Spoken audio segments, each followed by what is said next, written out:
third regular session of the 18th Congress is hereby called to order.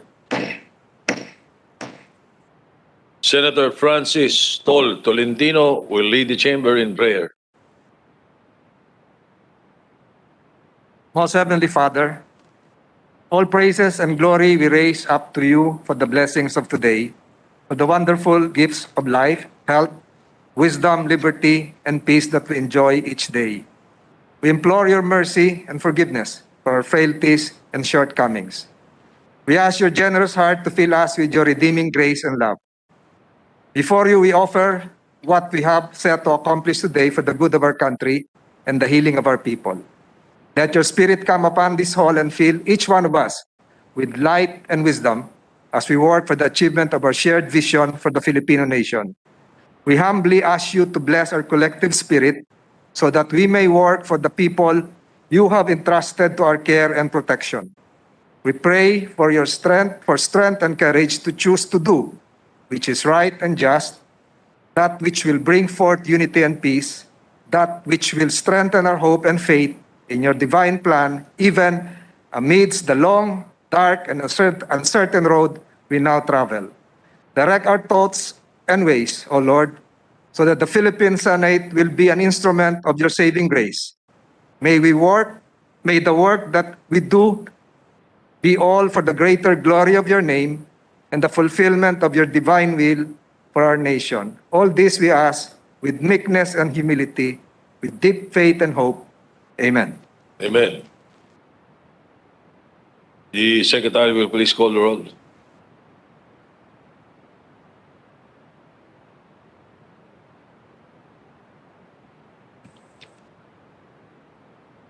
Roll call of members. The Honorable Senator Angara. Present. Senator Binay. Present. Senator Cayetano. Present. Senator De Lima. Senator De La Rosa. Senator Drilon. Present. Senator Gatchalian. Senator Go. Present. Senator Gordon. Present. Senator Ontiveros. Present. Senator Lacson. Senator Lapid. Present. Senator Marcos. Present. Senator Pacquiao. Present. Senator Pangilinan. Present. Senator Pimentel III. Present. Senator Poe. Present. Senator Recto. Present. Senator Revilla Jr. Present. Senator Tolentino. Senator Villanueva. Senator Villar. Present. Senator Zubiri. Senate President Soto III is present. With 7 senators physically present and 16 senators virtually present for a total of 23, the chair declares the presence of a quorum. Majority Leader. Thank you very much, Mr. President. Before we proceed with today's agenda, I noticed that you and some of our colleagues have the same theme in your outfit. Para po kayo mga boy band.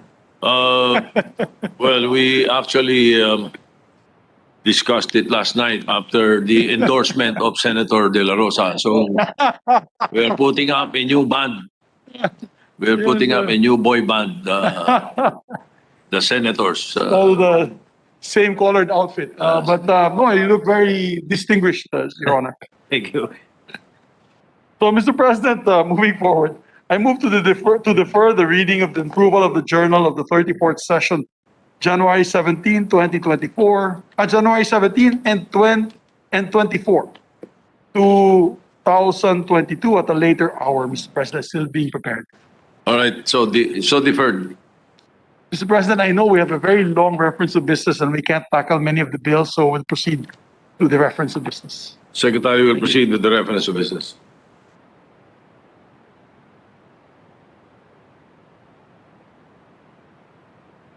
Reference of business, bills on first reading, Senate number 2477, an act institutionalizing support mechanisms for public school teachers and school personnel in matters of student discipline and mechanisms for classroom management and providing for their protection in cases related thereto, introduced by Senator De Lima. Referred to the Committees on Basic Education, and Women. Senate Number 2478, an act appropriating the amount of 20 billion pesos for the rehabilitation of the affected provinces due to the damages caused by Typhoon Odette, introduced by Senator Zubiri. To the Committee on Rules. Senate Number 2480, an act strengthening the practice of architecture in the Philippines, amending for the purpose certain provisions of Republic Act Number 9266, otherwise known as the Architecture Act of 2004, introduced by Senator Gatchalian. Referred to the Committee on Civil Service. Senate Number 2481, an act creating the Council for the Built Environment, appropriating funds therefore for other purposes, introduced by Senator Gatchalian. Referred to the Committee on Civil Service. Senate Number 2482, an act instituting a national health program to combat systemic lupus erythematosus, SLE disease, and appropriating funds therefore, introduced by Senator Binay. To the Committees on Health and Finance. Senate Number 2483, an act strengthening the architecture profession, amending for this purpose Republic Act Number 9266, otherwise known as the Architecture Act of 2004, introduced by Senator Angara. To the Committee on Civil Service.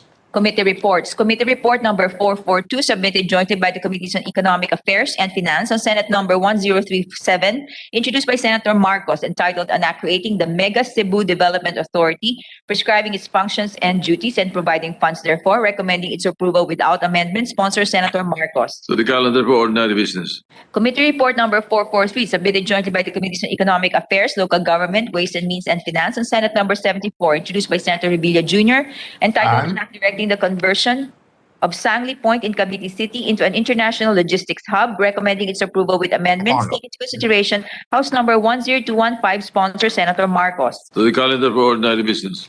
Committee report number 444, prepared and submitted jointly by the Committees on Economic Affairs and Finance on Senate number 2479, Senators Ontiveros, Marcos, Angara, Villanueva, and Revilla, authors thereof, entitled An Act Institutionalizing the Results-Based National Evaluation Policy, recommending its approval in substitution of Senate number 788 and 1885, sponsor Senator Marcos. To the calendar for ordinary business. Committee report number 445, prepared and submitted jointly by the Committees on Science and Technology, Civil Service, Government Reorganization and Professional Regulation, and Finance on Senate number 2484, with Senators Revilla Jr., Binay, and Angara's authors thereof, entitled An Act Converting the Provincial Science and Technology Center into the Provincial Science and Technology Office in every province and appropriating funds therefore, recommending its approval in substitution of Senate numbers 887 and 1350, sponsor Senator Binay. To the calendar for ordinary business. Committee report number 446, prepared and submitted jointly by the Committees on Basic Education, Arts and Culture, and Higher Technical and Vocational Education, and Senate number 2485, Senators Angara, Drilon, Gatchalian, Poe, Villanueva, and Marcos as authors thereof, entitled An Act Creating a Second Congressional Commission on Education to assess and evaluate the state of Philippine education and recommend innovative and targeted reforms in education, providing funds therefore and for other purposes, recommending its approval in substitution of Senate Joint Resolution number 10, sponsor Senator Gatchalian. To the calendar for ordinary business. Committee report number 447, submitted jointly by the Committees on Public Services and Finance on House number 2590, introduced by Representative Acosta et al., entitled An Act Establishing an Extension Office of the Regional Land Transportation Franchising and Regulatory Board in Puerto Princesa City, Province of Palawan, and appropriating funds therefore, recommending its approval without amendment, sponsor Senator Poe. To the calendar for ordinary business. Committee report number 448, submitted jointly by the Committees on Public Services and Finance on House number 4560, introduced by Representative Revilla et al., entitled An Act Establishing a Regular District Office of the Land Transportation, Land Franchising and Regulatory Board, LTFRB, in the city of Bacoor, Province of Cavite, and appropriating funds therefore, recommending its approval without amendment, taking into consideration Senate number 1900, sponsor Senator Poe. To the calendar for ordinary business. Committee report number 449, submitted jointly by the Committees on Public Services and Finance on House number 5488, introduced by Representative Barzaga et al., entitled An Act Establishing a Regular District Office of the Land Transportation Franchising and Regulatory Board, LTFRB, in the city of Dasmariñas, Province of Cavite, and appropriating funds therefore, recommending its approval without amendment, sponsor Senator Poe. To the calendar for ordinary business. Committee report number 450, submitted jointly by the Committees on Public Services and Finance on House number 94, introduced by Representative Sarmiento and Yap, entitled An Act Converting the Satellite Office of the Maritime Industry Authority, located in Calbayog City, Province of Samar, into an extension office and appropriating funds therefore, recommending its approval without amendment, sponsor Senator Poe. To the calendar for ordinary business. Committee Report Number 451, submitted jointly by the Committees on Public Services and Finance on House Number 4700, introduced by Representative Sabellana et al., entitled An Act Creating an Extension Office of the Maritime Industry Authority in Vigan City, Ilocos Sur, and appropriating funds therefore, recommending its approval without amendment, sponsor Senator Poe.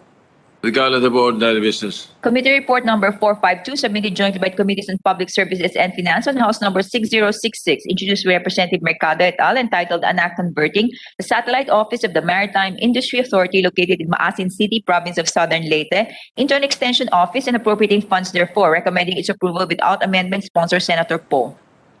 The calendar for ordinary business. Committee Report Number 453, submitted jointly by the Committees on Public Services and Finance on House Number 1611, introduced by Representative Gonzalez et al., entitled An Act Converting the Land Transportation Office LTO Extension Office located in Mandaluyong City into a regular LTO District Office and appropriating funds therefore, recommending its approval without amendment, sponsor Senator Poe. To the calendar for ordinary business. Committee Report Number 454, submitted jointly by the Committees on Public Services and Finance on House Number 2659, introduced by Representative D. et al., entitled An Act Establishing a Regular District Office of the Land Transportation Office LTO in the Municipality of Alicia, Province of Isabela, recommending its approval without amendment, sponsor Senator Poe.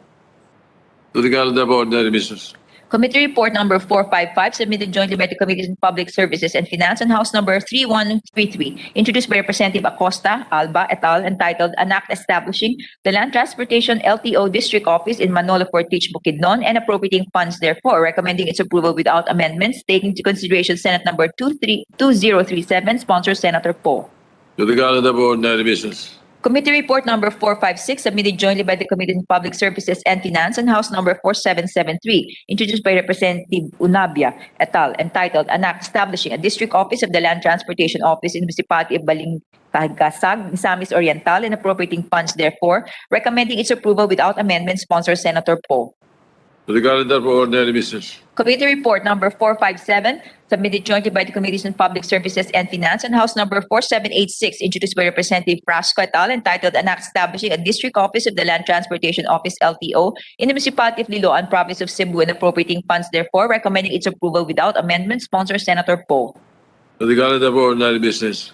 Committee Report Number 458, submitted jointly by the Committees on Public Services and Finance on House Number 4938, introduced by Representative Castro et al., entitled An Act Converting the Land Transportation Office LTO Extension Office in the Municipality of Sigma, Province of Capiz, into a regular LTO District Office to be relocated in the Municipality of Dumalag, Province of Capiz, and appropriating funds therefore, recommending its approval without amendment, sponsor Senator Poe. To the calendar for ordinary business. Committee Report Number 459, submitted jointly by the Committees on Public Services and Finance on House Number 4956, introduced by Representative Caminero et al., entitled An Act Establishing a Regular District Office of the Land Transportation Office LTO in the Municipality of Alcoy in the 2nd District of Cebu and appropriating funds therefore, recommending its approval without amendment, sponsor Senator Poe. The calendar for ordinary business. Committee Report Number 460, submitted jointly by the Committees on Public Services and Finance on House Number 5277, introduced by Representative Ong et al., entitled An Act Establishing a Land Transportation Office LTO District Office in the Municipality of Lawang, Province of Northern Samar, and appropriating funds therefore, recommending its approval without amendment, sponsor Senator Poe. To the calendar for ordinary business. Committee Report Number 461, submitted jointly by the Committees on Public Services and Finance on House Number 5420, introduced by Representative Ecleo et al., entitled An Act Establishing a Land Transportation Office LTO District Office in the Municipality of San Jose in the Lone District of Dinagat Islands and appropriating funds therefore, recommending its approval without amendment, sponsor Senator Poe. To the calendar for ordinary business. Committee Report Number 462, submitted jointly by the Committees on Public Services and Finance on House Number 5519, introduced by Representative Lalsatin et al., entitled An Act Converting the Mabalacat City Extension Office of the Land Transportation Office LTO located in Mabalacat City, Pampanga, into a regular LTO District Office and appropriating funds therefore, recommending its approval without amendment, taking into consideration Senate Number 1857, sponsor Senator Poe. To the calendar for ordinary business. Committee Report Number 463, submitted jointly by the Committees on Public Services and Finance on House Number 5881, introduced by Representative Uy et al., entitled An Act Converting the Satellite Office of the Land Transportation Office LTO located in the Municipality of Initao, Province of Misamis Oriental, into a regular LTO District Office and appropriating funds therefore, recommending its approval without amendment, sponsor Senator Poe. To the calendar for ordinary business. Committee Report Number 464, submitted jointly by the Committees on Public Services and Finance, and House Number 5882, introduced by Representative Nograles et al., entitled An Act Converting the Satellite Office of the Land Transportation Office LTO located in the Municipality of Tanay, Province of Rizal, into a regular LTO District Office and appropriating funds therefore, recommending its approval without amendment, sponsor Senator Poe. To the calendar for ordinary business. Committee Report Number 465, submitted jointly by the Committees on Public Services and Finance, and House Number 6169, introduced by Representative Garin et al., entitled An Act Converting the Gimbal Iloilo Extension Office of the Land Transportation Office LTO into a regular LTO Class D District Office to be located in the Municipality of Gimbal, Province of Iloilo, recommending its approval without amendment, sponsor Senator Poe. The calendar for ordinary business. Committee Report Number 466, submitted jointly by the Committees on Public Services and Finance, on House Number 6440, introduced by Representative Yu et al., entitled Act Converting the Molave Extension Office of the Land Transportation Office LTO located in the Municipality of Molave, Province of Zamboanga del Sur, into a regular LTO District Office and appropriating funds therefore, recommending its approval without amendment, sponsor Senator Poe. To the calendar for ordinary business. Committee Report Number 467, submitted jointly by the Committees on Public Services and Finance, on House Number 6664, introduced by Representative Haresco et al., entitled An Act Creating a Regular LTO District Office in the Municipality of Ibahay, Province of Aklan, to be known as the Western Aklan LTO Center, and appropriating funds therefore, recommending its approval without amendment, sponsor Senator Poe. Calendar for ordinary business. Committee Report Number 468, submitted jointly by the Committees on Public Services and Finance, on House Number 7070, introduced by Representative Ferrer et al., entitled An Act Establishing a District Office of the Land Transportation Office LTO in the City of General Trias, Province of Cavite, and appropriating funds therefore, recommending its approval without amendment, sponsor Senator Poe. The calendar for ordinary business. Committee Report Number 469, submitted jointly by the Committees on Public Services and Finance, on House Number 8034, introduced by Representative Benitez et al., entitled An Act Establishing a District Office of the Land Transportation Office in the Municipality of Enrique B. Magalona in the Province of Negros Occidental, and appropriating funds therefore, recommending its approval without amendment, sponsor Senator Poe. To the calendar for ordinary business. Committee Report Number 470, submitted jointly by the Committees on Public Services and Finance, on House Number 8130, introduced by Representative Biron et al., entitled An Act Converting the Land Transportation Office LTO Extension Office in the City of Pasig, Province of Iloilo, into a regular LTO District Office and appropriating funds therefore, recommending its approval without amendment, sponsor Senator Poe. To the calendar for ordinary business. Committee Report Number 471, submitted jointly by the Committees on Public Services and Finance, on House Number 8236, introduced by Representative T et al., entitled An Act Establishing a Regular District Office of the Land Transportation Office LTO in the Municipality of Calamba, Province of Misamis Occidental, and appropriating funds therefore, recommending its approval without amendment, sponsor Senator Poe. To the calendar for ordinary business. Committee Report Number 472, submitted jointly by the Committees on Public Services and Finance, on House Number 8653, introduced by Representative Babasa et al., entitled An Act Establishing a Regular District Office of the Land Transportation Office LTO in the Municipality of Gipos, Province of Zamboanga del Sur, and appropriating funds therefore, recommending its approval without amendment, sponsor Senator Poe. To the calendar for ordinary business. Committee Report Number 473, submitted jointly by the Committees on Public Services and Finance, on House Number 9056, introduced by Representative Agaraw et al., entitled An Act Establishing a Regular District Office of the Land Transportation Office LTO in the Municipality of Pagsanhan, Province of Laguna, and appropriating funds therefore, recommending its approval without amendment, sponsor Senator Poe. The calendar for ordinary business.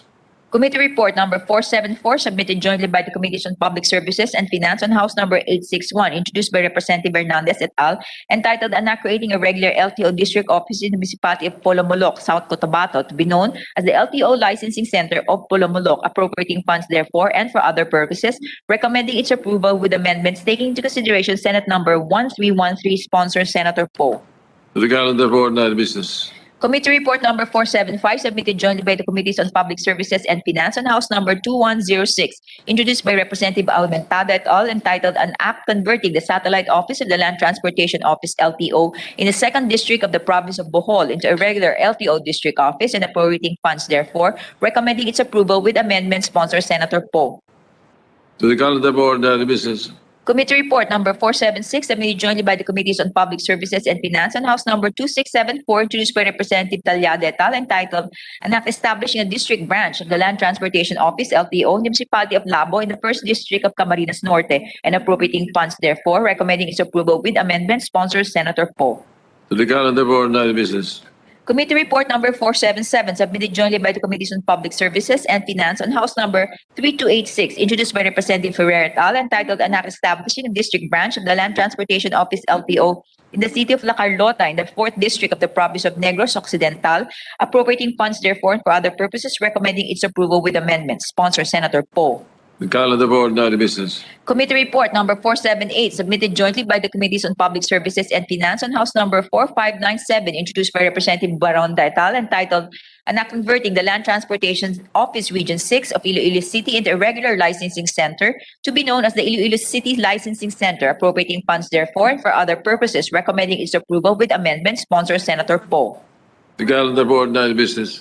Committee Report Number 479, submitted jointly by the Committees on Public Services and Finance on House Number 5017, introduced by Representative Swan Singh et al., entitled An Act Establishing a Satellite Office of the Land Transportation Office LTO in the Municipality of Aliaga, Province of Nueva Ecija, and appropriating funds therefore, recommending its approval with amendments. Sponsor Senator Poe. The calendar for ordinary business. Committee Report Number 480, submitted jointly by the Committees on Public Services and Finance on House Number 5153, introduced by Representative Hernandez et al., entitled An Act Establishing a Regular District Office of the Land Transportation Office LTO in the Municipality of Javier, Province of Leyte, and appropriating funds therefore, recommending its approval with amendments. Sponsor Senator Poe. The calendar for ordinary business.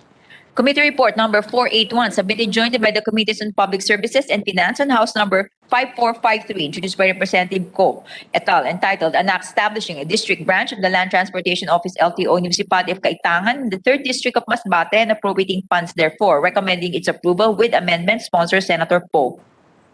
Calendar for ordinary business. Committee Report Number 482, submitted jointly by the Committees on Public Services and Finance on House Number 5680, introduced by Representative Gasataya et al., entitled An Act Converting the Land Transportation Office LTO Licensing Center in Bacolod City into a regular licensing center to be known as the Negros Occidental Licensing Center, and appropriating funds therefore, recommending its approval with amendments. Sponsor Senator Poe.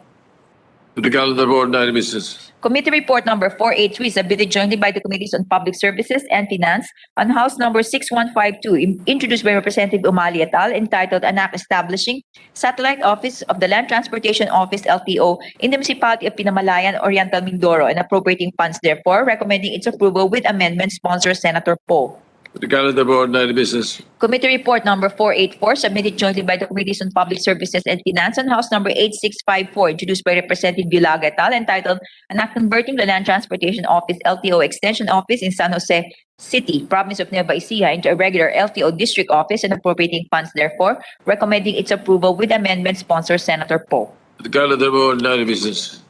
We have additional reference to business. Additional reference of business resolution. RBH number entitled Resolution of Both Houses of Congress proposing amendments establishing a single ticket system in electing the President and Vice President of the Philippines, specifically on Section 4, Article 7 of the 1987 Constitution, introduced by Senator Gatchalian. To the calendar for, no, I'm sorry, to the Committee on Constitutional Amendments and Electoral Reforms.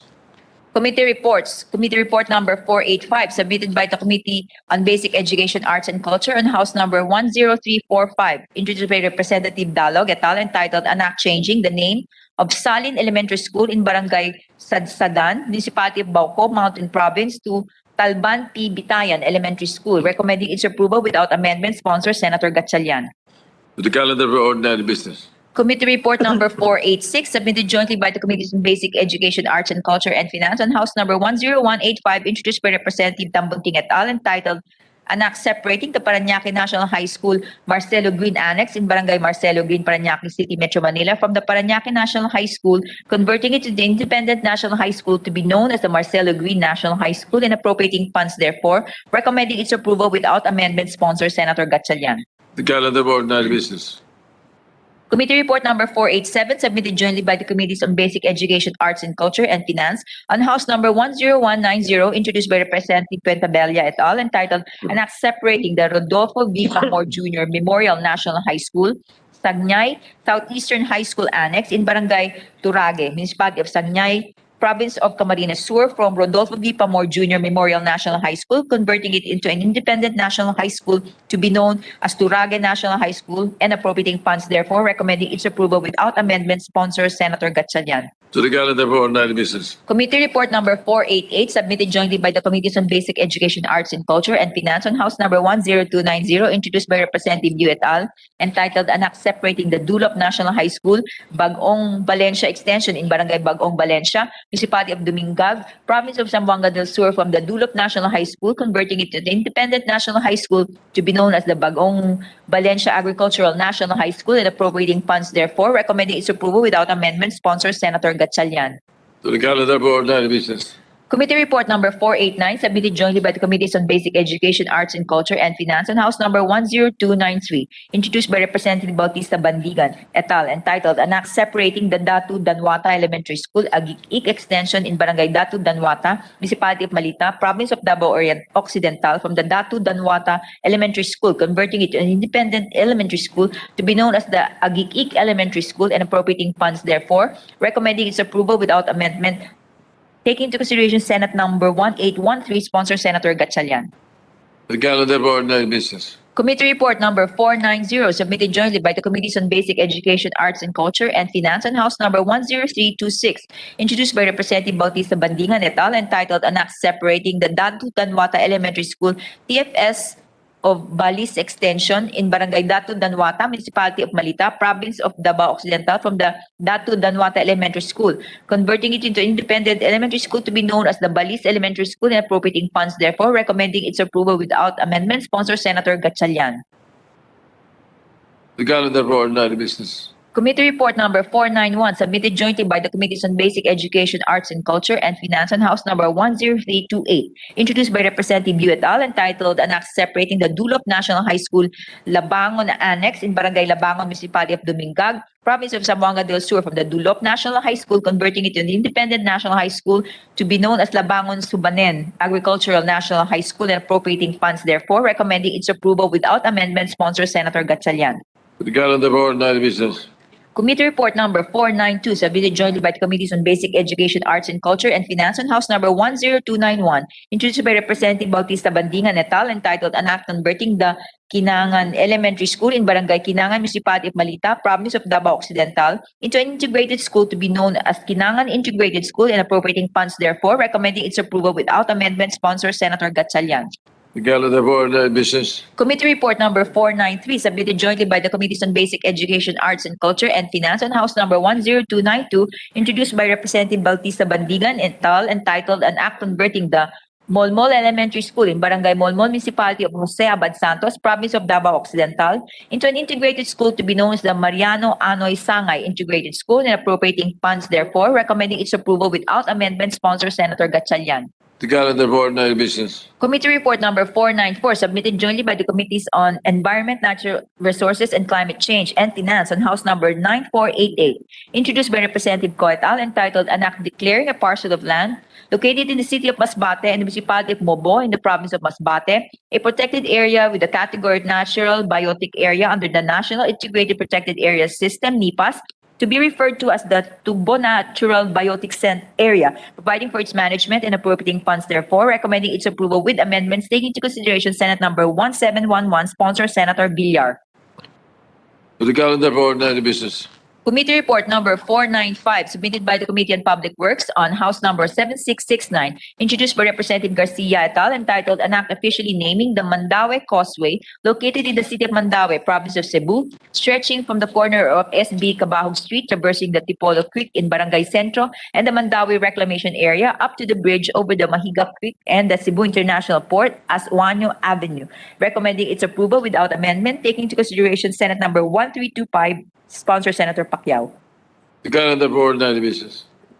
Committee report number 496 submitted by the Committee on Public Works on House number 8147, introduced by Representative Salimbangon et al. Entitled An Act Renaming the Bogo Curva Medellin Daan Bantayan Maya Road, stretching from Barangay Don Pedro Rodriguez in the city of Bogo, traversing through barangays Daihagon, Don Virgilio Gonzalez, Canbahabagat, Tindog, Curva, Kaputatan, Sur, Kaputatan Norte, Poblacion, Dan Lungsod, Antipolo, Mahawak, and Kawit in the Municipality of Medellin, barangays Bakhawan, Paypay, Bitoon, Poblacion, Agujo, Tapilon, up to Maya in the Municipality of Daan Bantayan, all in the province of Cebu, as one Macaraeg Highway, recommending its approval without amendment, sponsor Senator Pacquiao. To the calendar for ordinary business. Committee Report Number 497, submitted by the Committee on Public Works on House Number 8148, introduced by Representatives T. and Madrona, titled An Act Renaming the Lubog Bridge, traversing Barangay Panalsalan in the Municipality of Plaridel, Province of Misamis Occidental as Alfonso Burlat Aduhan Bridge. Recommending its approval without amendment, sponsor Senator Pacquiao. To the calendar for ordinary business. Committee Report Number 498, submitted by the Committee on Public Works on House Number 8221, introduced by Representative Delmar et al., entitled An Act Naming the First Cebu-Mactan Bridge, traversing the Mactan Channel located at AC Cortez Avenue in Barangay Looc, Mandawi City, up to the Mandawi-Mactan Road in Barangay Paho, Lapu-Lapu City, both in the province of Cebu, as the Ring Veloso Osmeña Jr. Bridge. Recommending its approval without amendment, sponsor Senator Pacquiao.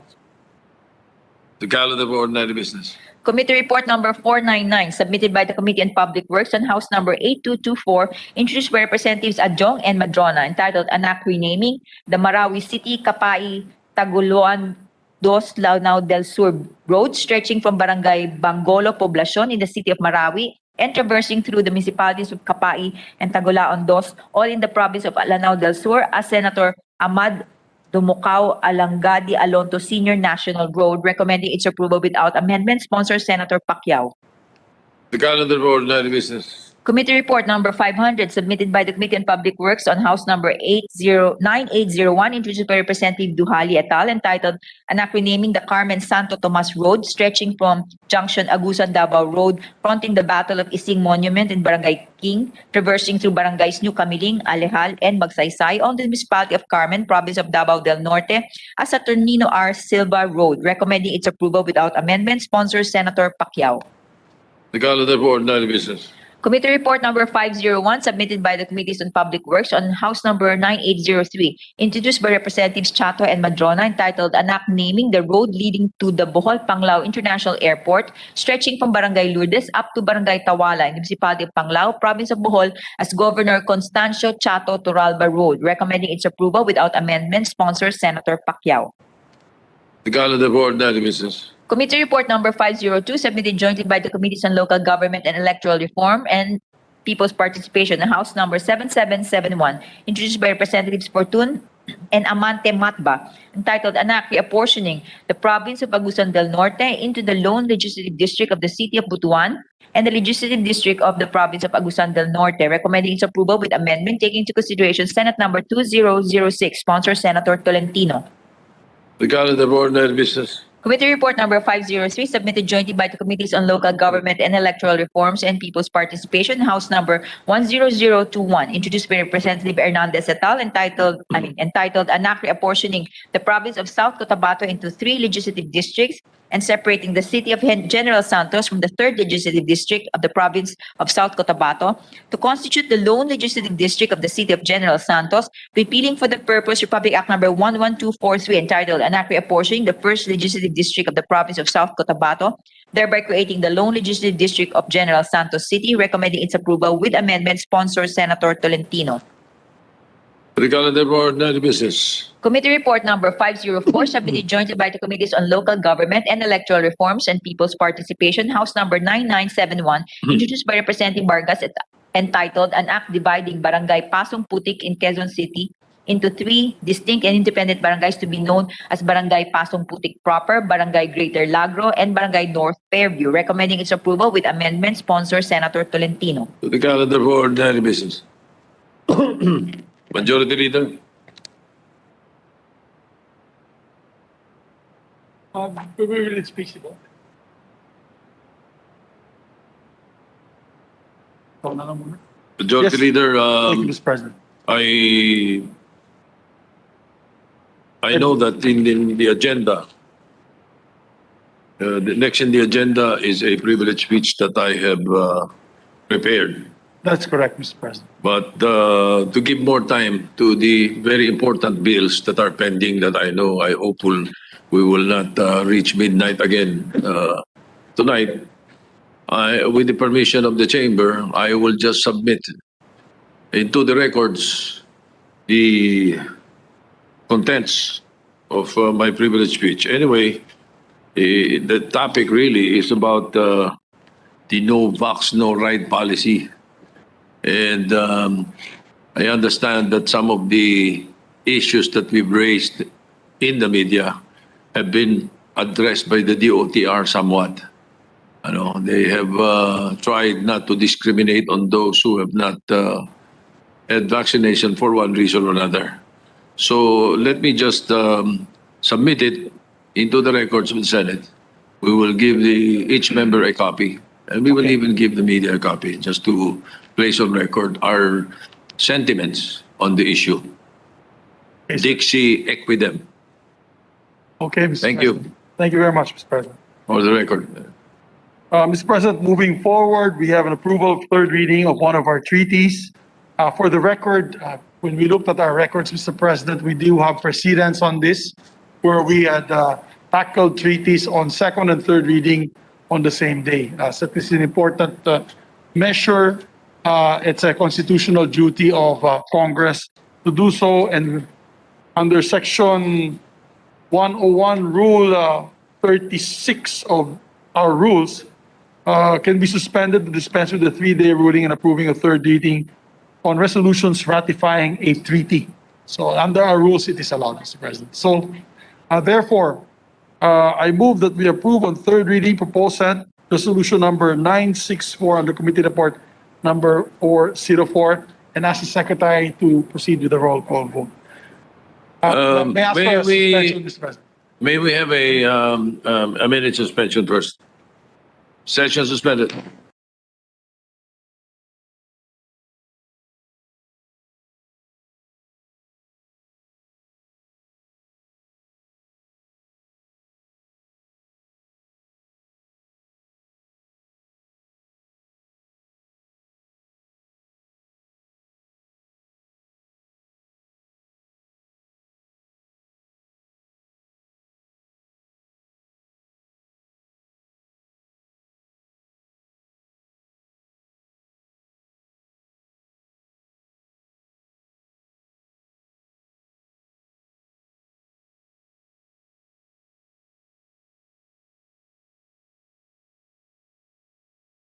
Before we act on the motion of the majority leader, may we seek Yes. the majority leader's wisdom on this? May we please withdraw first your motion so that Yeah. we can address the issue of the issue suspension? of the rule, because under Rule 36, Mr. President, Section 101, the rules of the Senate can be suspended with 3-day rule requirement in approving third reading a resolution ratifying a treaty. Correct. In the Constitution, it is a bill. That's why. So Pwede po. So I I would move suggest- to suspend the rules on this particular issue yeah. Okay. So you are withdrawing your original motion for third to reading. third reading, but instead move to suspend the rules. Now, Opo. for the record, and in case anyone will ask, the 3-day rule on the bills are in the Constitution, That's but correct. it is only on the bills. Yes, sir. The 3-day rule in the Senate on resolutions is just in our rules. And Yes. therefore, if we suspend the rules, then we are not violating anything. All right, the correct. motion of the majority leader is to suspend the rules. Any objection? Chair is none. Motion's approved. Therefore, I move Go ahead. to proceed with the approval of third reading, Senate Resolution number 964. So moved, Mr. President. Any objection? Hearing none, the Secretary will read the title of the measure and conduct roll call vote.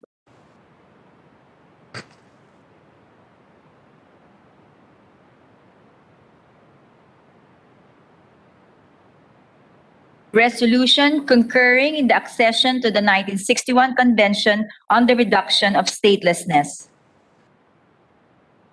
Roll call vote, the Honorable Senator Angara, Yes. Senator Binay, Yes. Senator Cayetano, Yes. Senator De Lima, Senator De La Rosa, yes, Senator Drilon, Yes. Senator Gatchalian, Senator Go, Senator Gordon, Senator Hontiveros, Aye. Senator Lacson, Senator Lapid, Yes. Senator Marcos, Yes. Senator Pacquiao. Yes ako Go, Senator, go. Yes po. Hindi narinig. Nakamute. Senator Pacquiao, Senator Pangilinan, Yes. Senator Pimentel III, Yes. Senator Poe, Yes. Senator Recto, Yes. Senator Revilla Jr., Yes. Senator Tolentino, Senator Villanueva, Senator Villar, Yes. Senator Yes. Zubiri, Senate President Soto Ang III. sounds ko. Yes. Yes. Senator Villar voted yes. How many affirmative votes? 21 affirmative votes, no negative votes, no abstention. PS Resolution 964 is approved on third reading. Majority Leader. Thank you, Mr. President. On the next item of the agenda, may I just request the good sponsor, Senator Coco Pimentel, if he was able to provide our colleagues with the documentation or the documents needed from the interpellation yesterday, because I still have some colleagues here on the floor who are still asking for this. So we move to suspend muna consideration, or not to take up the proposed Senate Resolution 960 until it's been given. Mr. Submitted. President. Yes, Okay, in the meantime, if you are moving forward, may I suggest that the chair entertains a motion to reimpose the rules? Yes, I move that we go back to our rules, Mr. President. Hearing no objection, motion is approved. Thank you very much, Mr. President. Mr. President, moving forward, we have with us for consideration, and I move to consider House Bill number 5682. This is the bill of our dear colleague, Senator Tolentino, declaring a non-working holiday in Tagaytay City. I believe we are in the period of interpellation. May we recognize the sponsor, Senator Tolentino, and I believe Senator Drilon would like to be recognized. Senator Francis Tolentino is recognized to continue sponsorship on House Bill 5682 and to interpellate the Minority Leader, Senator Frank Drilon.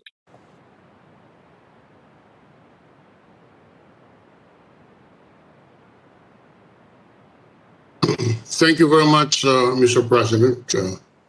Will the gentleman sponsor, gentleman from Cavite, yield to a few questions on House Bill 5682? Yes, Your Honor, willingly to the Minority Leader. To start with, Mr. President, under how many holidays will take place in the current year, 2022? Are you, Your Honor, are you referring to national holidays or local holiday? National holidays, obviously, this is a proclamation. Yeah, this on national holidays. I am not so familiar with the exact number of holidays, Mr. President. Okay, well, for the record, under Proclamation 1236, dated October 29, 2021, there are 12 regular holidays, 6 special non-working holidays. And in an election year, you can expect at least 2 non-working holidays to be proclaimed. And therefore, for this year, you would easily have 20 regular holidays or 20 holidays in the entire country, on top of the suspensions of work because of the COVID-19. Now, it is because of this proliferation of holidays that resolution number 48 was passed by this Senate in 2018, if I recall correctly. Yes, in 2018. And let me read to you, Mr. President, our journal of Monday, May 21, 2017, on page 1538. And I quote, I'm sorry, this pertains to the declaration of a holiday to be known as Lapu-Lapu Day or Adlaw ni Lapu-Lapu to commemorate the victory of Lapu-Lapu and his men over the Spaniards. Upon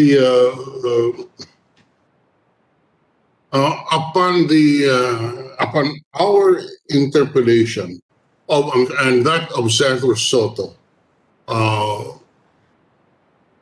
it was decided that in view of the proliferation of holidays, that a committee be constituted to come up with a review as to the standards that we should have in approving holidays. Let me read for the record the pertinent portion of our journal. This is the journal of May 22, 2017, on page 1538. And let me quote. Senator Escudero agreed with Senator Soto that it is about time to review the existing holidays of the country because there are indeed too many. He said that the average salary of a call center agent is about 2,000 a day, which when multiplied by 24 holidays would cost an additional burden of 48,000 per call center agent. And at 1 million would create an additional burden of 48 billion pesos on the call center industry because of the holidays. Senator Soto said that if the country wants to remain competitive in the call center industry, it has to review the holidays and the implications of additional cost. Senator Soto said that the committee could be put to task to review and study the existing non-working holidays in the country to come up with a proposal to be considered by the body. As a consequence of this discussion, resolution number 48 was passed by this chamber on May 22, 2017. And let me read the pertinent portion. It says, whereas when non-working holidays exceed the reasonable limit, the nation's productivity and competitiveness are compromised, and the economy and the financial system are adversely affected. Whereas in the interest of maintaining a desired equilibrium of wages and labor hours, there is a need to review and rationalize the declaration of holidays to minimize the impact on labor and economy. Now, therefore, be it resolved by the Senate to direct, as it hereby directs, the Committees on Labor, Employment, and Human Resources Development, Education, Arts and Culture, and local government to review and formulate a policy to rationalize the declaration of non-working holidays. End of quote. May we know what the result of this study, Mr. President, if any? Mr. President, I'm not so familiar with the, to be honest, the work of the previous Congress relative to the output of this, of the committee involved, Mr. President. Yeah, but this is a resolution of the Senate directing a standing committees to come up with the guidelines. We would like to use these guidelines and refer to these guidelines in our debates on the declaration of holidays and for the information of our colleagues. Yes, Mr. President. My records would show, Mr. President, upon perusal of the records of the previous Congress, that your committee found it appropriate to adopt some criteria. And this is what I gathered from the committee secretariat. One, it is the founding anniversary of the LGU concern. Two, it involves a local hero revered in the locality, or it involves a commemoration of an event with historical or cultural importance. This is subject to the endorsement or validation coming from the National Historical Institute. And fourth, or the number of existing legislative non-working holidays in the locality does not exceed 2, Mr. President. And I underscore, the number of existing legislated non-working holidays in the locality does not exceed 2, Mr. President. Oh, is that a resolution in the Committee on Local Governments, Mr. President? Mr. President, it came from the Standard? records. Yes, Mr. President. It came from the records of the committee, coming from the committee's work during the previous Congress, Mr. President. Mhm. So this is the standard adopted by the committee? I suppose so, Mr. President, because that's the date then was February 4, 2020, when it was called from the records of the previous Congress, Mr. President. Are you aware, Mr. President, if these guidelines were or policy were ever submitted to the chamber, considering that the resolution called for a formulation of a policy of the chamber to rationalize the declaration of non-working holidays? I am not aware of whether this was submitted to the plenary, but the papers, the documents in front of me would show that the records of the committee during the previous Congress adopted the said criteria, which this Mr. representative. President, if I may, with the indulgence of the two gentlemen who have the floor. Go ahead, Senator Angara, with the permission of the two gentlemen. Thank you, Mr. President. With the permission of the sponsor and Senator Drilon, the minority leader. I think I was the chairman of the Committee on Local Government then. And I remember every time I would sponsor a bill which contained a non-working holiday, it would be objected to by the distinguished minority leader on the same grounds. So he asked us for standards. And I remember these are the standards we came up with, although we never submitted it to the plenary for plenary approval, just for the information of the body, but to have some, just to forestall any type of arbitrariness, Mr. President. And I think the majority of the bills then we converted from non-working to working holidays. And we would ask the permission of the House sponsors, just for the information of the body, without prejudice to whatever the body would decide on this bill before us. Just for the information, if it hopefully that helps a little bit, Mr. President. Thank you. So, yeah, Mr. so President. it's an internal approval in the Committee of Local Government to follow that. And the question of the minority leader is answered. It was not brought to plenary into a formal resolution, but an agreement or a resolution in the committee level only. Senator But, Cayetano, if I may add, Mr. President, it was set forth in an interpellation in the plenary when the minority leader was asking for standards. So it was not pursued formally and adopted in the form of an interpellation, but it was meant to satisfy the minority leader who was seeking for standards in the adoption of holiday bills, Mr. President. Again, without prejudice to anything the body may decide. all right, Senator Cayetano. Thank you, Mr. President. Just a point of information also, Your Honor, also for historical purposes, if you will recall, around December or November, there were other bills on holidays being sponsored. And I also brought up the same concern. I was just also asking what are the guidelines. And I spread into the records that when I was a younger senator, then Senate President Drilon had, or at some point he was Senate President, but all throughout, he would always just ask for consistency in discussing these holiday bills. And I took that upon myself to also continue looking out for them, just for consistency, Your Honor. It's not meant to favor one town and not favor another town. The reason being, in many countries in the world, they are really regulating their holidays because it really has an economic effect. So I brought this up in December, but my recollection is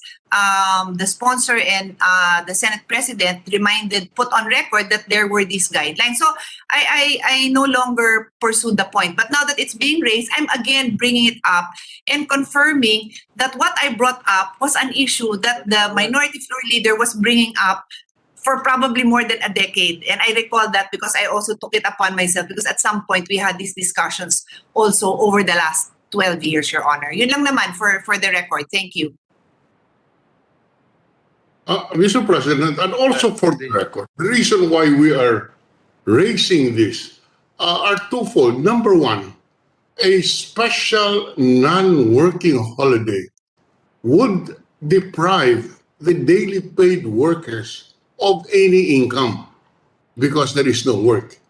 And on the part of the employers, if they require the employees to work, it would be a payment at a premium, which would increase the cost of doing business, especially when we talk about BPOs, where the competition from our neighboring countries is quite noticeable, and therefore paid non-working holidays, where an additional premium is imposed on the BPOs for requiring the employees to work, would increase the cost of doing business and therefore would affect our competitiveness. These are the principal reasons why I have always have reservations about additional holidays that is existing. And as the good sponsor will recall at yesterday's session, I raised no objection to the two bills, one involving a holiday in San Jose del Monte in Bulacan, and the other in Davao Oriental, because it did not call for an additional holiday. In this particular case, the existing law calls for the commemoration of the Charter Day in Tagaytay City. We join the people of Tagaytay City in commemorating this event. But the law right now says it shall be a non-school day. And I thought that this situation in Tagaytay City is the most ideal as a compromise for the economy and for the need of our people to commemorate a particular event. But the proposed measure would now convert this day into a non-working holiday affecting everybody. You know, Mr. President, just for the record, in the committee, I think in the Committee on Local Governments, are several bills which calls for the observance of holidays commemorating natural disasters. There is one bill which proposes to declare as a non-working holiday the entire Eastern Visayas to commemorate Yolanda. I mean, this is a little. I don't think there is rationality in this. We do recognize that that was an event which caused much difficulty, but I don't think that we should commemorate disasters like the Yolanda. But having said that, Mr. President, and I'm putting that on record because I don't want to be misunderstood that I just put up reservations. This reservation, my reservation on special non-working holidays has been consistent since the previous Congresses. But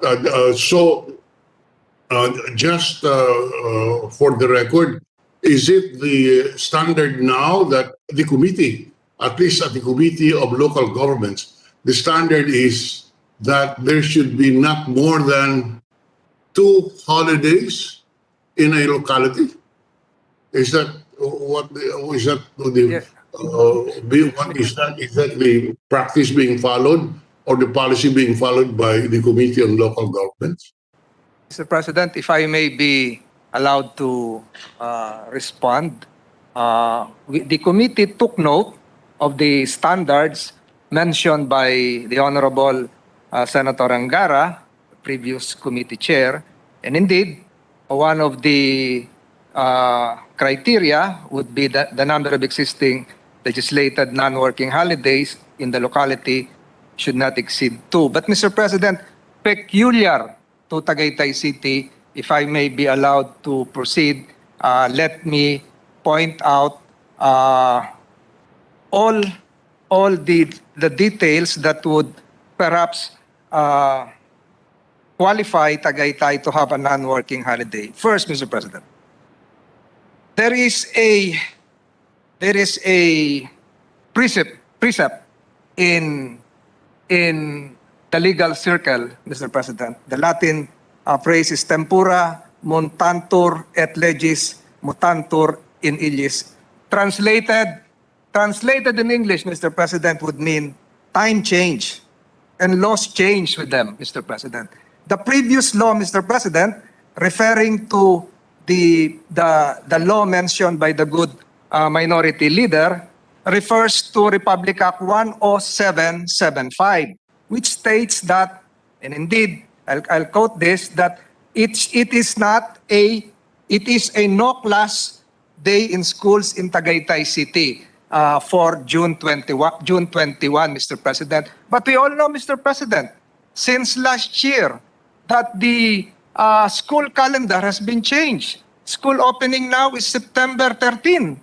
So this is no longer applicable, Mr. President. By the time you reach June 21, except if there will be severe typhoons visiting Region 4A, the 209-day calendar would end. So this will no longer be applicable. And besides, Mr. President, if I may be allowed to continue, we have no BPOs in Tagaytay. If it is a non-working holiday, with more reason, the workers would celebrate because our workers, 98% of our workers are tourism-based. These are your waiters. These are your chefs. These are your chambermaids. These are your room boys. These are your flower and fruit vendors. And if they're part of a private group, they get more, Mr. President. And besides, Mr. President, even the Tagaytay Tourism Council, of which Tagaytay is anchored, is sponsoring this measure, Mr. President. The peculiarity of Tagaytay is this. We want to have an araw ng Tagaytay as a special holiday because we want to have our own identity, Mr. President. We like right now how we are being perceived. Since 1938, you have a good weather, you have a good vista, you have a good place, you have a good cuisine, you have a peaceful environment. But Mr. President, the very purpose of a holiday, Mr. President, is to have our own unique cultural heritage as a people. When we were created in 1938, President Manuel L. Quezon and even former Senator Justiniano Montano probably and former Speaker Jose B. Laurel, they're not familiar with the cultural identity of Tagaytay. Is it a place from Batangas? Is it a place from Cavite? Is it a place from Laguna? It was carved out from 3 provinces. So that's why, Mr. President, nakikiusap po ako. Siguro naman po, the city will benefit from having a positive and unique reputation that will boost our pride as a locality. Forget about the view and the good weather. we have our own identity that should be cross-promoted. We are a very religious people. We are a peace-loving people. We have our unique identity, Mr. President, similar to other places. So, Mr. President, ang pakiusap po dito, siguro ng mga nakakarami sa aming lungsod, ay kilalanin yung aming identity, which cannot be placed in a legal provision. The identity of a people is promoted by festivities, by our interaction with our visitors, by the way we handle our own history and heritage. And this is the purpose of this, Mr. President. Our unique identity has yet to be explained.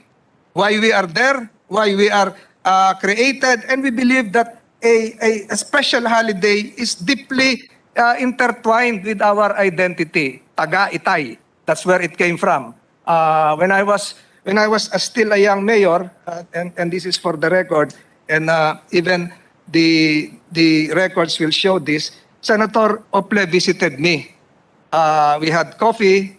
The following week, he also visited me, and he said, Francis, I just filed the bill making Tagaytay as the capital of the Philippines. I thought he was joking, but he showed me a copy of the bill. Indeed, it was it passed master first reading. What I'm saying is this, Mr. President. We respect all the standards, we follow the standards, but shining among the unmentioned criteria is local autonomy. Can we craft our own identity? Can we beg for our own identity? Can we kneel and on bended knees that this is the identity of Tagaytay, similar to the festivals? Sinulog in Cebu, you have Mascara in Bacolod, you have Dirangyang in Iloilo, you have in Magayon, in Legazpi. Why do they have their own festivals which are celebrated as a special non-working holiday to the detriment of other cities which have been there? Tagaytay has been there. We are not just the restaurant for Metro Manila. We are not just the resting area for our OFWs and balikbayans. We are Tagaytay City. We have our own place under the map of the Philippines. We are entitled to craft and be understood as having our own uniqueness as a people, Mr. President. That's why I'm saying that we are not violating, I think, any laws here. The first resolution attributed to a while ago refers to nation. The first resolution refers to the national labor and economy. We are indeed here promoting even tourism, Mr. President, because we will be suctioning all tourists, whether national or international, as part of the greater tourism vision of the national government. That's why, Mr. President, I am not appealing that this be an exception. I'm saying, Mr. President, on all four square, this bill is a symbol that indeed we recognize local autonomy, indeed we recognize the ability of a locality to promote its own identity, and indeed, Mr. President, this will not affect national economy. On the other hand, counterintuitive as it may seem, we will be promoting national tourism. Tagaytay is now #1 in terms of tourism, even with COVID-19, because you don't need a full tank gas to reach Tagaytay. You don't need an airport to reach Tagaytay. You don't need a ferry to reach Tagaytay. And I think our existing policies would have to change and imbibe the current environment of a locality. Siguro hindi po ito magtatapos sa Tagaytay. Baka meron pa hong ibang mga lugar na balang araw ay hihingi rin ng ganitong pagtatrato. Subalit yan po, nakakaasa po kayo na ang komite namin ay bubusisiin po ito ng gusto. It's not all about holiday parades. It's not all about black parties. It's not all about community events. It's not all about local spending. It's not all about captured labor spending. It's not all about increased local tax receipts. It's not all about improved quality of life. It's not all about increased tourism. It's about our own identity, Mr. President. I hope I have answered, with all due respect, the questions propounded by the good minority leader. And again, I appeal to the members of this chamber. Napakaliit na bagay naman po siguro ito para hindi mapagbigyan at sa palagay ko po ay lalo po itong magbibigay ng sigla para magsikap po yung aming mga kababayan sa Tagaytay na magtulong-tulong para umunlad yung aming lugar. Maraming salamat po, Mr. President. Mr. President, I fully support and appreciate the passion of the gentleman sponsor, given the fact that he was a former mayor of Tagaytay City, and indeed, Tagaytay City has made great strides in the tourism sector, in no small measure because of the leadership of the gentleman sponsor. However, we are standing here on the premise that we are looking at the entire the situation in its entirety. We are raising issues on the economy, on the possible effects of non-working holidays on the economy, and the precedent that it will set because of the effects of the non-working holidays on the economy in general. In the records, I think there are already few hundreds of these local bills which would push for the observance of non-working holidays. So yes, each locality would have certainly a reason for asking that a particular date be declared a holiday, but they are not without remedy, Mr. President. The President of the Republic of the Philippines, by proclamation, can declare a holiday in any particular locality. But we are here debating on the effects of such policy. And I would repeat, I support the impassioned or the passion of the good gentleman from Cavite in trying in pushing for this matter. Yes, I'm sure our colleagues are listening.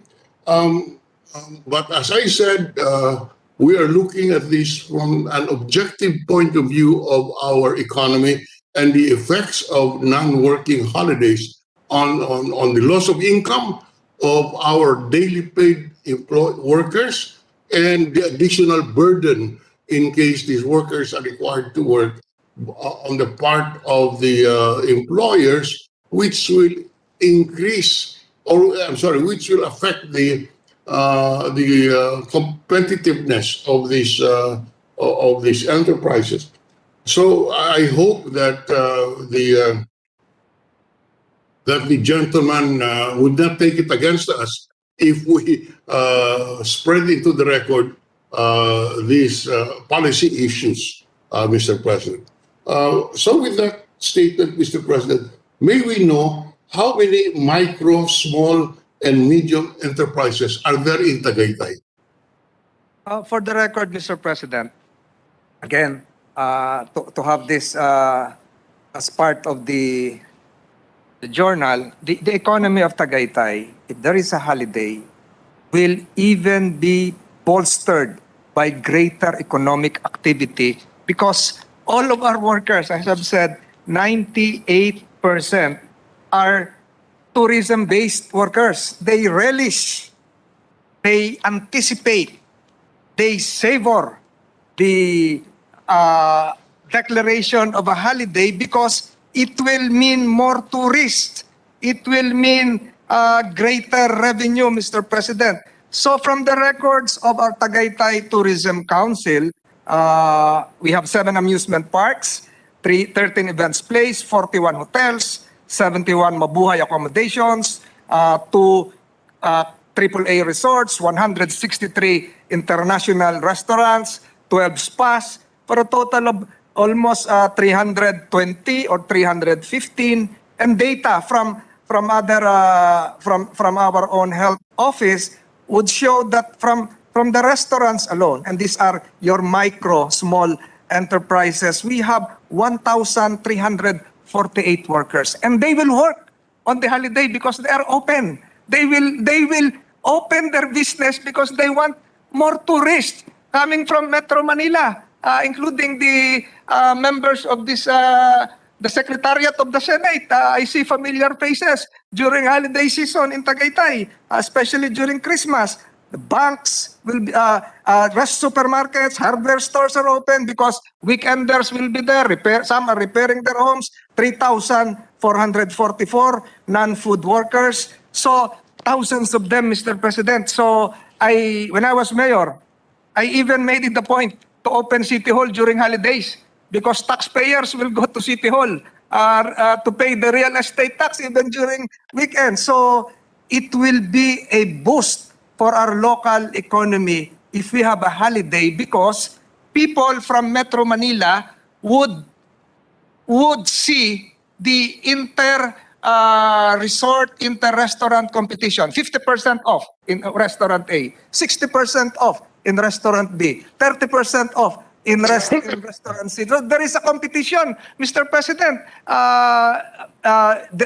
There is even a buffet free for children if you arrive before 11 a.m. So you see the innovativeness and the creativity of the local tourism industry. So sana po maunawaan sana, Mr. President, na hindi po makakahadlang ang isang piyesta opisyal sa lungsod ng Tagaytay, bagkus makakatulong pa sa aming ekonomiya because there will be greater spending on the part of our visitors. But I revert back to what I mentioned a while ago. We likewise promote our own identity.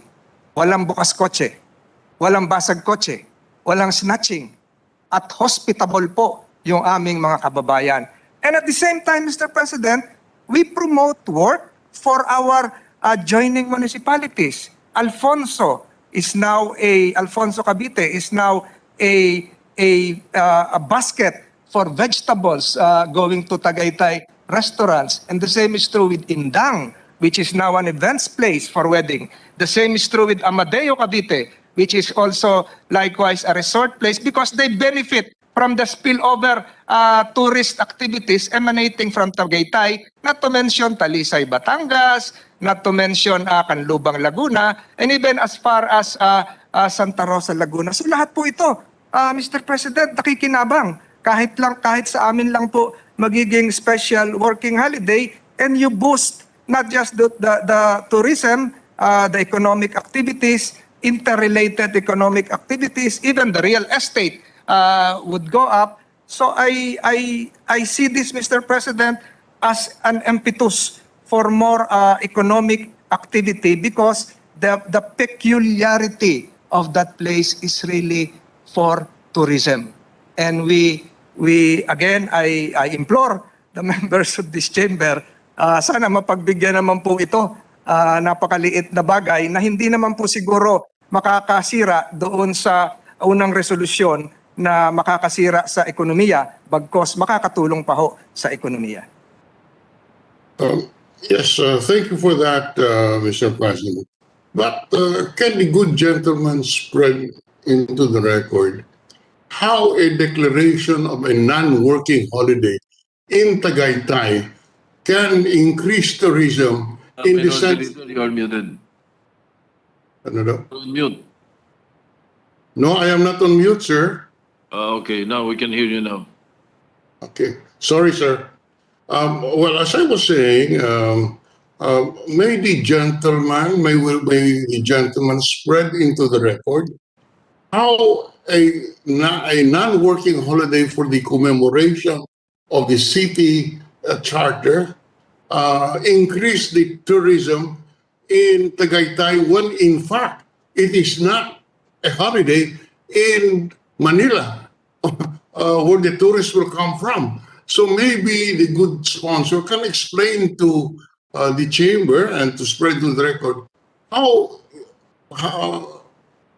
what is the connection between increasing the number of tourists with a local holiday when the tourists from the other areas are not on a holiday? Yes, thank you, Mr. President. That's a very relevant question. During my time, Mr. President, and this is likewise the practice today, when you have a holiday, the holiday is anticipated. Similar to your mall sales, you have a 50%, 30% Shoemart, Robinson sale.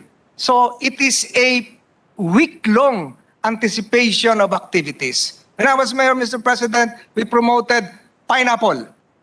So the holiday then was the nomenclature used then was a pineapple festival. So all fine dining would have a pineapple as part of their menu.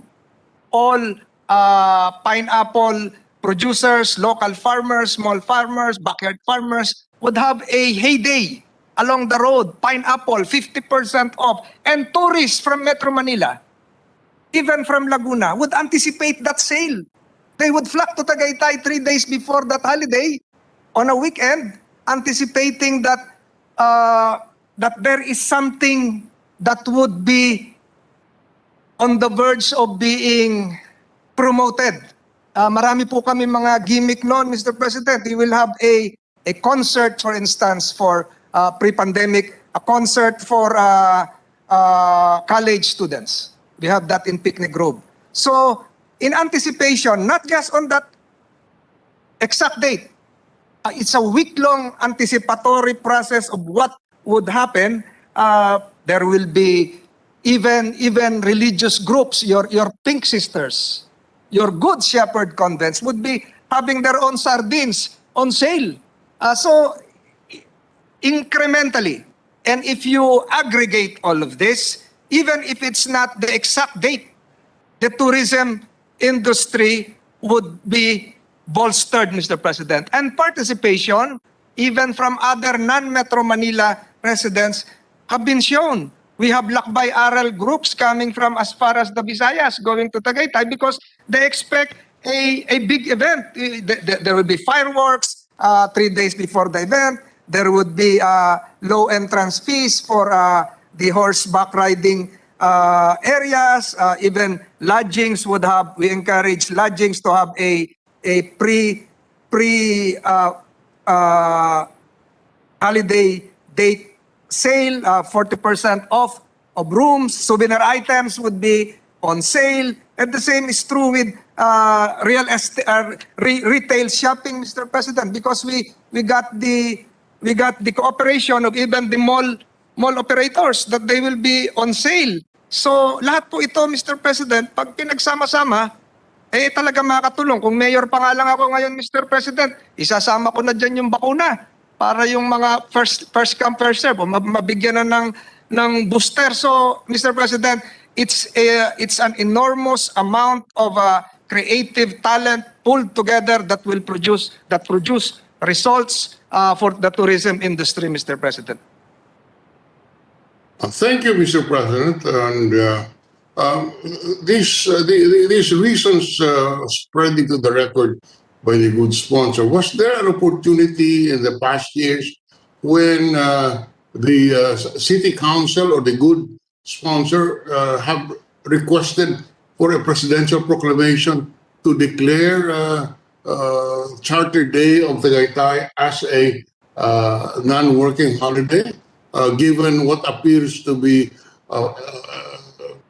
the reasons given by the good sponsor? In other words, was there ever an attempt to secure a presidential proclamation declaring Charter Day of Tagaytay City as a non-working holiday, given the reasons spread into the record by the good sponsor? There was an attempt before during my time, Mr. President. I have to be honest, during the time of President Gloria Macapagal-Arroyo, which was not granted for the record. Because I understand, Mr. President, the reason now. Because when a bill is passed and approved, it is usually just one signing day for a president. So June 21 happened to be a day when perhaps whoever, President Quezon was the president then, signed several bills creating cities. So if an occupant of Malacanang or even the executive secretary will be confronted with several letters, probably the most logical result would be a denial, because June 21 is not just the holiday for Tagaytay. Maswerte nga po ang Maynila, naging June 24 sila. Siguro nagpahinga lang yung isang pangulo noon, hindi kaagad nalagdaan. But ang dami pong kasabay ng June 21. You have several LGUs from Ilocos Sur, several LGUs also from the south. Hindi ko na po matandaan yung pangalan. So when confronted with several requests from governors and mayors, siguro po magugulat yung executive secretary. Ba't ang dami nating i-declare ng holiday? So kaya nga po minarapat ng inyong abang lingkod na gawin na po itong permanente. Hindi po tuwing merong June 21 ay makikipag-unahan kami kay Chavit Singson na humingi ng deklarasyon ng Pangulo taon-taon. Ay napakahirap po, no? Minsan po nauuna sila.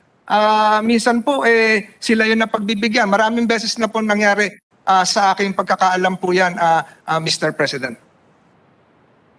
So there was a request, but this was denied during the time of President Gloria Macapagal Arroyo to make the Charter Day in Tagaytay a special non-working holiday. Yes, Mr. President. And probably that was the reason. Kasi marami pong nakasabay. Na baka minauna po sa amin o baka meron pong mas malakas sa amin.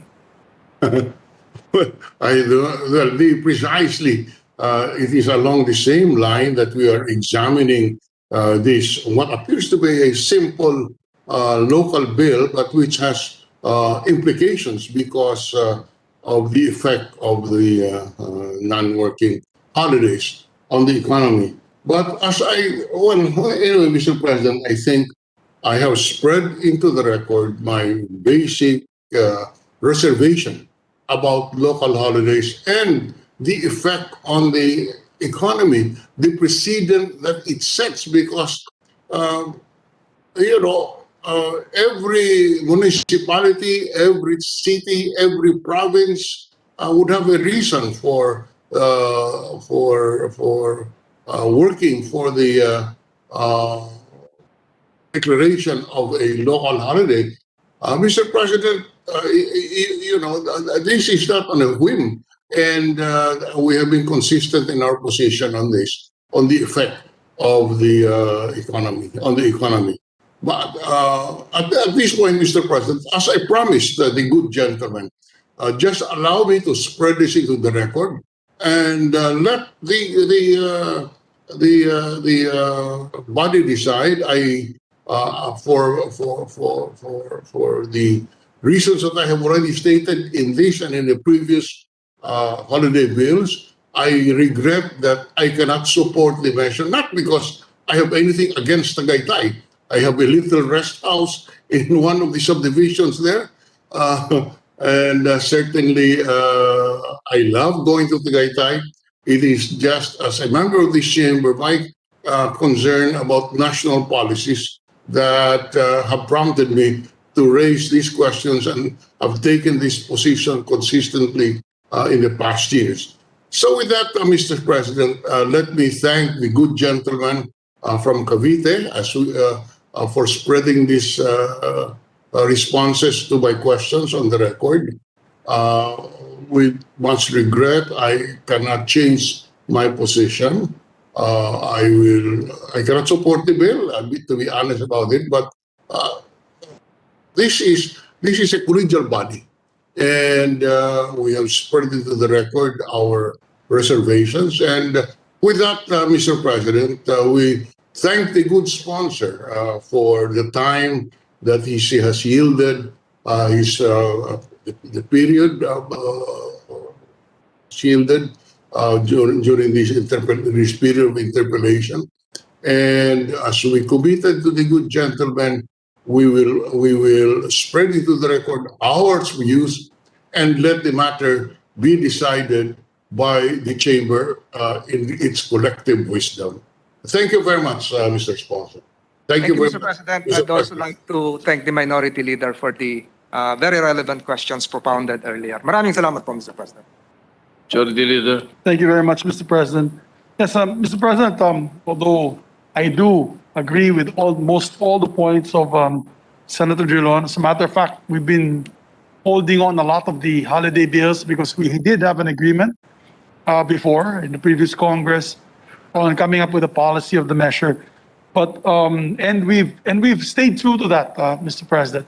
It just so happened that this particular one is close to a dear colleague of ours, is a colleague of ours. Kung hindi lang po personal to sa isang colleague natin, siguro hindi na po ito iti-take up natin sa plenaryo. But because it is a local measure of his own city, of which he had been a mayor for several years, decades, if I'm not mistaken, Mr. President, I personally would support this measure for our dear colleague. But just to mention this on the record, it is not going to be liberal in terms of other measures that are applying for national holidays or local holidays. They're asking for a non-working holiday.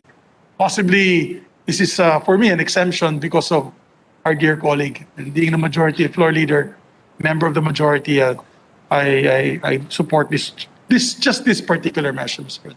So with Perhaps, that, Majority Leader, yes, sir. in as much as I'm very sure that you will be back here after June, Yes, sir. and Senator Joel Villanueva as well. The re-election is in the Senate right now. Inshallah, Mr. President, God willing. But and then of course Senator Drilon and I, we are the only two nationally elected officers who have been elected 4 times in a national position. We'll be leaving in June 30. We expect, we hope that you will take up in the next Congress finally the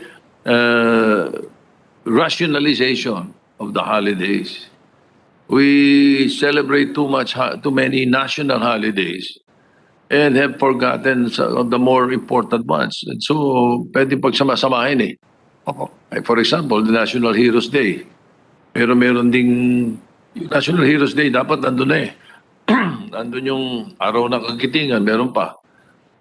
And then we celebrate yung mga talo tayo, Polo Bataan. Dapat maktan na.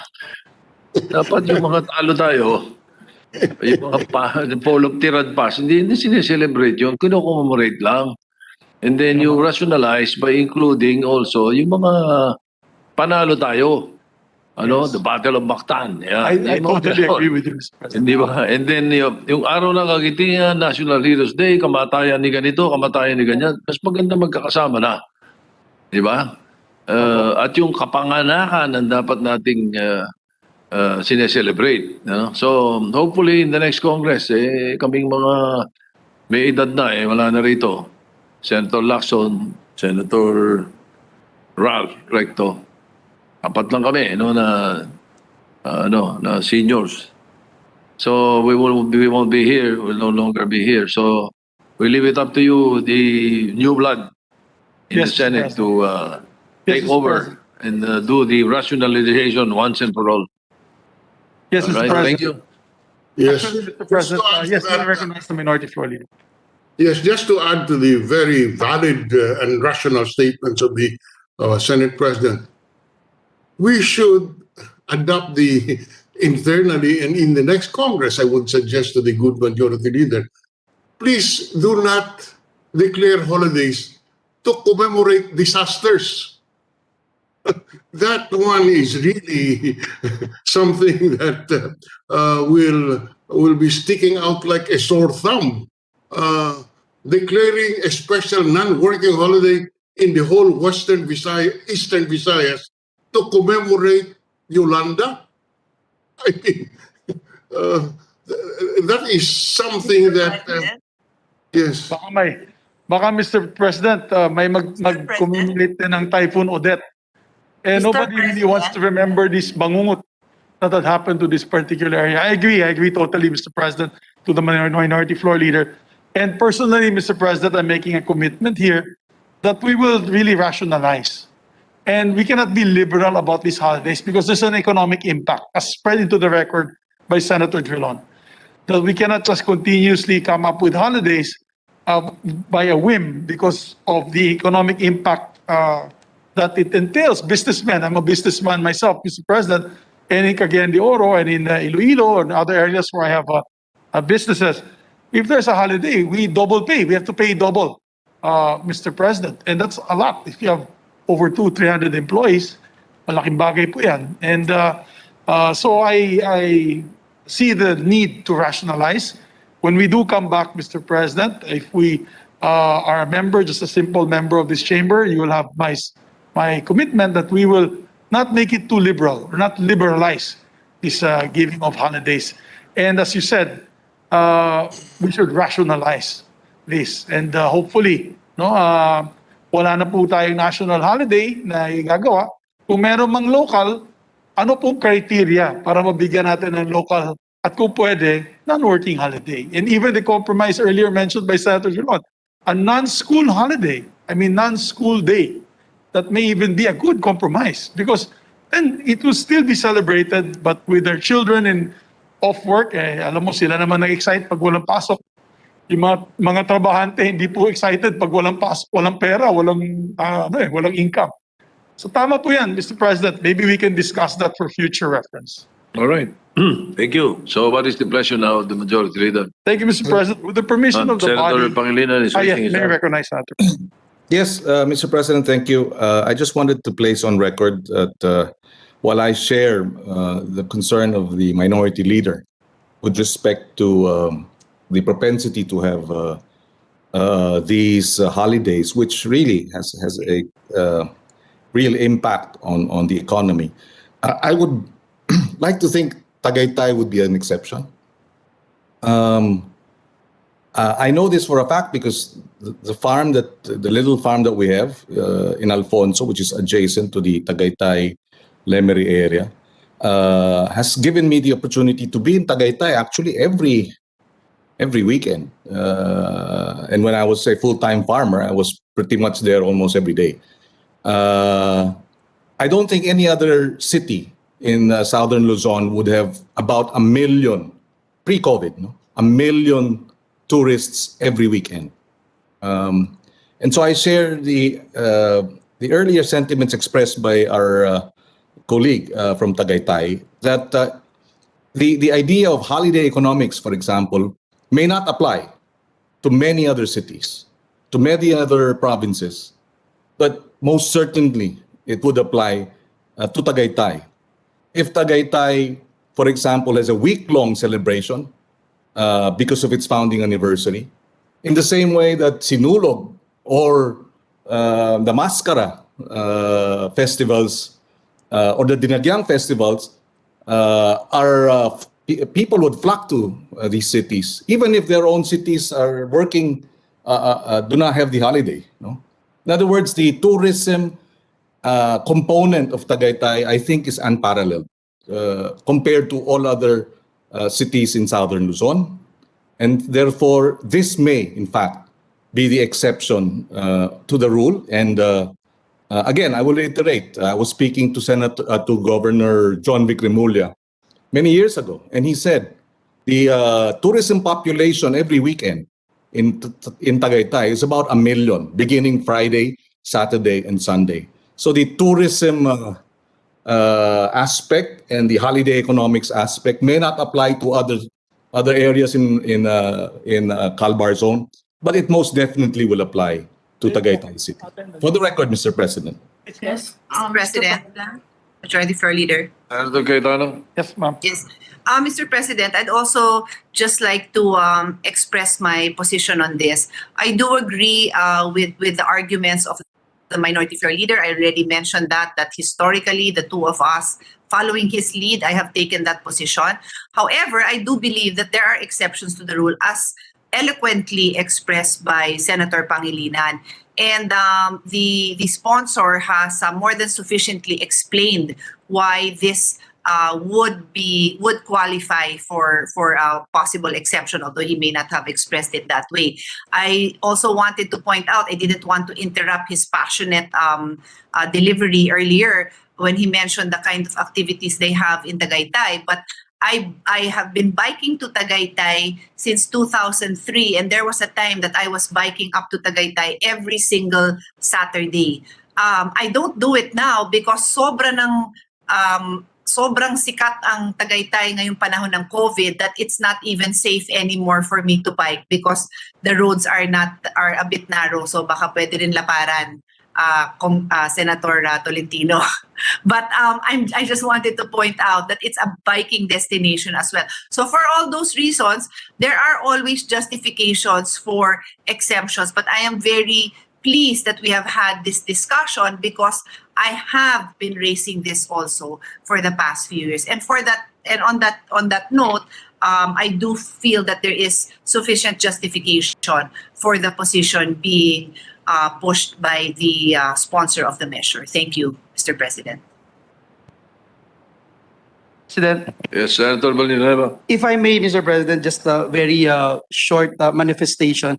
Let me first put on record our appreciation to our minority floor leader, considering that I was on the other end of the discussion for so many years when we were espousing the National Bible Day, the Tech Book Day, the CHED Day. And we appreciate, Mr. President, where the minority floor leaders are coming from. And we are hoping that someday, and it is also the desire of this representation to actually see that day will come, Mr. President, that we'll be able to rationalize our holidays, including evaluation of our regular holidays.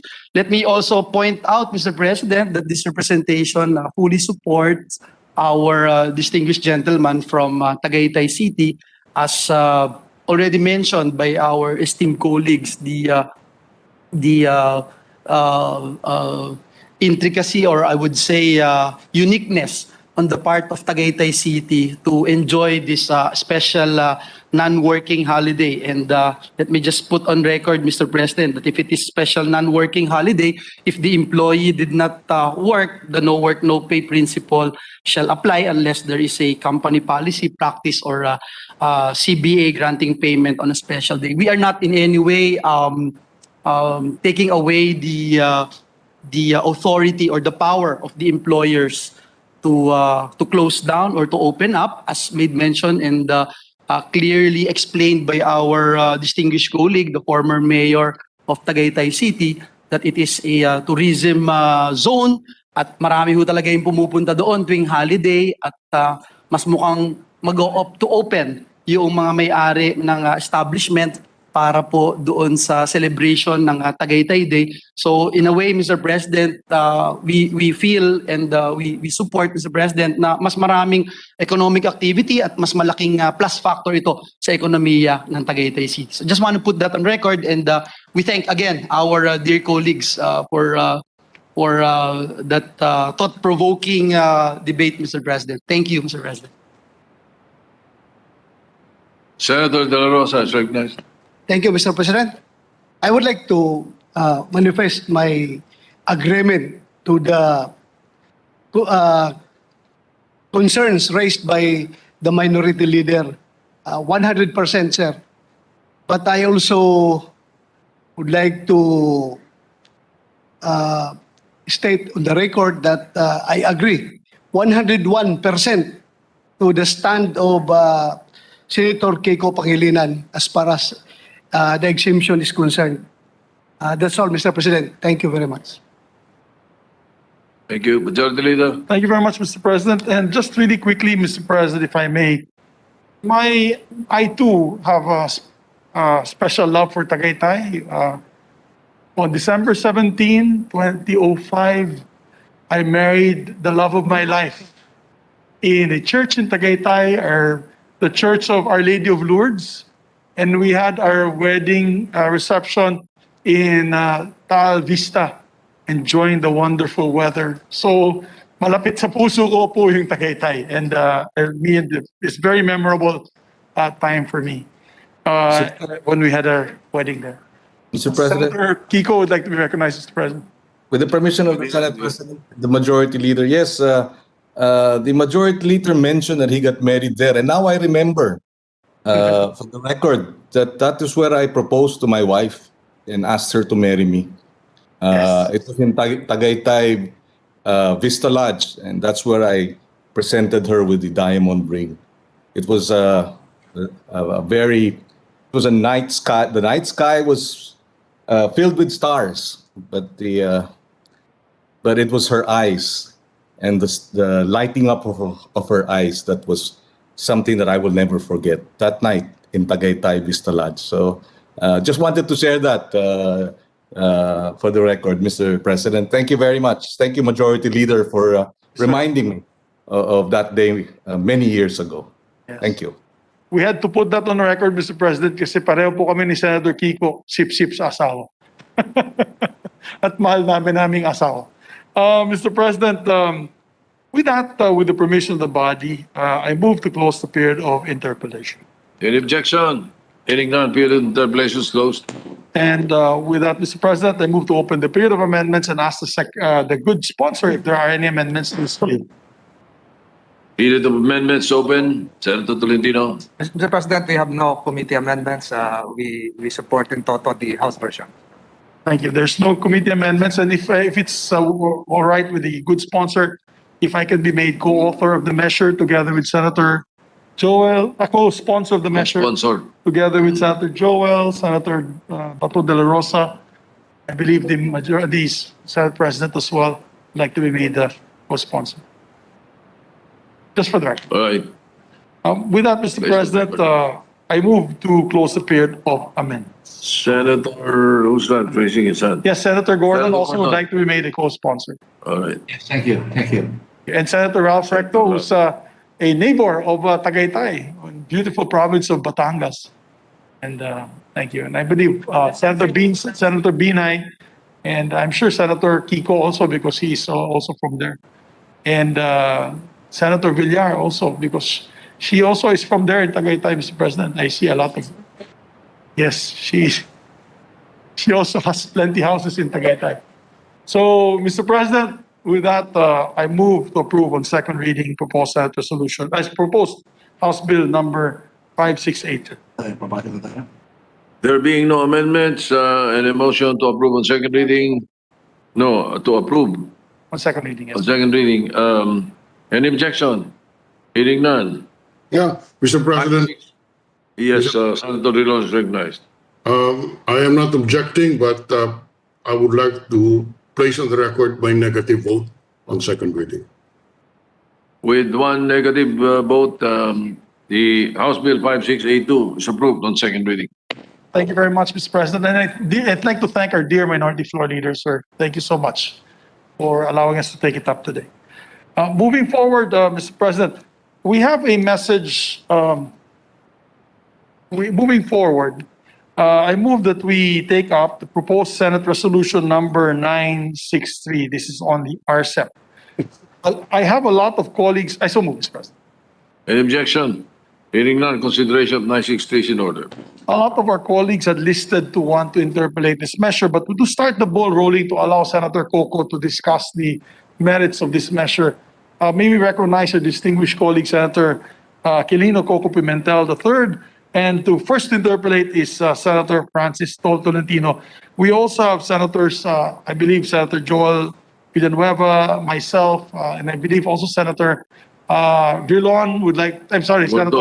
Gordon would like to interpolate, Senator Kiko, Senator Risa, as well as, if I'm not mistaken, Senator Recto as well, Mr. President, just for the record so that our staff can put it in the list. So may we recognize the two gentlemen, Senator, sir. All right. Senator Aquilino Coco Pimentel III is recognized to sponsor 963. And first to interpolate is Senator Francis Tolentino.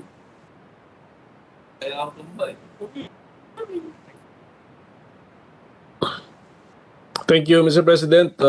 We will try our best. Will the gentleman, Mr. President, the sponsor yield to some questions, although his representation is now exhausted, and I'll try to be brief, Mr. President. It's a good thing it comes after the Tagaytay bill. Yes, Mr. President, willingly. Please proceed. Please Mahaba proceed. ba yan? I'll be brief, Mr. President. 10-15 minutes, Mr. President. Mr. President, I know the gentleman is very adept and knowledgeable in this. In the scheme of our legal structure, Mr. President, you have the Constitution and you have the treaties. May we know from the good sponsor, what would be the place in our legal universe? What would be the exact place? How would you locate the RCEP law, RCEP measure, Mr. President, the resolution, that RCEP treaty, Mr. President? Yes, similarly with all other treaty provisions, Mr. President. So I will place them at the level of municipal law, Mr. President. So, Mr. President, while the Constitution and other decisions would recognize a treaty as part of the laws of the land, would the good sponsor be willing to place on record what would be the laws that would have to be amended insofar as domestic Philippine laws are concerned to make this synchronized with the RCEP? Are there laws that will have to be amended? For instance, our tariff code, for instance, our tax code. Are there laws that are in the horizon that would be affected by this treaty? I could think of the intellectual property code, Mr. President, because this treaty mentions sound marks, and I don't think we are still we have accommodated that in our intellectual property code. So, Mr. President, is it the right mindset right now that if we ratify this, there are current laws in existence that would have to be changed, and I refer to for instance, a Republic Act that speaks of Republic Act 8800, an act protecting local industries by providing safeguard measures to be undertaken in response to increased imports and providing penalties for violations thereof. So, has the committee studied all the laws that would have to be affected so that we can prepare, because there will be consequences when we adopt this RCEP, Mr. President? Do we have a list? As I understand the treaty, Mr. President, actually the safeguard measures law, that's the 8800, Mr. President, that is actually a remedy available to us. So it is not, we don't need to change that. We don't need to amend or change that law. But it has been cited as a remedy available to those affected, Mr. President. So our existing domestic commercial laws would not be changed, and if the good sponsor can directly state this, would even be enhanced if we adopt this treaty? Will the application of our law? From the terms of the treaty, Mr. President, I cannot say that the Philippines needs to amend a lot of laws. But maybe that one, the intellectual property code, because of the sound mark mentioned in the treaty. Thank you, Mr. President. But the other laws, Mr. President, we have an anti-dumping law, Safeguard Measures Act, meron pa tayong countervailing duties law. All of these are relevant to the treaty as possible remedies that the affected industry or exporter, importer, or businessman can avail of our domestic laws to protect himself, Mr. President. So thank you, Mr. President. So it doesn't follow but that by ratifying this, we have to amend our foreign investment laws, similar to what we just did a few weeks ago, our Public Services Act, it's a Retail Trade Services Act, etc., etc. So nothing will be touched, Mr. President, if we ratify this. Am I correct? Oh yes, nothing needs to be touched as a result of the treaty. So yun po yun. But of course, if we want to constantly improve our laws, we are free to do this, Mr. President. So to go back to the basics, Mr. President, RCEP deals with the ASEAN framework plus. You have now New Zealand, you have Australia, you have China, you have South Korea, you have Japan. Am I correct, Mr. President? Opo, ang basic nito is ASEAN. Yes. And then actually this is ASEAN's idea ASEAN has a free trade agreement with its tawagin na lang nating ASEAN partners. 6 po yan sila kasama si India. So ang idea ng ASEAN is pinag-isa yung lahat ng existing free trade agreements ng ASEAN with the 6 partners, pinag-isa sa this RCEP. India decided not to join. So it is now ASEAN 10 plus the 5 ASEAN partners, Japan, China, South Korea, Australia, New Zealand.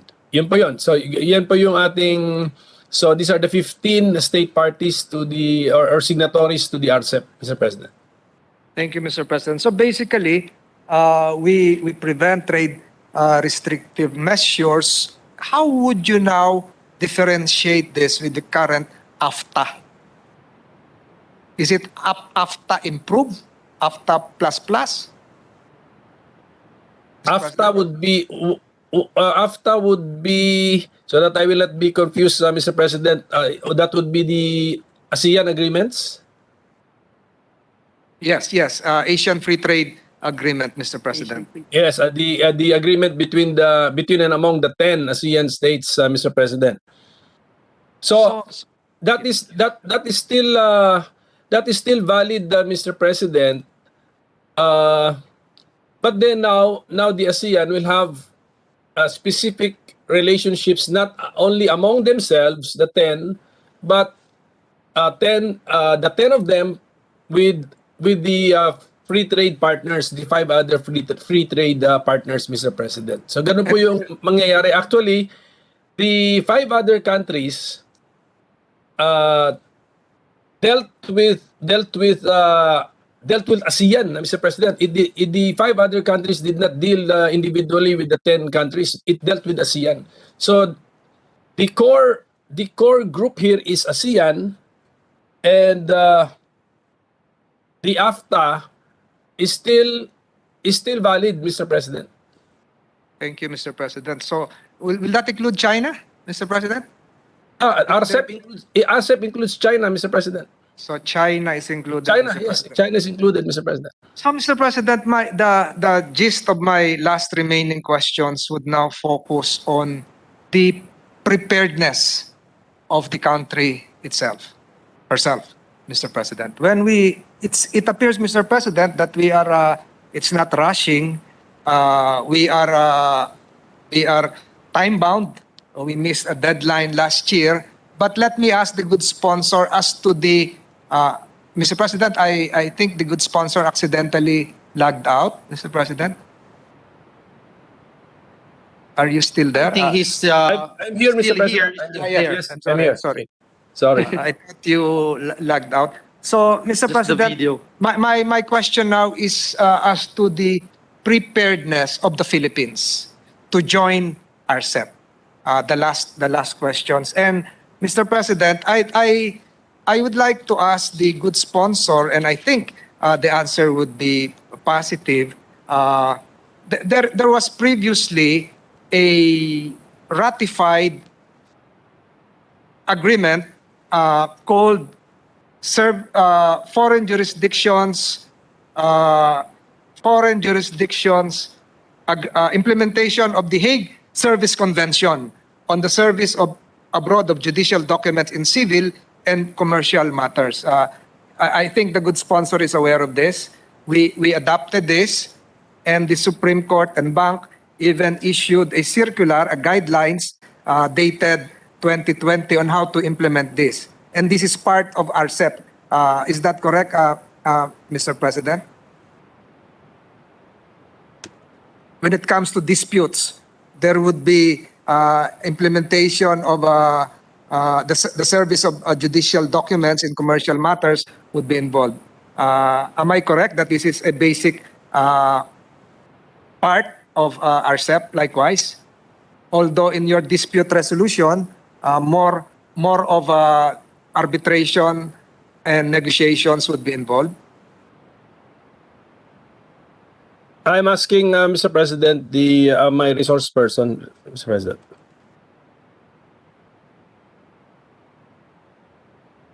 Because of logic tells me that it also depends if the other party is a party to the other convention mentioned by the gentleman from Tagaytay, Mr. President. Yes, Mr. President, because I'm now zeroing in on the preparedness of the Philippines to ratify this, and even this chamber to concur with this treaty. There are structural agreements that would have to be in place to really make the Philippines on equal standing with the rest of the other members, Mr. President. So the first agreement I mentioned was the Hague Service Convention, which we ratified, and the Supreme Court issued the necessary guidelines, dated September 16, 2020. Mr. President, the information I get is that those are two separate conventions, Mr. President. We have our own dispute settlement chapter in the RCEP, Mr. President. Yes, but nothing prevents, Mr. President, in dispute resolutions from nothing prevents the parties from setting aside the dispute mechanism provided for in Article 12 of RCEP to go to courts directly, Mr. President, involving commercial matters. And that will be part of the thread of my questions, Mr. President. Theoretically, Mr. President, but of course, the spirit in the RCEP provisions is that you do things in consultation. So, yes. So sana, I mean, that would be a last card, Mr. President, to sue an RCEP party. Yes. So I really hope that we are in sync with the necessary agreements first before we really go gung-ho with RCEP. But be that as it may, let me proceed to my second question. Now, the gentleman perhaps, or if there are resource persons from DFA, would be familiar with the Hague Choice of Court Convention. There is a Hague Choice of Court Convention enacted June 30, 2005. Parties can be allowed to select their own venue. For instance, if you're Singaporean against a Filipino, you can select New Zealand. You can select Australia, though they may have a different legal regime as your choice venue. And other courts will have to step aside. Is the Philippines a member of the Hague Choice of Court Convention, Mr. President, as far as the sponsor can recollect?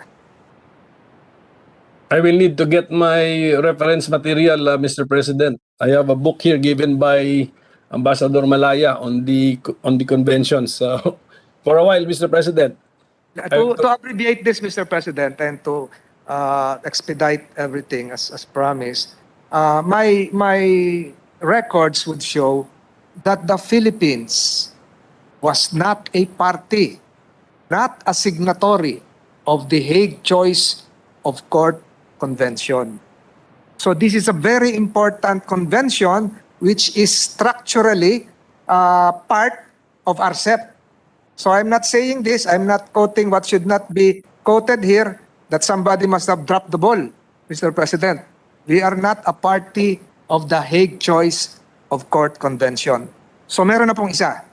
Pangalawa po, Mr. President, there is a United Nations Convention on Contracts for the International Sale of Goods, CISG, effective January 1, 1988, and ratified by 94 states, Mr. President, including, Mr. President, the RCEP countries, Australia, China, New Zealand, Japan, Korea, Vietnam, Singapore, Laos.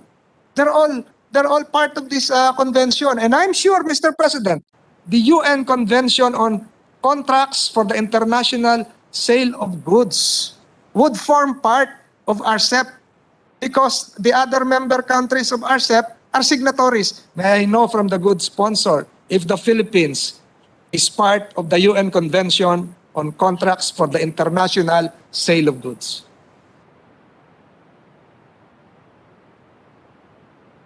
I will need to ask, Mr. President. Okay.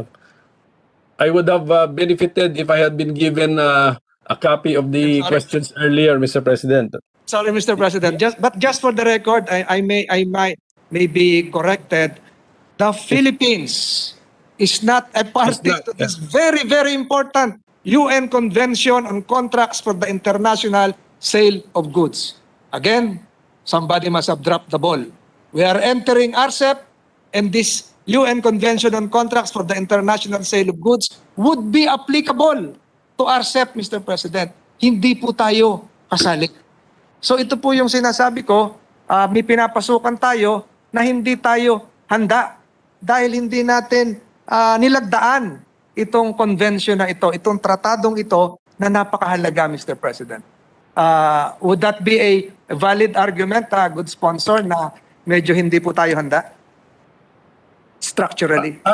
Actually, sir, ang aking feeling is handa na nga tayo sa regime na ito because this is actually what we have right now. As a member of the ASEAN, we have among the ASEAN nations our own free trade agreement, and ASEAN plus the 5 other RCEP partner nations, we have already our existing free trade agreements with them. So, RCEP is of a similar nature. It is a free trade agreement basically involving the same parties, except that this time we have joined the 5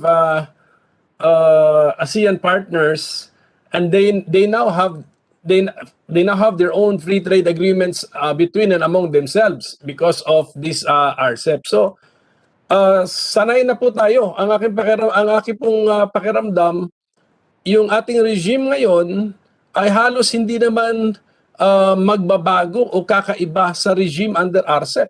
Yun po yung aking sagot po. Thank you, Mr. President. I hope Department of Foreign Affairs is listening. I'd like to quote for my next question, Article 12.10 of the RCEP itself. I have here in my possession, Mr. President. I'd like to quote this. Article 12.10, Domestic Regulatory Framework. Each party shall adopt or maintain a legal framework governing electronic transactions, taking into account UNCITRAL Model Law on Electronic Commerce 1996, the United Nations Convention on the Use of Electronic Communications in International Contracts, done at New York on 23 November 2005, or other applicable international conventions and model laws relating to electronic commerce. This is page 12.8 of the RCEP, which we are now discussing, Mr. President. Ang tanong ko po, Mr. President, there was mention here made of the United Nations Convention on the Use of Electronics Communications in International Contracts.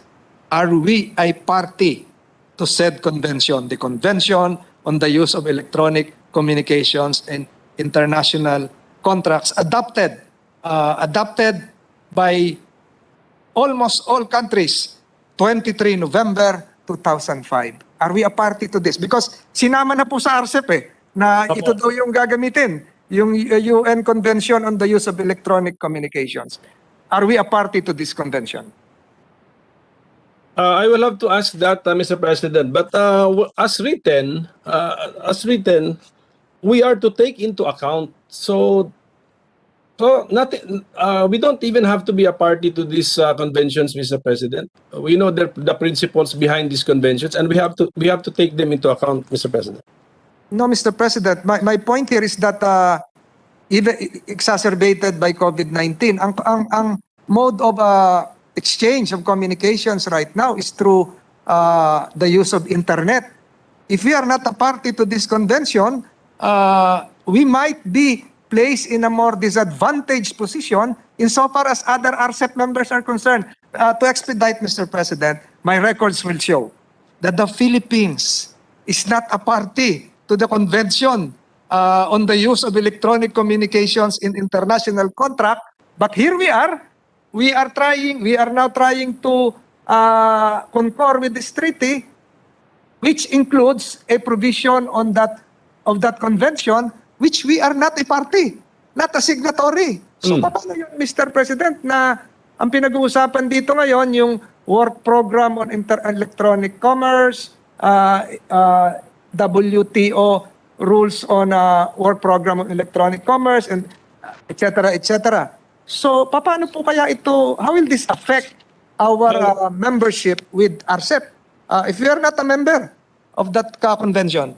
Well, reading Article 12.10, found on page 12-8, Mr. President, the obligation of a state party, like the Philippines, will be to take into account the said UNCITRAL model law on electronic commerce and the other conventions mentioned in that paragraph, Mr. President. So to take into account. So meaning to say, we don't have to be a signatory. yes, be familiar with it. Update your rules or your laws so that you follow this model laws or model transactions, Mr. President.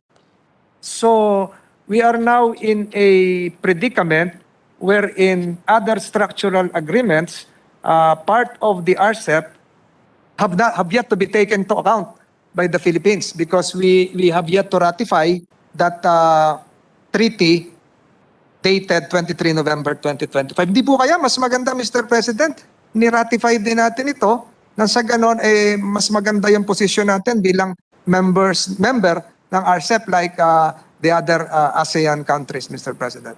And again, no offense, somebody must have dropped the ball, Mr. President. Ito yung mga basic These are the basic building blocks of entering into RCEP, and we are not even a member, Mr. President. Maybe in due time it will come, Mr. President, because as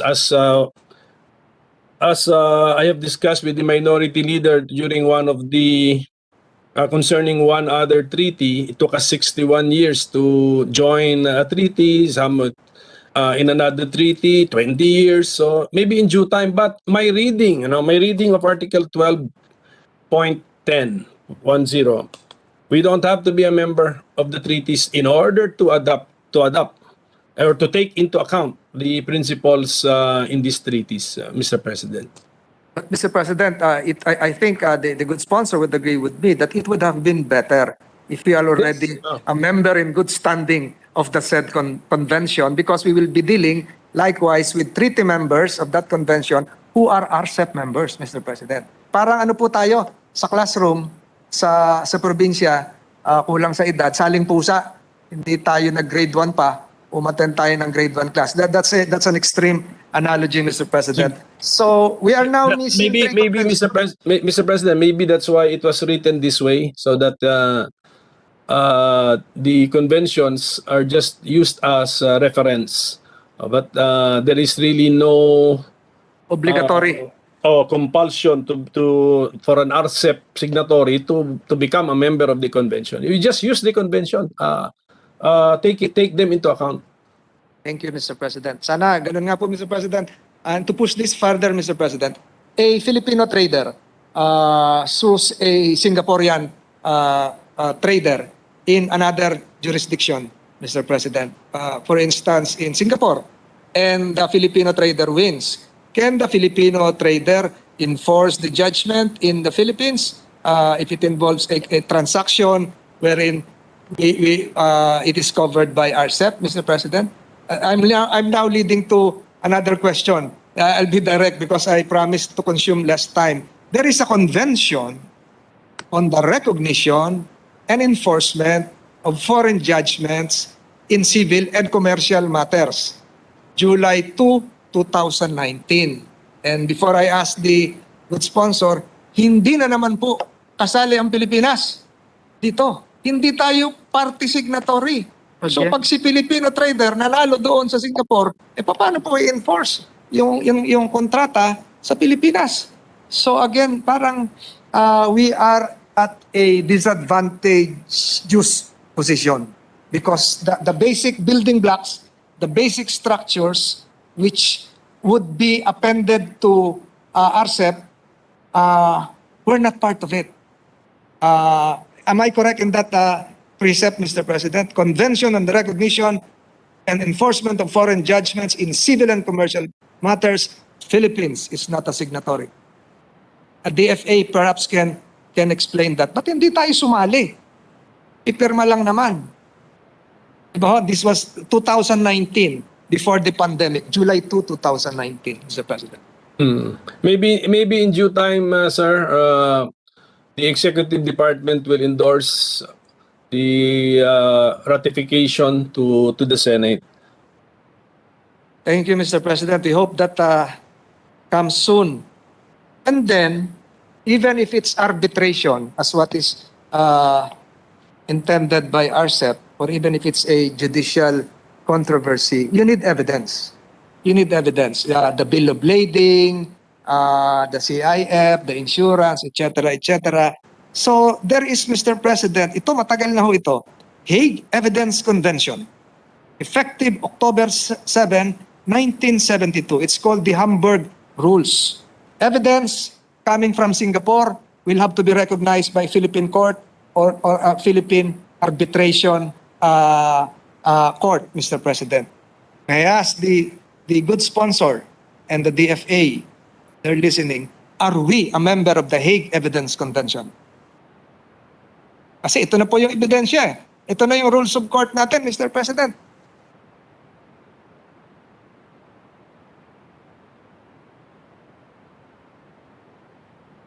Mr. President, maybe the good gentleman from Tagaytay can tell us whether we are a member or not. But we are already discussing actual disputes, Mr. President, between traders, businessmen, exporter, importer. State parties. Yeah, State parties. Even private- state parties. private individuals, Mr. President. That's what I get from the question. Even state parties would the Hague Convention on Evidence, Hague Evidence Convention would be applicable to state parties as what is envisioned by RCEP. So if I answer my own question, the Philippines is not a party to the Hague Evidence Convention. So ang pinapakita ko po, Mr. President, ang dami pong tratado na hindi tayo sumali. Napakahalaga dahil ito po yung building blocks, ito po yung foundation para matibay po yung ating pagsali sa RCEP. And yet, we are not a party to these very important conventions. I don't know the real reasons why, Mr. President. And now, we are rushing, we are as if making it top priority, and I agree it should be a top priority because we want to prevent trade restrictive measures. We want to have predictability. We want to ensure global equity, etc., etc. But are we really prepared? You're going on a flight. Wala ka man lang dalang bagahe. Pupunta ka sa isang lugar na winter pala, wala kang dalang winter clothes. Baka maapektuhan po tayo doon. Yun lang po yung gusto kong i-emphasize dito, that as we approve, ratify, concur with the treaty, we should be prepared. Pumasok po tayo dito sa mga mahalagang convention na hindi tayo signatories. At marami pa ho sigurong conventions, Mr. President. There are 420 regional trade conventions in existence right now. Baka marami pa tayong salihan, wala ho tayong dalang winter attire kung pupunta tayo sa isang lugar na malamig at maraming yelo. So, yun lamang po ang gusto kong ibahagi dito, Mr. President. And I hope, and I'm sure, with the sponsor at the helm of the Committee on Foreign Relations and with the assistance of the Department of Foreign Affairs, we can expedite the ratification, the signing, the accession to all the treaties that I mentioned, so as not to place the Philippines in a position which will not be so good for the country. Baka madihado po tayo. But I have no objections insofar as RCEP is concerned. Gusto ko lamang ma-spread sa records, Mr. President, that these are very significant treaties which we missed signing. We dropped not just one ball but several balls already. And if we can be signatories by accession to the treaties that I mentioned, which I will repeat, the Hague Convention, the Hague Choice of Court Convention, the UN Convention on Contracts for the International Sale of Goods, the Convention on the Recognition and Enforcement of Foreign Judgment in Civil and Commercial Matters, the Convention on the Use of Electronic Communication in International Contracts, the Hague Convention on the Hague Evidence Convention, perhaps we will be at par with our ASEAN brothers, as well as the plus, Australia, New Zealand, China, South Korea, and Japan. And I thank the good sponsor for answering my questions. It's just my wish that we be a member in good standing to all the conventions that I mentioned a while ago. I promise that I'll have just 15 minutes of your time. I hope I have contributed something, Mr. President, and I thank the good sponsor for clarifying some matters, Mr. President. Thank you, Mr. Sponsor. Thank you, Mr. President. Yes, Mr. President, just a brief reaction. Senator Tolentino has really helped us a lot, no? But so the committee has taken note of all of the relevant or interrelated conventions that he has mentioned connected with trade, not really only with RCEP, but with international trade, the growth of international trade, which will probably complete or expand the remedies of people affected by our international trade treaties. So we will take note of all of the manifestation of the good senator from Tagaytay. What I'm just saying is that the RCEP was not meant to be the substitute for us to be a member of these treaties through the RCEP. So the purpose of RCEP actually, I'll put in this into the record, to broaden and deepen economic integration in the region, our region, ASEAN, strengthen economic growth and equitable economic development, and advance economic cooperation through this RCEP agreement, which will build upon existing economic linkages among the parties. That's number one. Number two is we want to strengthen our economic partnership to create new employment opportunities.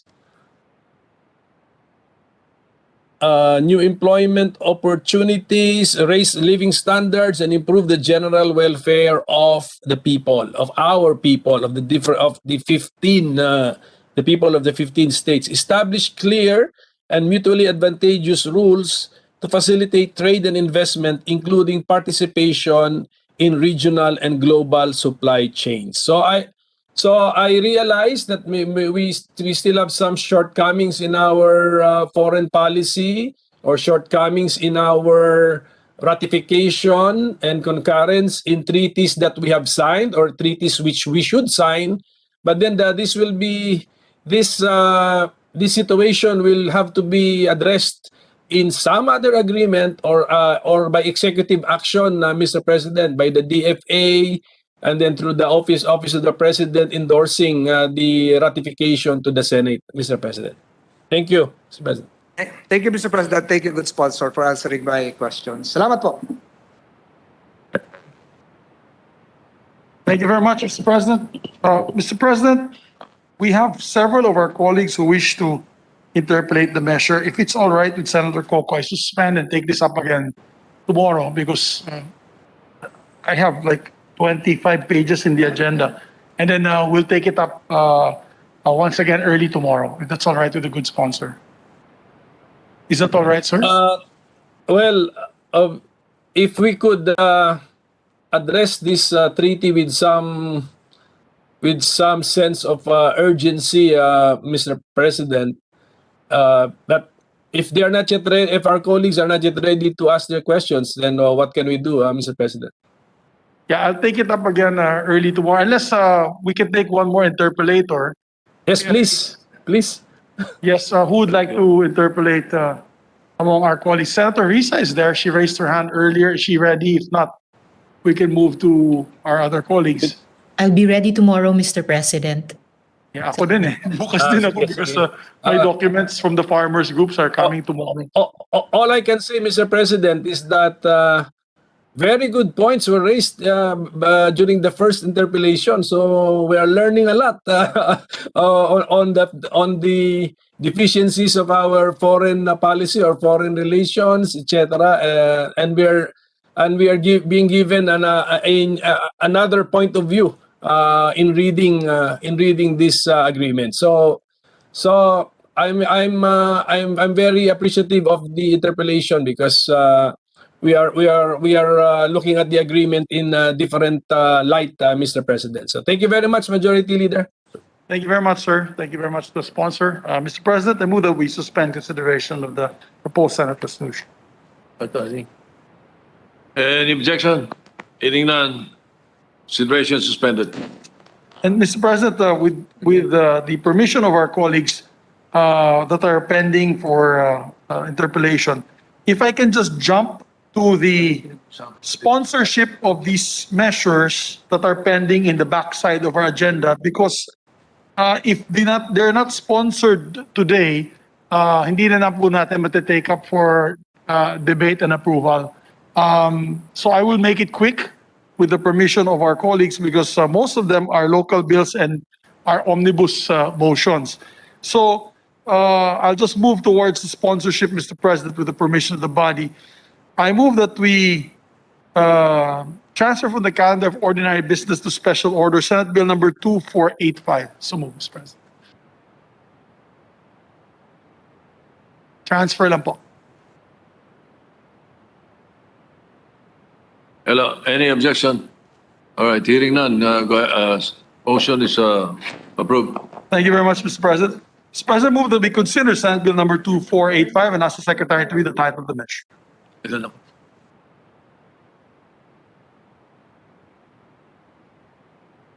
Go ahead. Senate Bill number 2485, an act creating a second Congressional Commission on Education to assess and evaluate the state of Philippine education and recommend innovative and targeted reforms in education, providing funds therefore and for other purposes. May we recognize, Mr. President, sponsor Senator Sherwin Gatchalian. Senator Sherwin Gatchalian is recognized.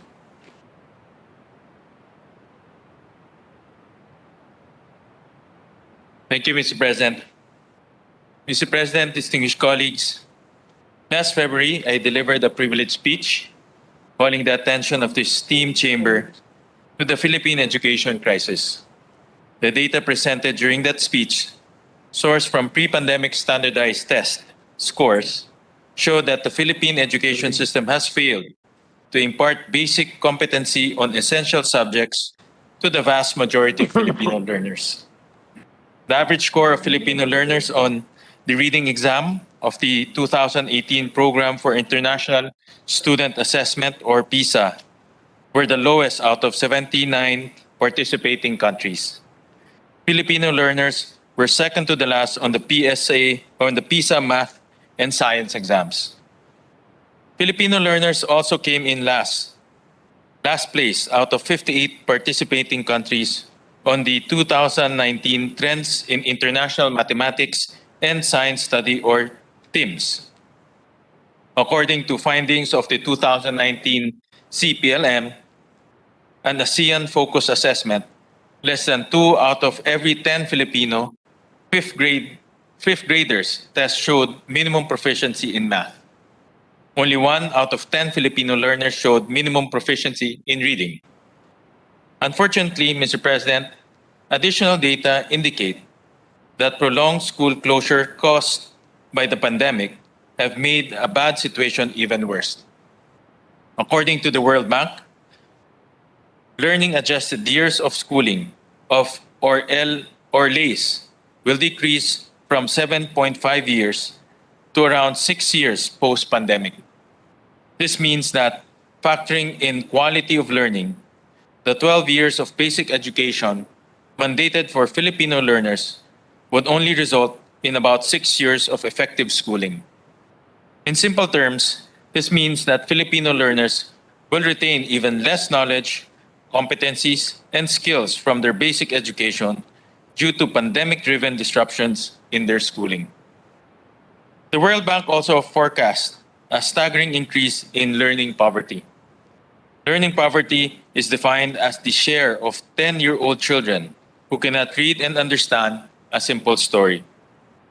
It is an effective proxy measure for education quality. World Bank's revised estimates show that learning poverty in the Philippines is now at least 90.5%. This means that 9 out of 10 children of that age cannot read and understand a simple story. World Bank predicts that learning poverty will continue to get worse due to the closure of schools. Mr. President, the data suggests an alarming escalation of the Philippine education crisis, precipitated by the COVID-19 pandemic. We are facing the potential collapse of the education system entirely as learner outcomes continue to deteriorate and tens of millions of Filipino learners are left behind. We're also in danger of wasting trillions of pesos worth of taxpayers' money over the next few years on an education system so flawed that it cannot even accomplish something as basic as teaching our children how to read. Frankly, Mr. President, I am ashamed and outraged at how our education system has failed entire generations of Filipino learners. The only way to end the education crisis and prevent the complete collapse of the Philippine education system is to dedicate ourselves to achieving groundbreaking system-wide reforms. The gigantic scope of this task is far beyond the means of ordinary committee hearings and legislative work. We must create a powerful congressional body whose sole purpose is to study the many ills of our education system and craft concrete legislative solutions to cure them. It is in this context, Mr. President, that I am sponsoring the Second Congressional Commission on Education, or EDCOM-2 Act. The objective of EDCOM-2 is to undertake a comprehensive national assessment and evaluation of the performance of the Philippine education sector for the purpose of recommending transformative, concrete, and targeted reforms. The objectives of EDCOM-2 shall include conducting a review of the observance of the respective legal mandates of the Department of Education, Commission on Higher Education, and the Technical Education and Skills Development Authority, determining the factors that have contributed to the continuing failure of learner performance on identified subject areas to meet desired international and local standards, recommending specific, targeted, and time-bound solutions to enable the education subsectors to improve performance vis-à-vis measurable indicators and deliver accessible, inclusive, and quality education that is at par with world standards. Identifying best practices of various national and international education institutions that can be adopted across the entire education system. Proposing a monitoring and evaluation plan to ensure the timely achievement of set targets. Determining the role of local government units in delivery of basic education services. And proposing additional legislation to further the objectives of the Act. EDCOM-2 will be composed of 10 members, 5 each from the Senate and the House, who chair the most relevant committees to the mandate of EDCOM-2. They are the chairpersons of the respective Senate and House committees on basic education, higher, technical, and vocational education, finance or appropriations, science and technology, and labor and employment. The members of the commission are given a period of 2 years to conduct the necessary consultations, analyze the information received, and report their findings. The Philippine Institute for Development Studies shall serve as the research arm of EDCOM2 to bolster the Commission's capabilities. Upon the expiration of EDCOM2's mandate after 2 years, it shall be dissolved as the bill then provides for the creation of a Joint Congressional Oversight Committee. The role of the JCOC will be to oversee, monitor, and evaluate the implementation of the recommendations of EDCOM2. It goes without saying, Mr. President, that this measure is inspired by the first Congressional Commission on Education established in 1990. Faced with a similar education crisis, the 8th Congress of the Philippines resolved to establish EDCOM1 to amass information, to review and assess the Philippine education sector through extensive direct consultations on an unprecedented scale. EDCOM1 held grassroots consultation in each region of the Philippines, visiting 18 provinces and 13 regional centers. EDCOM1 met 33 groups representing public and private schools, teachers, parents, students, special education, local and national government executives, workers, and employers. They invited 378 experts in education, science and technology, language, technical education and training, public administration, finance, and mass media to share their insights and expertise with the body. It was the most extensive and intensive public consultation in the history of Philippine governance. Through this extraordinary application of participatory governance and inclusive policy making, EDCOM1 crafted the 1991 EDCOM report, one of the most influential congressional reports ever published. This report set in motion several of the most impactful education reforms over the past few decades. Foremost among them was the breaking up of the monolithic Department of Education, Culture, and Sports in favor of the DepEd, CHED, TESDA trifocalization that exists today. Mr. President, we know that our education system is in need of reform. However, for any reform to be truly transformative, it must start with a clear and comprehensive understanding of the problems it wishes to solve. In simple terms, the purpose of EDCOM2 will be to devote as many resources as possible towards achieving our ideal of delivering quality education to all Filipino learners. With the advent of virtual conferencing, cloud computing, and other technologies, we have the opportunity to make history once more by conducting direct consultation with education stakeholders and policy experts on a scale far greater than even EDCOM1. In essence, Mr. President, what we are proposing is the most intensive policy review in the history of our government. In my view, we can settle at nothing less if we want to end the education crisis and prevent the collapse of our broken education system. Therefore, I joined my co-authors, Senator Angara, Senator Drilon, Senator Poe, Senator Villanueva, and Senator Marcos in wholeheartedly imploring our colleagues to support the approval of this landmark education legislation. I would also like to thank the many stakeholders who helped us get to this point. DepEd, CHED, TESDA, MBTH, TE, BARM, PIDS, Philippine Normal University, UP College of Education, UP NCPAG, the University of Santo Tomas, Father Ben Nebres, Brother Armin Luistro, EDCOM1 alumni Dr. Imperial and Professor Sebastian, PESPA, ALCU, PASOK, COCOPEA, Synergia, ENET, and PBED. Lastly, may I also manifest, Mr. President, that House Bill number 10308, entitled An Act Creating a Congressional Oversight Committee on Education to review and assess the state of Philippine education and recommend policy reforms to harmonize and enhance the policies and programs of Philippine basic, technical, vocational, and higher education be taken into consideration under Committee Report number 446. We must take decisive action to fix the Philippine education system before it is too late. Our children deserve better. Our nation deserves better. Thank you, Mr. President. Senator Joel Villanueva is recognized.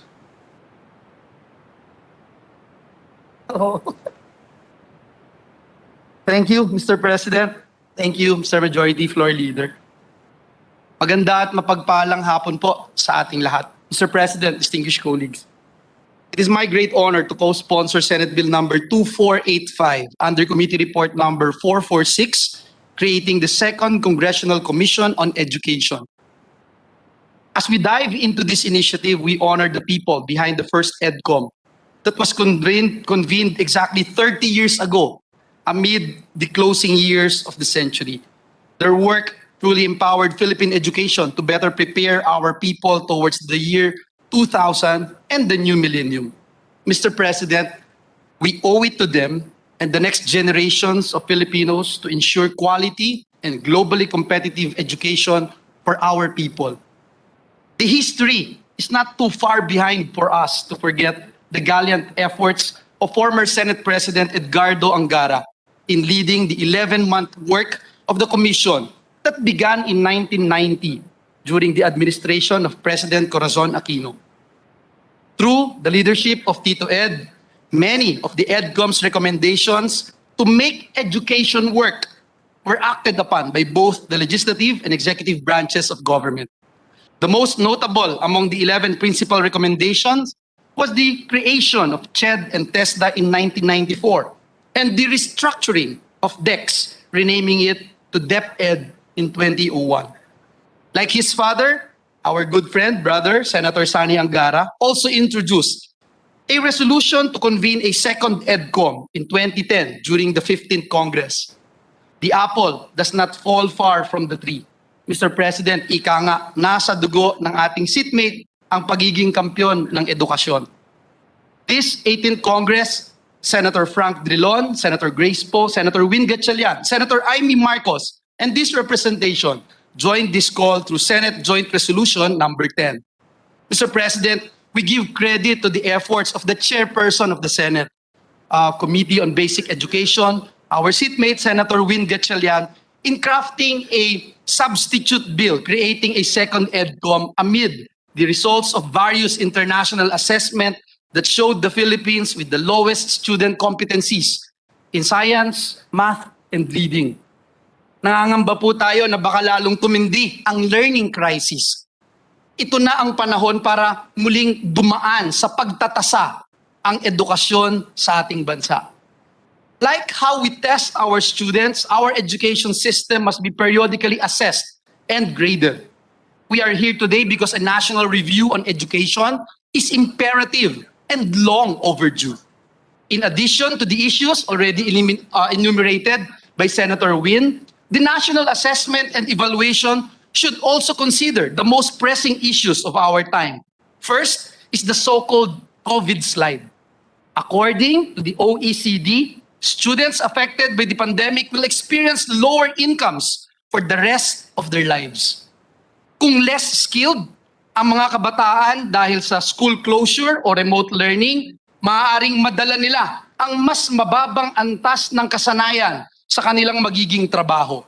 Apektado rin ang productivity kung may gap sa kaalaman at kasanayan ng ating mga manggagawa. The second is about job skills mismatch. The latest labor force survey showed that there are 3.16 million jobless Filipinos and 7.62 million who want additional hours of work. Last year, the ADB, Asian Development Bank, said that there is a high mismatch of our graduates with their occupations. The World Bank also concluded that the low certifications of students in technologically advanced areas in contributing to the job skills mismatch in the Philippines.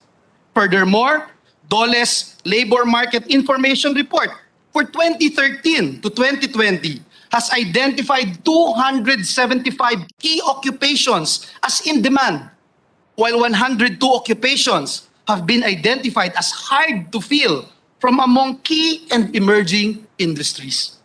Sadyang hindi po talaga trabaho ang kulang sa ating bansa, Ginoong Pangulo, kundi mga graduates na swak sa trabaho. Third is the poor coordination in the education sector. While trifocalization reduced the administrative layers and substantially cut down the mandate of DECs, it also resulted to disjointed educational policies and incoherent reform initiatives in the education sector. As former TESDA secretary, we know how educational agencies working in silos undermine comprehensive education planning. The new trends in education that have been accelerating should serve as a wake-up call for our education agencies to work together. Malaking tulong po, Ginoong Pangulo, ang pagsasabatas natin ng Philippine Qualifications Framework Law, kung saan nagtatag tayo ng isang National Coordinating Council, subalit mas mainam kung magagawa ang koordinasyon sa lahat ng aspeto ng Philippine education. Mr. President, the problems that our schools face today are not as they were in the 1990s. Yet, the underlying constitutional provisions on education remain. Back then, the EDCOM dealt with relevance and quality, funding, and the coming century. We are now dealing with much greater demands in the fourth and fifth industrial revolutions. COVID-19 pandemic, remote work revolution, digital technology and social media, and the internationalization of education, among many others. Sa magkakasunod po na reforma at batas pang-edukasyon na naipasa natin tulad ng free tuition, ALS, PQF at tulong trabaho law, gayon din ang malapit ng maging batas na Inclusive Education Bill at Excellence in Teacher Education Bill. Kaya rin po nating tapusin ang trabaho para sa EDCOM 2. In fact, Mr. President, we feel that it will be easier the second time around. With digital technology, consultations will not be as hard as the first EDCOM. However, this doesn't mean that we will not go directly to our teachers, trainers, students, and employers. We aspire to conduct regional, provincial, school, and industry-level consultations. Likewise, the availability of students, the availability, Mr. President, of studies locally and abroad, like the Program for International Student Assessment, or PISA, trends in international mathematics and science study, or TIMSS, and the Southeast Asia Primary Learning Metrics, or CPLM, will make the mandate of the proposed 10-member commission practical and doable. The proposed 2-year duration may seem long, but it is justifiable not only in terms of the scope of a national assessment, but also in terms of the need to consider the regional and international context of education. Mr. President, the first EDCOM was the 11th review of education in Philippine history since the Monroe Survey in 1925. Perhaps, Mr. President, the frequency and all-embracing reforms of the first EDCOM prompted former DEC Secretary Brother Andrew Gonzales in 1998 to say that EDCOM survey should be the last, at least for the next half-century. Sa kabila po ng obserbasyong ito, marami ang nagsasabing dapat noon pa ginawa ang ikalawang EDCOM. Marahil naiwasan ang learning crisis na binabanggit po namin ni Senator Win Gatchalian. Hindi pa po huli ang lahat, Ginoong Pangulo. Nagawa ng unang EDCOM noon, magagawa rin po natin ngayon. Edukasyon, wala nang iba pa ang sandigan ng trabaho at pag-asenso ng mga Pilipino. Mr. President, the House of Representatives and the Senate must work together, along with the best minds of our country, in this initiative of great significance and urgency, considering the present problems and new opportunities in our education system. As representatives of the people, we hope to own the aspirations of the Filipino people for quality and competitive education for the future. Hence, I urge our distinguished colleagues to join us in seeing the passage of this very important measure. Muli, Ginoong Pangulo, maraming salamat po at pagpalain tayong lahat ng ating Panginoong Diyos. Majority Leader. Yes, thank you, Mr. President. We have a few more members who wish to co-sponsor the measure. We have in the list Senator Sani Angara, Senator Francis Kiko Pangilinan, and Senator Gordon. May we recognize Senator Sani Angara? Senator Sani Angara is recognized. Thank you, Mr. President, distinguished Majority Leader, distinguished colleagues. Good evening. Just recently, the COCOPEA, or the Coordinating Council for Private Educational Institutions, thanked this institution, the Chamber, for the passage of RA 11635, Republic Act 11635, clarifying favorable taxation for private schools and ensuring the viability of private schools. And PASUK, or the Organization of State Universities and Colleges, also thanked this chamber for their increased budget received by our state universities and colleges. So, Mr. President, we must be doing something right. But our work for Philippine education is far from done. There is so much work to be done, as mentioned by our distinguished chairpersons of the Committees on Higher and Basic Education, Senator Win Gatchalian and Senator Joel Villanueva. I thank them for acknowledging our work as well as the work of the first EDCOM of my late father. So today, Mr. President, I support our seatmates, the chairman of the Senate Committee on Basic Education, Senator Win Gatchalian, and co-sponsor this measure on convening a second Congressional Commission on Education, or EDCOM 2. It must be noted that this measure was born out of Joint Resolution number 10, filed last December 10, 2019, for the establishment of an EDCOM 2, introduced by this representation, the Minority Leader, Senator Drilon, Basic and Higher Education Committee Chairs Gatchalian and Villanueva, as well as Senators Grace Poe and Amy Marcos. We filed this joint resolution motivated by the concerns of our schools, our educators, and as mentioned by the chair of the Committee on Basic Education, the very poor results from the various assessment surveys. Mentioned was the PISA 2018, where we were last among 79 countries. And there is also the TIMSS survey, where we were last among 58 countries. Then there is also the 2019 Southeast Asia Primary Learning Metric Study across 6 ASEAN members, where our grade 5 students underperformed in almost all the metrics utilized. So in TIMSS, we placed last for grade 4 mathematics and science. And in PISA, we had the lowest score for reading and the second lowest score for science and mathematics, just for the record, Mr. President. In addition, some disturbing findings: 80% of our 15-year-olds do not reach the learning standards na angkop para sa kanilang baitang o grade level. At 81% naman po ng ating mga grade 9 students ay hindi marunong gumamit ng mga problem-solving strategies sa matematika at hindi nakakaalam ng mga basic concepts tulad ng tamang paggamit at pagkalkula ng mga percentages, fractions, at decimal numbers. Nakita rin po daw sa ating mga silid-aralan na mahina ang disiplina, madalas raw nakakaranas ng pambubuli ang ating mag-aaral. Noting that it's 1 decade since we passed the anti-bullying law, Mr. President, I was still in the lower house. At hindi nila nararamdaman sa mga kasama nila sa nagaganap na paaralan, or a weak sense of belonging, Mr. President. Dagdag pa dito, posible raw na ang mga problemang ito ay hindi na-aksyonan ng mga principal at mga guro dahil hindi nila lagi napapansin o kaya nauunawaan na ganap ang mga nararamdaman ng mga estudyante nila.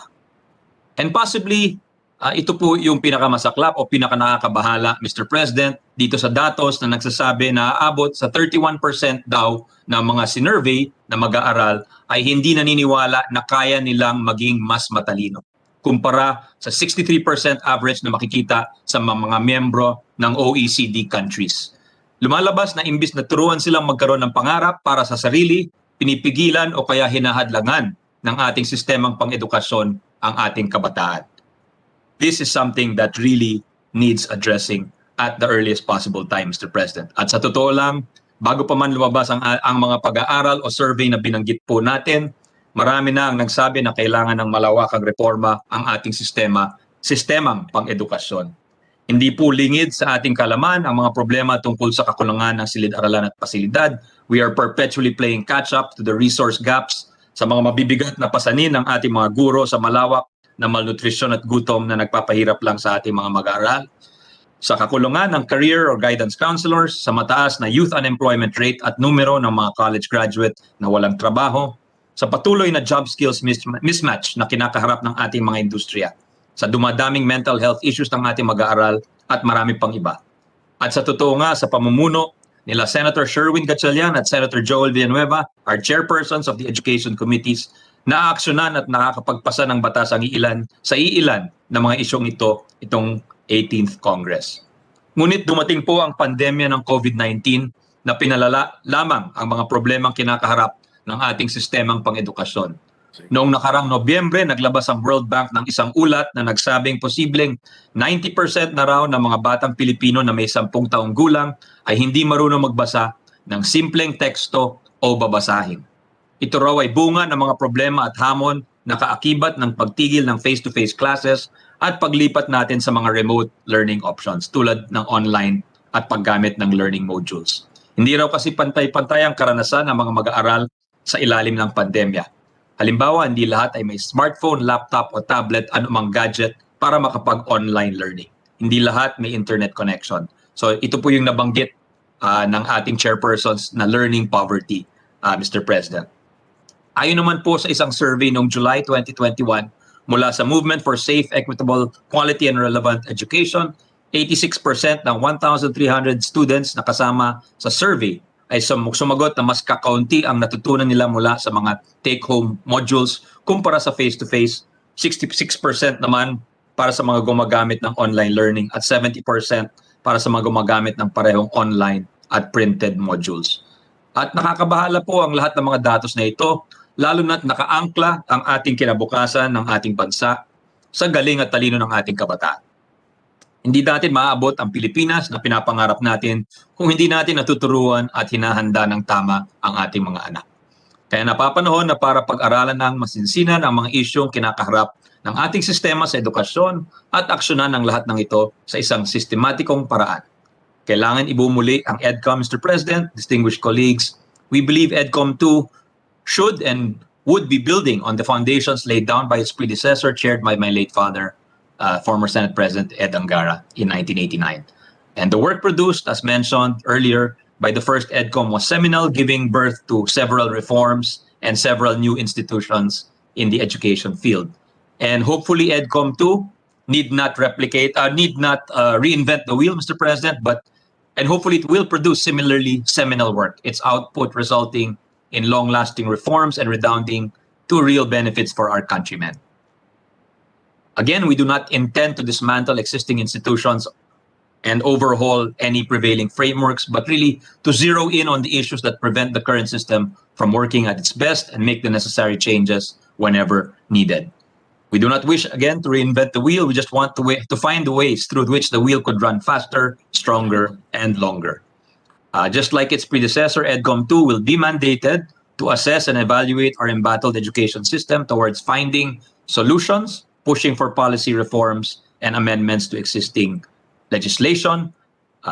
Just like its predecessor, it will be hard-pressed to build a more efficient education system in the face of ballooning fiscal requirements. And just like its predecessor, it will embark on this important endeavor at a very critical juncture in our nation's history.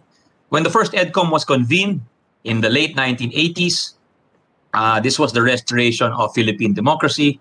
And now, as we convene the second EDCOM, we will be emerging, hopefully, from the greatest humanitarian crisis which the world has seen in recent history. In both instances, the country found itself at a crossroads and bestowed with the opportunity to build back stronger, build back better with the next steps. In my father's sponsorship speech for the measure that created the first EDCOM, my father said that the most important undertaking of a nation in planning for its survival and progress is education. We'd like to reiterate this thought because we could not agree more. EDCOM 2 should be seen as a critical component of our ongoing attempts to help the country recover and chart a new growth trajectory in the wake of the COVID-19 pandemic. EDCOM 2 is about building back better, but it is also about envisioning a brighter future for our country and taking bold steps so that our children grow up in a society that nurtures and does not stifle their talents.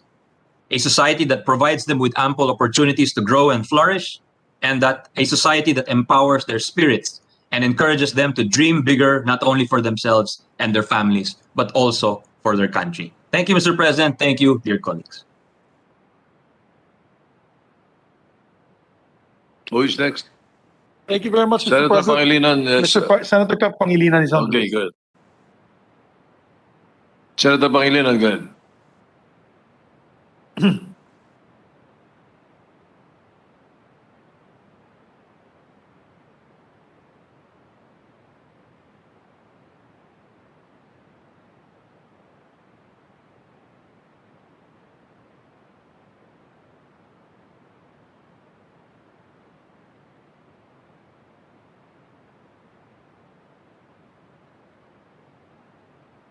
Senator Kiko's on mute, Your Honors. Yeah. Thank you, Mr. President. I apologize for the glitch. Thank you, Majority Leader. I rise to co-sponsor this measure, which is critical at this time and must merit a swift and aggressive response by Congress and the Philippine Senate. Sa ating bansa ngayon, mayroon tayong pandemya ng kagutuman at malnutrisyon. Ito po ay dahil sa kahirapan o poverty, kawalan ng sapat na trabaho, kawalan ng sapat na kita para matustusan ang pang-araw-araw na gastusin, lalo na ang pagkain. Silent killer ang gutom at malnutrisyon. Tinatayang 95 na mga kababayan natin ang namamatay sa gutom at malnutrisyon araw-araw. Hindi natin ito nababasa o naririnig sa mga reports ng mass media at post sa social media. Isa itong karumal-dumal na pangyayaring araw-araw. Hindi ito dapat nangyayari sa isang bansa tulad ng Pilipinas. Subalit, may isa pang poverty na silent killer rin ng kabataang Pilipino. Hindi ito pumapatay ng pisikal na katawan, pero fatal ang long-term effects nito tulad ng gutom at malnutrisyon. Ang tinutukoy natin dito ay ang poverty of education, or to be more accurate, poverty of learning. Gutom at malnutrisyon sa natutunan at kaalaman ng ating mga anak. In 2020, the World Bank has defined learning poverty as the share of 10-year-olds who cannot read nor understand a simple story. Earlier in 2019, the World Bank estimated that the pre-pandemic learning poverty in the Philippines was already 69.5%. Literal na gutom at kakulangan sa sapat na pagkain may tamang nutrisyon at figurative na gutom at kakulangan ng sapat at tamang natututunan at kaalaman. Yan ang pinagdadaan ng pandemya ng kabataang Pilipino sa gitna ng COVID pandemic. Kahit masawata at makontrol natin ang COVID-19, may iwan sa atin ang literal na gutom at kakulangan ng sapat na pagkain may tamang nutrisyon. May iwan pa rin sa atin ang figurative na gutom at kakulangan na sapat at tamang natututunan at kaalaman. Ayon sa World Bank report na Improving Student Learning Outcomes and Well-Being in the Philippines, what are the international assessments telling us? Ang kabataang estudyante ay nakakakuha ng low score sa pinakahuling Global Math and Science Assessment Exams. Ang mababang scores ay salamin ng poor school climate sa ating bansa. Sabi rin ng World Bank report, Filipino students had difficulty understanding lessons taught in English and further aggravated by campus violence like bullying. There is a crisis in education which started pre-COVID but will have been made worse by the pandemic. Listed among the report's key findings was that more than 80% of children do not know what they should know in school.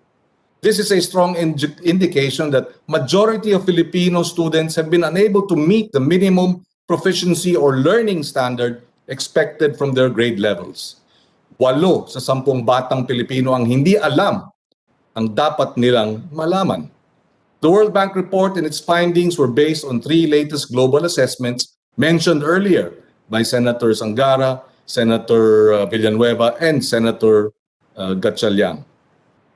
In another report, this time in May 2021, the World Bank said the current distance learning amid the COVID pandemic had limited the effectiveness and possibly increased learning poverty.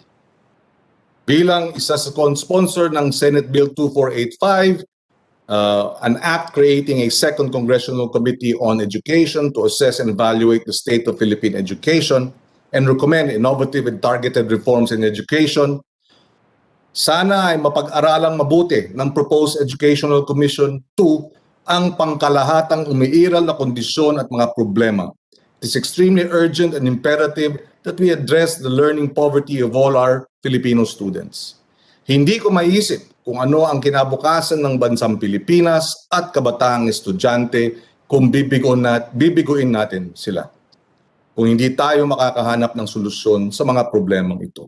Umaasa tayo na ito ang magiging hakbang patungo sa pagresolba sa malawakang problema at krisis sa sistema ng edukasyon sa ating bansa. Ang umpisa ay ang EDCOM 2. Maraming salamat at magandang araw sa kanilang lahat. Thank you very much, Mr. President. Next to sponsor is a distinguished colleague from Zambales, Senator Richard Gordon. Senator Richard Gordon is recognized. Thank you very much, Mr. President. I would like to commend our colleagues, Senator Gatchalian, Senator Angara, Senator Dillon, Senator Villanueva et al. For having come up with this proposal. Actually, my feeling is that if we do a better job with the revision of the budget, when we review the budget every year, we would be able to monitor the performance of our educational system better. As it is, we wait, 10 years or every 2 years before we're able to make a move. And every time we do that, we're able only to run in order to stay in place. We're not able to catch up with the rest of the best of the world. But is the idea only to catch up? I think the idea must be really ingrained in our hearts that our objective is not just to catch up, but more importantly, to make Juan de la Cruz Jr. a competitive individual, a caring, competent, competitive individual that has tremendous values. So that today we see a lot of us have lost our moorings. Values have been forgotten and been thrown by the wayside. So we always complain about corruption. Every time there's an election, we always complain about corruption. I trace it back to poor education, poor analytics, poor analysis. I mean, I know that we need this. Every 10 years, there is a comprehensive study of our educational system. But like I said, if all the senators would really pay attention, as we have, for example, we find out that CHED was not distributing the computers to their professors of the state colleges and universities and was doing a PSDBM type purchasing, then the computers will never reach the teachers and therefore they will be slow. I say this because, as Senator Pangilinan stated, if the children are hungry and we do not see that they're hungry, how can they focus on their education? In fact, Your Honor, the fact remains that we are stunted as a people. I think it was UNICEF who stated that a lot of our children are stunted in growth, and which means that our folks are not able to do well. A third of our children are stunted. That means it could mean many things. Where they're malnourished, they're hungry when they go to school, and so there is no focus when they study.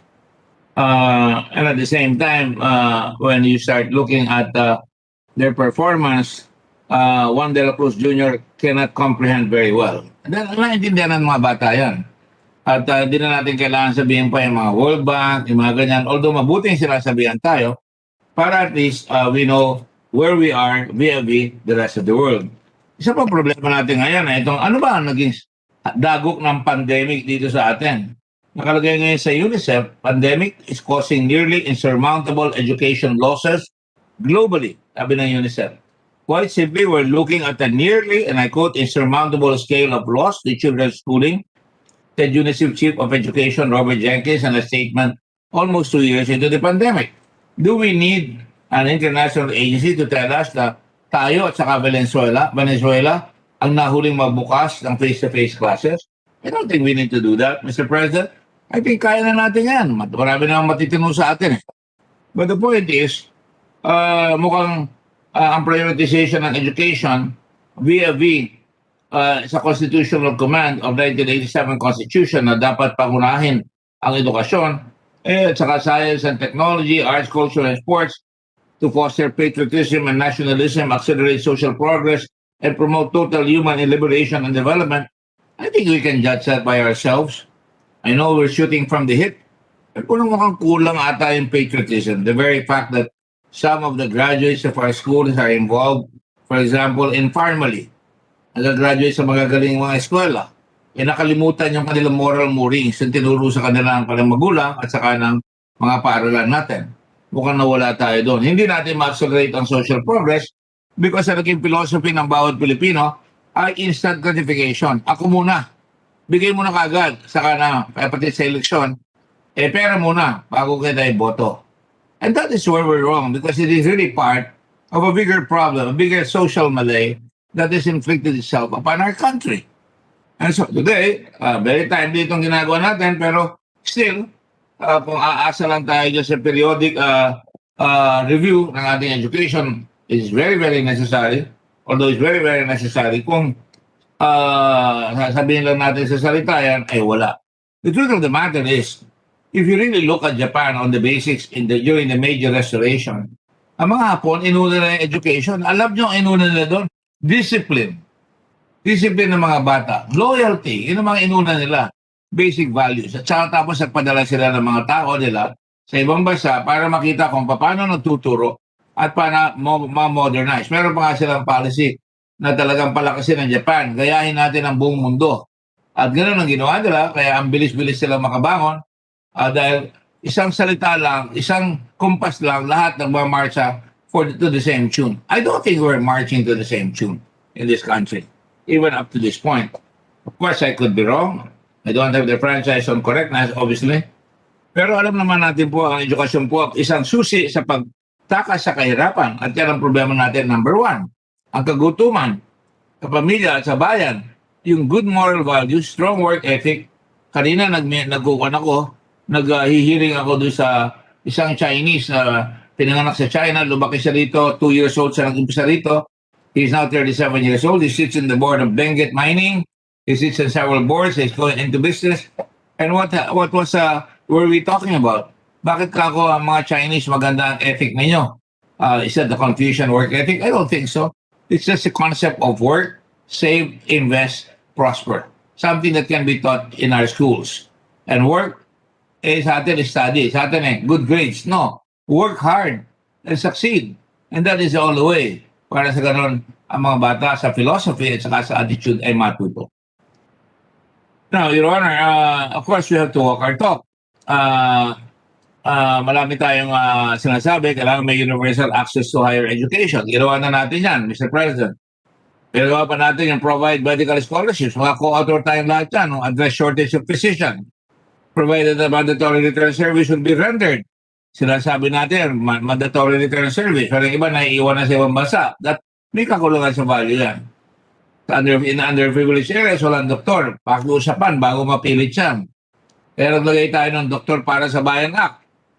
Subukan natin, tingnan natin. At yan nanggaling rin sa nakikita natin sa araw-araw na kakulangan ng ating bansa. As Mayor of Olongapo, I established the Regional Science High School. Hindi ako mabigyan ng Regional Science High School. So anong ginawa ko? Kinuha ko lahat yung mga galing na bata, kinuha ko lahat yung mga galing na profesor. Maaari nyo sabihin may discriminatory ito. Pero nung ginawa ko yan, mga galing na teacher, nagsama-sama sila. Ang tawag ko doon, honor section sa Science High School ng Olongapo. Abay, nagpasahan na sa UP at saka sa Ateneo. Marami nang pumasa pagkatapos doon. Hanggang sumunod na ako kay Eddie Angara, pinakiusap ko kay UP Extension. Alam ko walang magagawa talagang tuluyan yung UP Extension. Dahil gusto ko lang, may tinitignan, may tinatanong yung mga bata na pwede na silang pumasok sa University of the Philippines from Olongapo. Meron na silang pangarap na maatim o makukuha. At saka, siyempre, imbis na umalis yung mga tinray na Amerikano sa base, na nakausap natin mag-volunteer at sila ngayon ay nakapagtrabaho, pinatakbo yung mga FedEx, yung mga Coastal, yung mga Enron, at marami rin tayong nakuha dyan.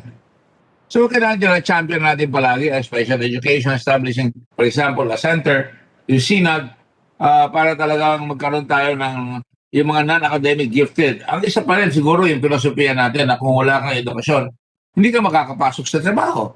Hanggang ngayon, yan pa rin. Ilabaga, you're ashamed to work with your hands, and you cannot get a job if you're skilled with your hands. Kung wala kang civil service capability or eligibility, hindi ka makakapasok dahil kapos ka sa enough credit sa college. Sa tingin ko, sa Amerika, kaya nga yung ginagawa natin dyan sa TESDA, hopefully dyan papasok yun at saka sa Department of Labor, yung tinatawag natin you are an apprentice and then you become a journeyman and then you became a master. Ibig sabihin, walang college degree pinag-uusapan doon. Ang pinag-uusapan doon ay skills orientation.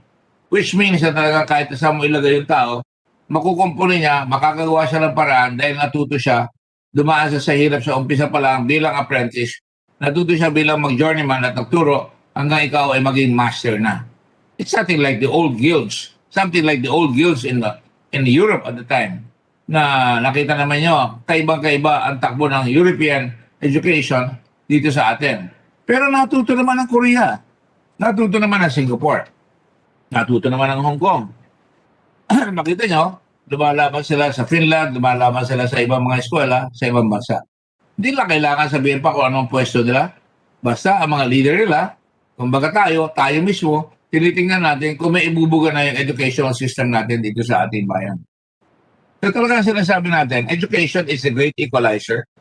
But kailangan talaga naka-orient yan sa talagang may magagawa pagkatapos. Hindi lang title orientation. Ano silbi? Marami kang abogado, wala namang katarungan, puro titulo lang. Ano silbi na marami kang doktor? Puro singil lang ang nangyayari at hirap na hirap ang mga tao.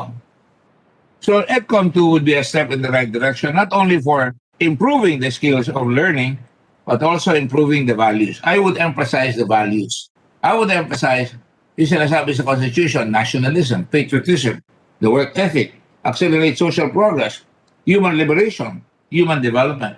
Ang gaganda ng salita, pero hindi nagagawa. So, my friends, yung ating responsibility with the highest consciousness and sense of responsibility, nakasalalay ngayon at nakasalalay ang kinabukasan ng bayan sa edukasyon. Talagang yan ang principal. Yan ang bulwark. Pero kung talagang mahirap ang tao, makukonvert mo yan sa pamamagitan nga ng mga TESDA, ng mga programa ng DOLE, na may edukasyon, makadasyon ng edukasyon, kahit na out of school youth sila, hindi siya magaling sa eskwela, pero nagagamit na rin kamay at utak nila para makagawa ng productivity sa kanilang hanapbuhay. Maganda yung trifocalization of our entire government, yung DepEd, CHED at TESDA, pero kung hindi naman pinapairan lang gusto yan, nakita nyo, I'll give you an example. Puno doon sa Mindanao ngayon at saka doon sa Visayas, ang dami na putol na kahoy ng coconut. Problema na yan sa copra planter. Paano papalitan yan? Wala pa nag-iisip dyan. Tatagal na naman yan. Mabuti, nunahan na ako ni Mix, naglagay na siya ng 20 billion para sa rehabilitation. But if you remember the other week, I came out and said we have to really have muscular tourism. We have to really use all the things that we have here para makabangon na yung mga bansa na yan. At natatandaan ko yung Typhoon Frank. Tila walang nangyari doon sa pera, hindi ata napaganap yun. I'm not sure kung talagang nasunod yung gusto natin doon. But in reality, tama my insights here ay yung agenda for PH education is number one. May vision ba tayo? Kung tatanayin ko si Senator Gatchalian, si Senator Villanueva, o si Senator Angara, may mga vision kayo. Pero ko, just like my vision, siguro pareho lang tayo, is to make the Philippines an intellectual superpower.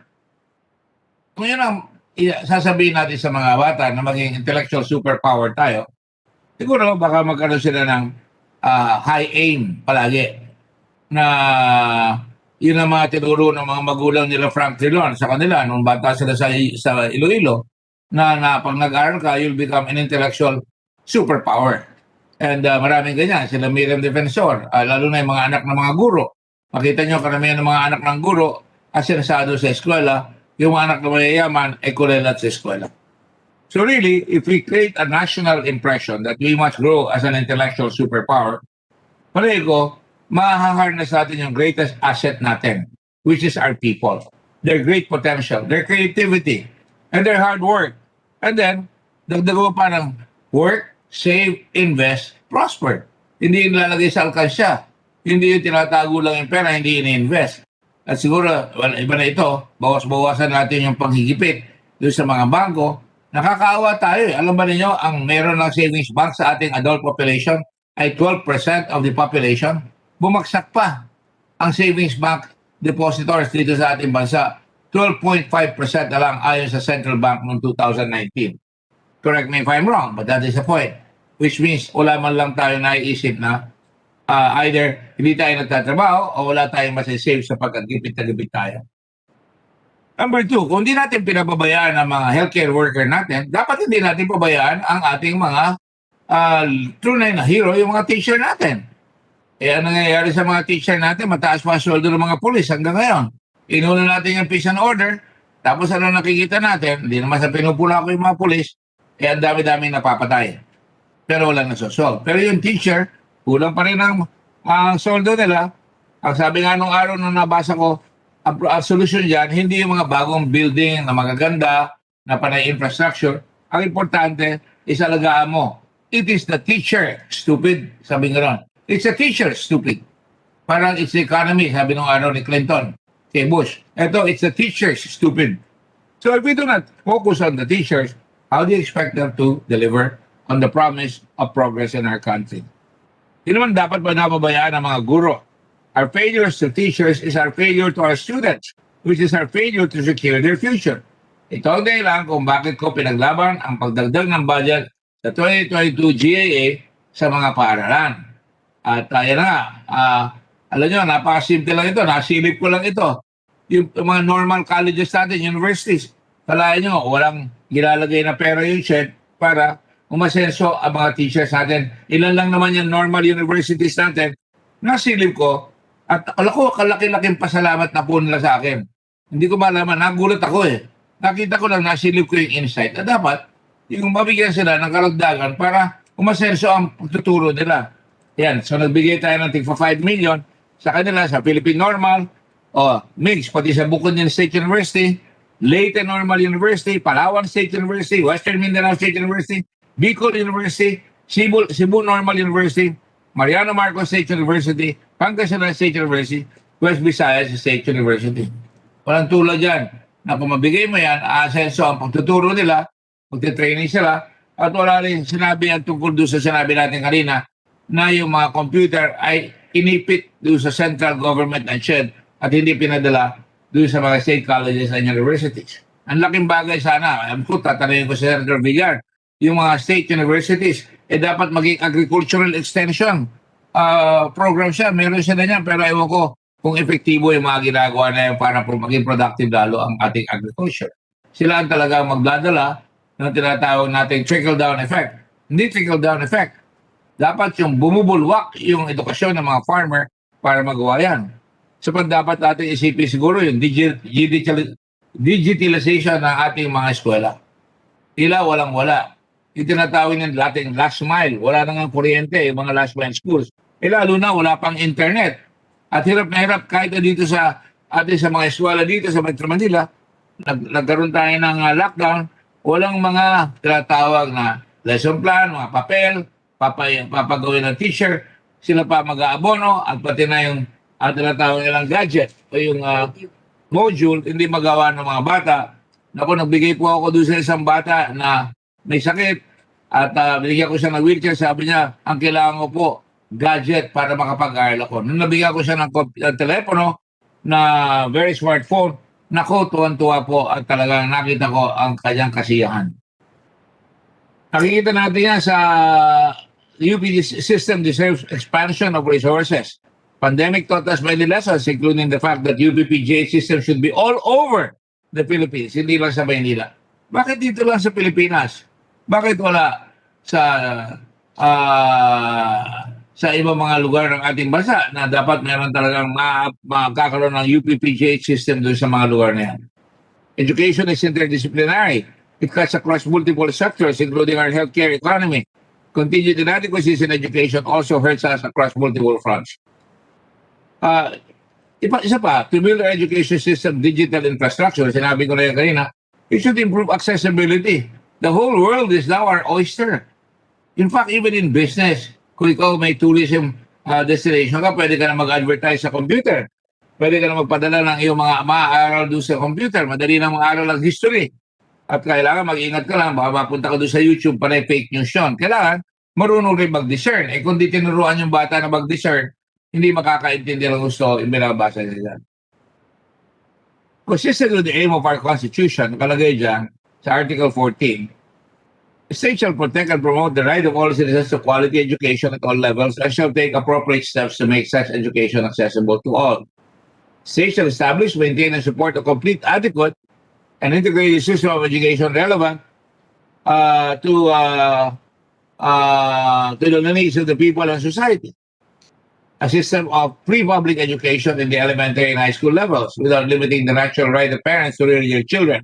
Elementary education is compulsory for all children of school age. Ang gaganda na sinasabi natin sa ating konstitusyon.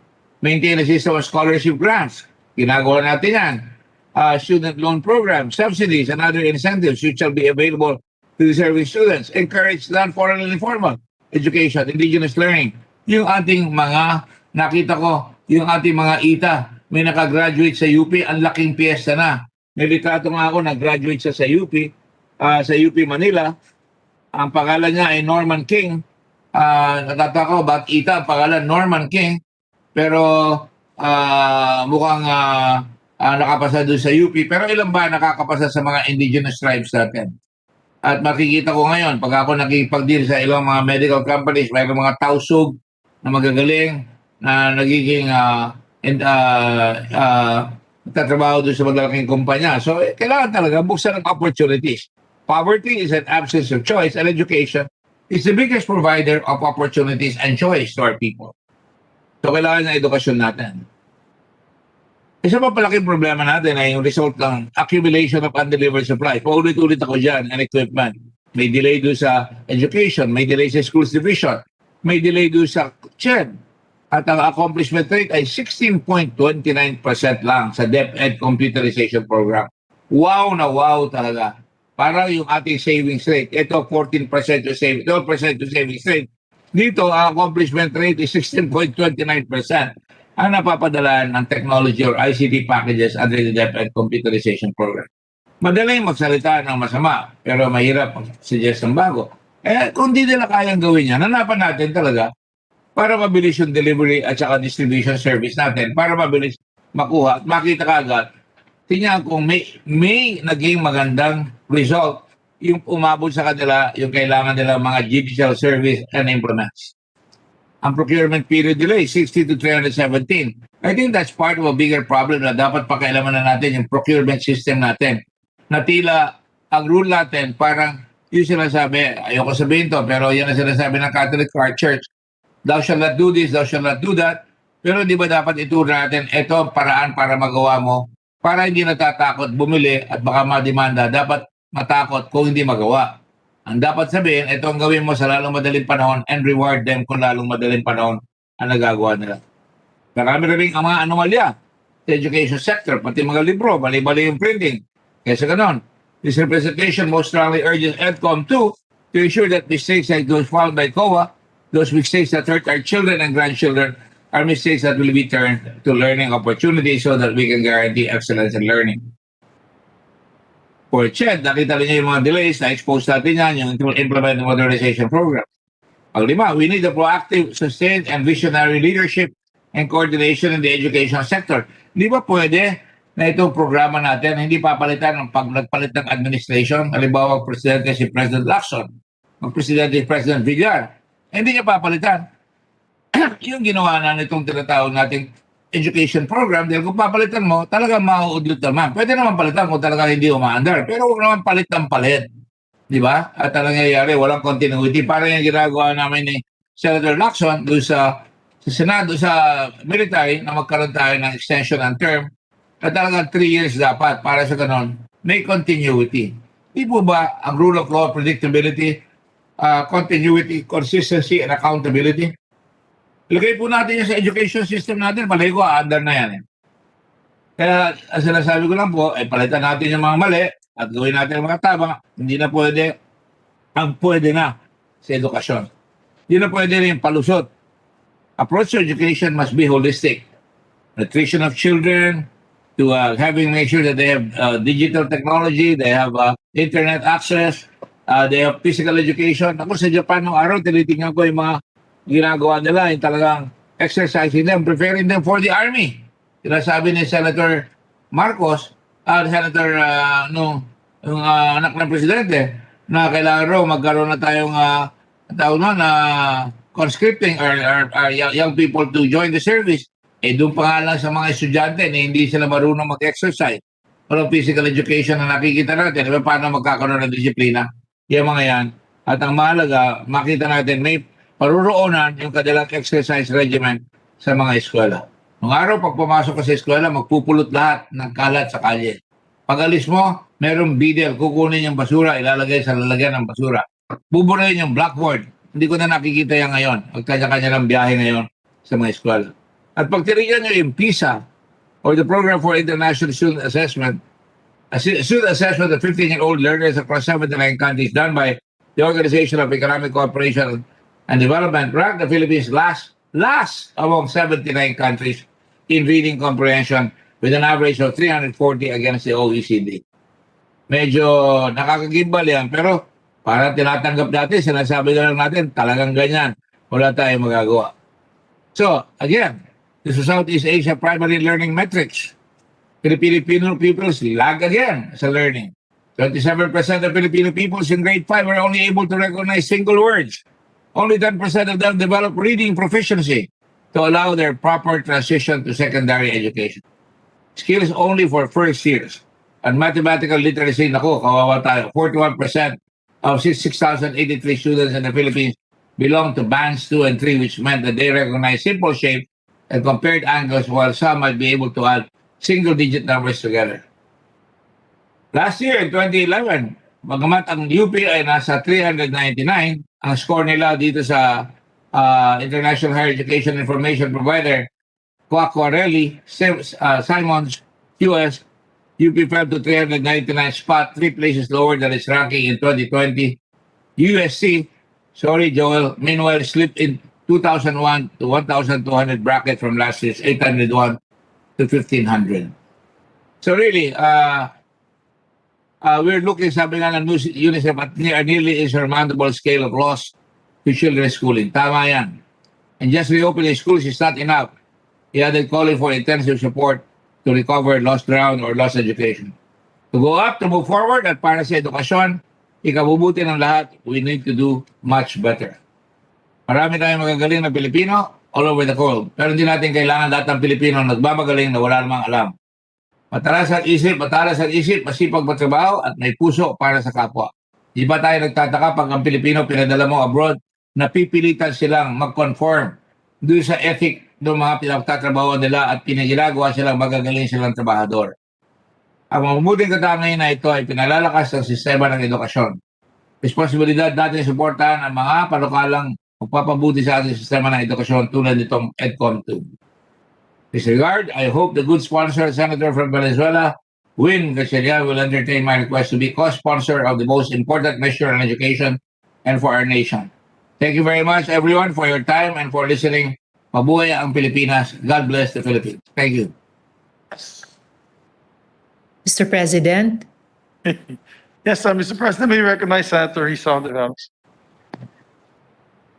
Senator Duelos, go ahead. Salamat po, Mr. President. Just a brief manifestation of support. Bilang nung panahon ng Education Act of 1982, nung panahon yon isang teenaged high school student activist na merong napaka-conflictual relationship sa batas na yon. Bilang din isang newly married woman nung panahon naman ng unang EDCOM, 1991, and whose children later on, especially in their elementary school years, benefited from the findings and recommendations of the first EDCOM. Ngayong gabi naman po, Mr. President, nagpapasalamat ako at natutuwa na pwede ko pong i-manifest itong aking suporta dito sa Senate Bill number 2485 para sa EDCOM 2. Sponsor po ni Chair Sen Sherwin at kino-sponsor nina Senators Joel, Sonny at Kiko at Dick.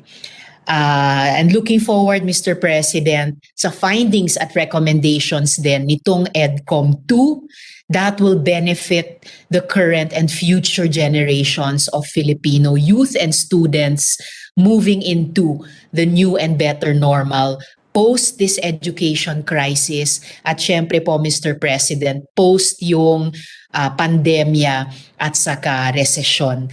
For the record, Mr. President, interesado din po yung mga youth and student education reform advocates tulad ng Akbayan Youth na lumahok sa prosesong ilulunsad ng EDCOM 2 bilang tugon dun sa kanilang ipinapanawagan na pagkilala sa education crisis natin sa ngayon. Salamat po, Mr. President, at mabuhay po sa ating mga sponsors. Thank you very much, Mr. President. And Mr. President, for the record, Senator Nancy Binay, myself, and Senator Villar would like to be made co-authors of the measure, Mr. President, for the record. So moving forward, Mr. President, I move to suspend consideration of the same since we have several other measures that we are going to tackle. Hearing no objection, consideration suspended.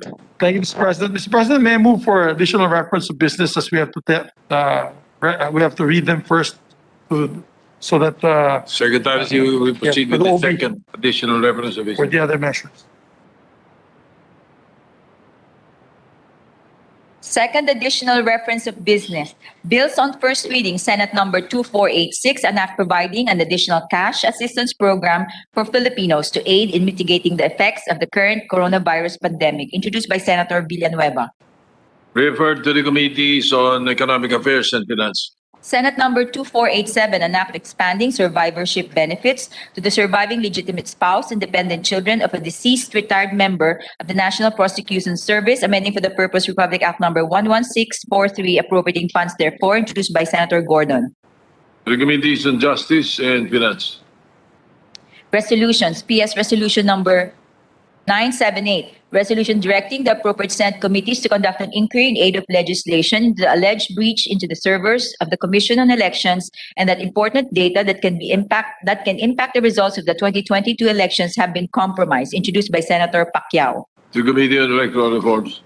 PS Resolution number 979, resolution directing the committees on natural resources, local governments, and other appropriate Senate committees to conduct an investigation in aid of legislation on the mining controversy in the municipality of Brooks Point, province of Palawan, with the purpose of addressing the policy questions raised in this resolution and recommending amendments to existing laws or the enactment of new laws and/or the repeal or modification of existing administrative issuances which tend to defeat or weaken the local autonomy, jurisdiction, and general welfare powers granted to our local government units by the 1987 Constitution and various laws and for other related purposes, introduced by Senator Pimentel III. To the Committees on Environment and Local Government. PS Resolution number 980, resolution calling for investigation in aid of legislation on the reported nonfeasance of the Housing and Land Use Regulatory Board, now the Human Settlements Adjudication Commission, in cases filed before it, particularly cases involving homeowners associations, introduced by Senator Pimentel III. To the Committee on Urban Planning. PS Resolution number 981, resolution directing the appropriate Senate committee to conduct an inquiry in aid of legislation into the importation of 60,000 metric tons of fish for the first quarter of 2022 by the Department of Agriculture, despite the pronouncement of the National Fisheries and Aquatic Resources Management Council that the country has enough fish supply, thereby causing threat to the local fisheries sector and compromising national food security, introduced by Senator Marcos. To the Committee on Importation, the Committee on Agriculture. PS Resolution number 982, resolution urging the Senate Committee on Sports to conduct an inquiry in aid of legislation on the controversy involving Filipino pole vaulter Ernest John E.J. Obiena and the Philippine Athletics Track and Field Association, PATAFA, with the end in view of strengthening relevant laws and policies to ensure athletes' welfare and sports development in the country, including the removal of administrative burden placed upon athletes to enable them to focus on their trainings and competitions, introduced by Senator Soto III and Cayetano. To the Committee on Sports. PS Resolution number 983, resolution commending and congratulating Rachel Marcial Donaire for being the first woman and Filipina to receive the Honorary World Boxing Council WBC Trainer's Belt, introduced by Senator Cayetano. To the Committee on Rules. PS Resolution number 984, resolution recognizing and congratulating Mark Magnifico Magsayo for becoming the champion in the World Boxing Council WBC Featherweight Division, introduced by Senator Villanueva. To the Committee on Rules. Committee reports. Committee report number 505, prepared and submitted jointly by the Committees on Banks, Financial Institutions and Currencies, and Trade, Commerce, and Entrepreneurship on Senate number 2488, with Senators Lapid, Zubiri, Angara, Revilla Jr., Poe, Gatchalian, and Marcos as authors thereof, entitled An Act Affording More Protection to Consumers of Financial Products and Services, recommending its approval in substitution of Senate number 60, 534, 1329, 1335, 1739, and 2287, taking into consideration House number 6768, sponsor Senator Grace Poe. To the Committee, to the calendar for ordinary business. Committee report number 506, prepared and submitted jointly by the Committees on Trade, Commerce, and Entrepreneurship, Ways and Means and Finance on Senate number 2489, with Senators Gatchalian, Binay, Go, Marcos, Pacquiao, and Pimentel III as authors thereof, entitled An Act Protecting Consumers and Merchants Engaged in Internet Transactions, creating for the purpose the E-Commerce Bureau, appropriating funds therefore and for other purposes, recommending its approval in substitution of Senate numbers 1591 and 1808, taking into consideration House number 7805, sponsor Senator Pimentel III. The calendar for ordinary business. Committee report number 507, prepared and submitted jointly by the Committees on Justice and Human Rights, Civil Service, Government Reorganization, and Professional Regulation, and Finance on Senate number 2490, with Senators Revilla Jr., Angara, Soto III, De La Rosa, and Gordon as authors thereof, entitled An Act Strengthening the Office of the Government Corporate Counsel, OGCC, by rationalizing and further professionalizing its organization, upgrading positions, and appropriating funds therefore, recommending its approval in substitution of Senate numbers 912, 963, 1029, and 1310, sponsor Senator Gordon. To the calendar for ordinary business. Committee report number 508, prepared and submitted jointly by the Committees on Higher Technical and Vocational Education and National Defense and Security, Peace, Unification, and Reconciliation on Senate number 2491, with Senators Villanueva, Angara, Binay, Poe, Hontiveros, Zubiri, Pangilinan, De Lima, and Lacson as authors thereof, entitled An Act Institutionalizing the 1989 University of the Philippines Department of National Defense Accord, amending for this purpose Republic Act number 9500, otherwise known as the University of the Philippines Charter of 2008, and for other purposes, recommending its approval in substitution of Senate numbers 2002, 2014, and 2035, sponsor Senator Villanueva. To the calendar for ordinary business. Committee report number 509, prepared and submitted jointly by the Committees on Higher Technical and Vocational Education, Ways and Means, and Finance on Senate number 2492, with Senators Villanueva, Cayetano, and Angaras, authors thereof, entitled An Act Strengthening the Commission on Higher Education, repealing for the purpose Republic Act number 7722, otherwise known as the Higher Education Act of 1994, and for other purposes, recommending its approval in substitution of Senate numbers 1744, taking into consideration House number 10282, sponsor Senator Villanueva.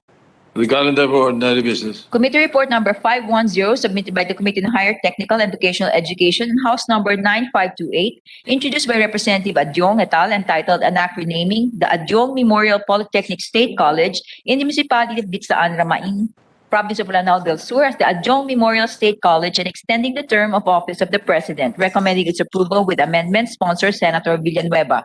The calendar for ordinary business. Committee report number 511, submitted by the Committee on Higher Technical and Vocational Education on House number 3738, introduced by Representative Rodriguez et al., entitled An Act Changing the Name of the University of Science and Technology of Southern Philippines to the University of Science and Technology of the Philippines, amending for the purpose Republic Act number 10919, recommending its approval without amendment, sponsor Senator Villanueva. Calendar for ordinary business. Committee report number 512, submitted jointly by the Committees on Higher Technical and Vocational Education, Ways and Means, and Finance on House number 10283, introduced by Representative Cueva et al., entitled An Act Converting the Northern Negros State College of Science and Technology in Sagay City, Province of Negros Occidental, into a state university to be known as the State University of Northern Negros, and appropriating funds therefore, recommending its approval without amendment, sponsor Senator Villanueva. Calendar for ordinary business. Committee report number 513, submitted jointly by the Committees on Basic Education, Arts and Culture, and Finance on House number 7770, introduced by Representative Mangawang et al., entitled An Act Establishing the Kalinga Heritage Museum and Cultural Center in the city of Tabuk, Province of Kalinga, defining its purpose for the objectives and appropriating funds, therefore, recommending its approval with amendments taken into consideration House Number 2119, sponsor Senator Gatchalian.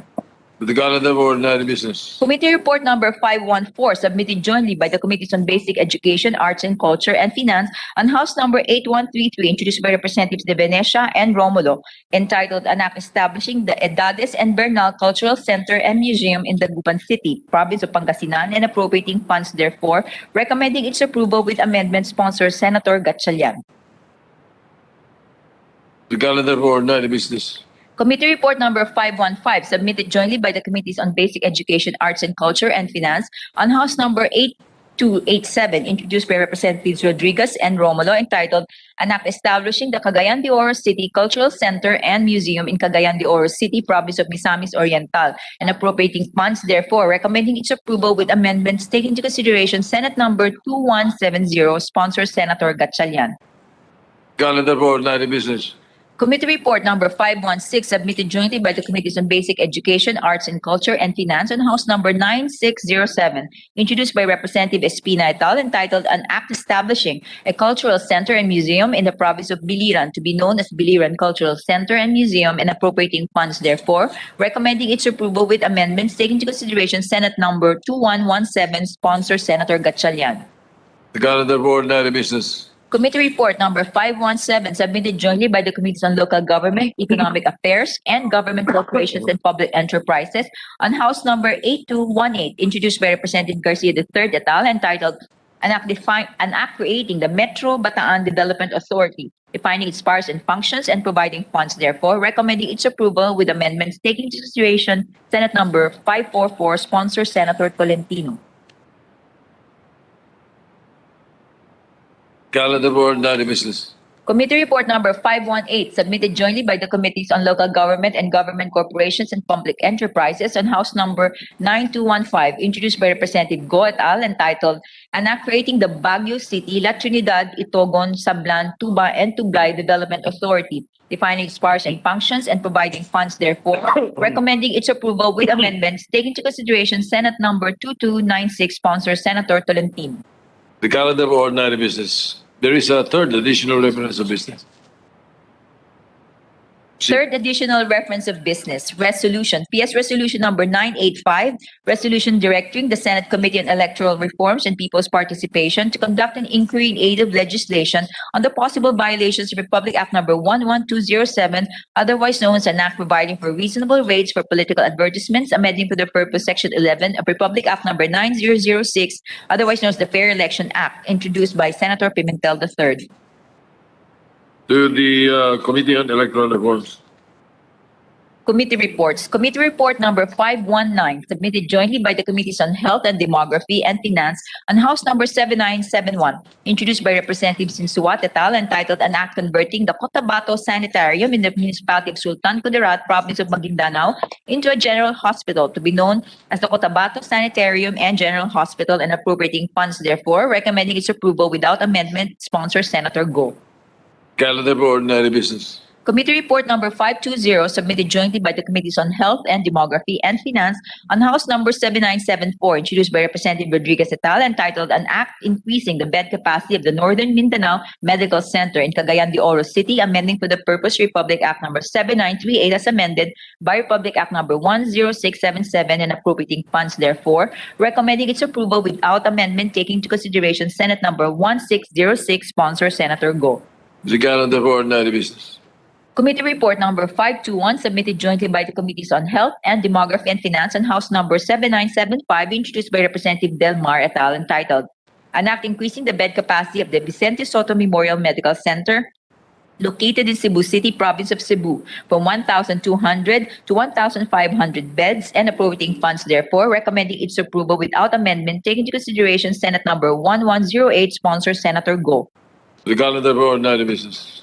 Committee Report Number 522, submitted jointly by the Committees on Health and Demography and Finance, on House Number 8225, introduced by Representative Vergara et al., entitled An Act Increasing the Bed Capacity of Dr. Paulino J. Garcia Memorial Research and Medical Center in the city of Cabanatuan, Province of Nueva Ecija, from 400 to 1,000 beds, and appropriating funds, therefore, recommending its approval without amendment, taking into consideration Senate Number 2118, sponsor Senator Go. The calendar of ordinary business. Committee Report Number 523, submitted jointly by the Committees on Health and Demography and Finance, and House Number 8228, introduced by Representative Salceda et al., entitled An Act Converting the Bicol Regional Training and Teaching Hospital in the Municipality of Daraga, Province of Albay, into a general and subspecialty hospital to be known as the Bicol Regional Hospital and Medical Center, and appropriating funds therefore. Recommending its approval without amendment, sponsor Senator Go. The calendar for ordinary business. Committee Report Number 524, submitted jointly by the Committees on Health and Demography and Finance, on House Number 8892, introduced by Representative Sangcopan, entitled An Act Converting the Sulu Sanitarium in the Municipality of Jolo, Province of Sulu, into a general hospital to be known as Sulu Sanitarium and General Hospital, and appropriating funds therefore. Recommending its approval without amendment, sponsor Senator Go. The calendar for ordinary business. Committee Report Number 525, submitted jointly by the Committees on Health and Demography and Finance, and House Number 8893, introduced by Representative Goriseta, titled An Act Converting the Western Visayas Sanitarium in the Municipality of Santa Barbara, Province of Iloilo, into a general hospital to be known as the Western Visayas Sanitarium and General Hospital, and appropriating funds therefore. Recommending its approval without amendment, taking into consideration Senate Number 2202, sponsor Senator Go. Calendar for ordinary business. Committee Report Number 526, submitted jointly by the Committees on Health and Demography and Finance, and House Number 9073, introduced by Representative Ortega, entitled An Act Increasing the Bed Capacity of Ilocos Training and Regional Medical Center in the City of San Fernando, Province of La Union, from 300 to 800 beds, and appropriating funds therefore. Recommending its approval without amendment, taking into consideration Senate Number 2342, sponsor Senator Go. The calendar for ordinary business. Committee Report Number 527, submitted jointly by the Committees on Health and Demography and Finance, and House Number 9074, introduced by Representative Biron, entitled An Act Converting the Don Jose S. Monfort Medical Center Extension Hospital, the Municipality of Barotac, Nuevo, Province of Iloilo, into a tertiary hospital to be known as Don Jose S. Monfort Medical Center, and appropriating funds therefore. Recommending its approval without amendment, taking into consideration Senate Number 2383, sponsor Senator Go. Calendar for ordinary business. Committee Report Number 528, submitted jointly by the Committees on Health and Demography and Finance, and House Number 7952, introduced by Representative Tan et al., entitled An Act Establishing a Multi-Specialty Hospital in the City of Tayabas, Province of Quezon, to be known as the Southern Luzon Multi-Specialty Medical Center, and appropriating funds therefore. Recommending its approval without amendment, sponsor Senator Go. The calendar for ordinary business. Committee Report Number 529, submitted jointly by the Committees on Health and Demography and Finance, and House Number 8227, introduced by Representative Alfonso N. Natividad Nagano, entitled An Act Establishing a Tertiary General Hospital in the Municipality of Abulog, Province of Cagayan Valley, to be known as the Northwestern Cagayan General Hospital, and appropriating funds therefore. Recommending its approval without amendment, sponsor Senator Go. The calendar for ordinary business. Committee Report Number 530, submitted jointly by the Committees on Health and Demography and Finance, and House Number 8270, introduced by Representative Singson Mihan, entitled An Act Establishing in the City of Candon, Province of Ilocos Sur, a tertiary hospital to be known as the Ilocos Sur Medical Center, and appropriating funds therefore. Recommending its approval without amendment, sponsor Senator Go. The calendar for ordinary business. Committee Report Number 531, submitted jointly by the Committees on Health and Demography and Finance, and House Number 8606, introduced by Representative Cayetano et al., entitled An Act Establishing in the Municipality of Bukawe, Province of Bulacan, a general hospital to be known as the Johnny Villanueva General Hospital, and appropriating funds therefore. Recommending its approval without amendment, taking into consideration Senate Number 1060, sponsor Senator Go. Calendar for ordinary business. Committee Report Number 532, submitted jointly by the Committees on Health and Demography and Finance, on House Number 8668, introduced by Representatives Uy and Robes, titled An Act Establishing a General Hospital in the Municipality of Villanueva, Province of Misamis Oriental, to be known as a Northeastern Misamis General Hospital, and appropriating funds therefore. Recommending its approval without amendment, sponsor Senator Go. The calendar for ordinary business. Committee Report Number 533, submitted jointly by the Committees on Health and Demography and Finance, on House Number 8195, introduced by Representatives Romualdez et al., entitled An Act Establishing in the Municipality of Calbayog, Province of Samar, a tertiary hospital to be known as the Samar Island Medical Center, and appropriating funds therefore. Recommending its approval without amendment, taking into consideration Senate Numbers 1791, 2032, and 2080, sponsor Senator Go. Calendar for ordinary business. Oh, Ang dami, Mr. President. Yes. Thank you very much, Mr. President. Mr. President, I noticed that we have a sea, and I'm talking about an ocean of local bills. May I make a suggestion to our dear colleagues and chairpersons of this committee na sana mas maaga po nilang ilabas at wag 1 week before the end of the Congress because ang mangyayari dyan, Mr. President, akong papagalitan ng mga local sponsors ng mga congressmen pero sa totoo lang, I really do not know unless we have 14-hour days how we can pass all these measures. Physically almost impossible, but we shall try, Mr. President. We will endeavor to try. Mr. President, I move that we transfer from the calendar of ordinary business to special order Senate Bill number 2488. So moved. Any objection? Hearing none, so transferred. Mr. President, I move that we consider Senate Bill number 2488 as Secretary to read the title of the Secretary will read the title of the measure, conduct, yes, good. Senate Bill number 2488, an act affording more protection to consumers of financial products and services. Mr. President, may we recognize Senator Grace po. Senator Grace Poe is recognized.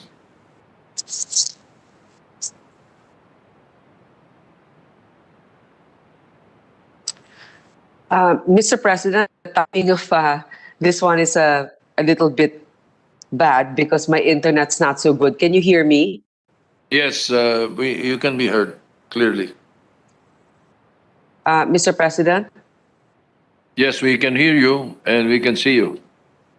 So you can hear me? Yes, we can. Okay, thank you. I'll go ahead then.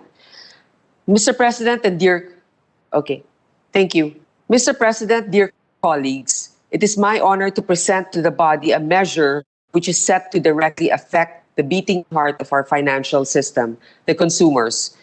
Just last month, we were threatened with the hacking of more than 700 bank accounts where millions of hard-earned pesos siphoned off from each account. This happened to one of the largest and most established banks in the country.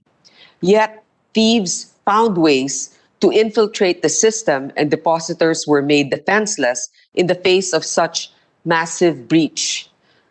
Just today in the news, many teachers lost their savings when their land bank accounts were hacked. In another case, an investment scheme called Repa Paluwagan gained popularity in Bohol, Davao, Bukidnon, and other parts of Visayas and Mindanao.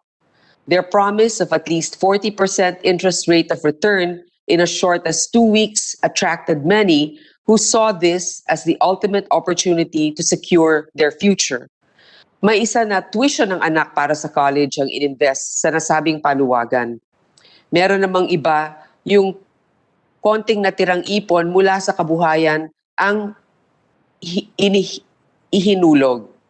Minsan buong pamilya pa ang nag-invest and many of these people were recruited through online communities and group chats. Hundreds of millions of pesos were lost in what was declared to be a classic Ponzi scheme by the SEC, and many heartbroken families and investors are left to wonder if they will ever gain back the money that was taken from them. These incidents of fraud are neither novel nor rare. In fact, these stories continue to multiply as our financial system furthers its expansion through all mediums. In just 2020 and 2021, BSP received more than 42,000 complaints through its consumer assistance mechanism. In 2021 alone, the total amount involved in the complaints received added up to 540 million pesos. The cumulative total for the past 3 years, or from 2019 to 2021, amounted to 2 billion pesos. These are staggering amounts considering that these are from personal deposits of ordinary Filipinos. The rapid expansion of our online financial system, no doubt accelerated by the pandemic, also became a fertile ground for many fraudsters, hackers, and unscrupulous individuals to scam people out of their money.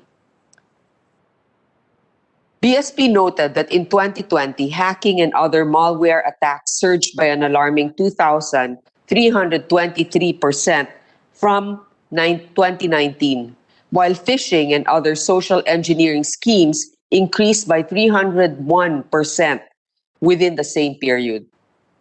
An industry group likewise reported that credit card fraud in the country rose by 21% since the pandemic, which many carried out through various digital payment platforms. Amidst all these challenges, both the old and the new, we must ask ourselves, how do we protect our financial consumers? How do we protect the ordinary Filipino seeking to safely transact hard-earned money in this highly digital world? These are the questions which the Financial Products and Services Consumer Protection Act, or FCPA, seeks to answer. First and foremost, the FCPA lays its foundation and overarching guide the rights of financial consumers. Second, the FCPA covers the full range of financial products and services offered by banks, insurance companies, HMOs, investment advisors, relevant cooperatives, and other corporations and financial institutions. The entities, in turn, are overseen by their respective financial regulators, such as the BSP, SEC, the Insurance Commission, or the Cooperative Development Authority. Third, the financial regulators will be capacitated to resolve the challenges faced by the financial consumers in a timely manner through its power to monitor markets and to require submission of necessary reports and data, the authority to restrict the collection of excessive or unreasonable fees by service providers, the power to suspend the operation of any supervised financial service provider, and the power to issue a cease and desist order under certain circumstances. Fourth, financial service providers are given a list of duties to their clients, such as the determination of suitable financial products, reasonable pricing, provision of a cooling-off period to give consumers enough time to reflect before purchase, and adoption of disclosure principles, including the use of clear and concise language to ensure that the consumers understand the transaction. Data privacy is also brought at the fore of this measure, as financial service providers are asked to enforce the Data Privacy Act and to ensure that they have a well-trained, well-equipped cybersecurity mechanism that would deter future attacks. Fifth, aside from the required consumer protection assistance mechanism on the part of both the financial service provider and the financial regulator, the financial regulators are now also equipped with adjudicatory powers for reimbursement of money within a certain threshold. This would declog court dockets and give immediate relief to the ordinary consumers who simply cannot afford to wait for months to get their money back. Six, investment fraud is defined and penalized accordingly on top of the other penalties already existing under our laws. These scams bring only devastation and hardships to their victims, and as such, should be deterred at all costs. And finally, the bill provides for appropriate penalties, both criminal and administrative, to ensure proper compliance with its mandates. The financial regulator may likewise file an independent civil action on behalf of the aggrieved financial consumers for the protection of their rights as well as for public interest. Through these interventions, we hope to instill trust and confidence in our financial system. As this Congress nears the end, let us be remembered as not only the Congress that faced the colossal challenges of the pandemic, but also the Congress that found ways to advance the welfare of the financial consumers. Maraming salamat po. Majority Leader. Thank you very much, Mr. President. I know several of our colleagues would like to sponsor, but I myself am a principal author, Mr. President.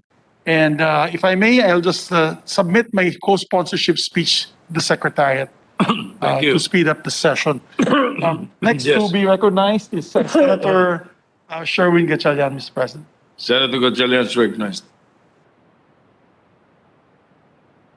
Thank you, Mr. President. Mr. President, honorable peers in the Senate, good afternoon.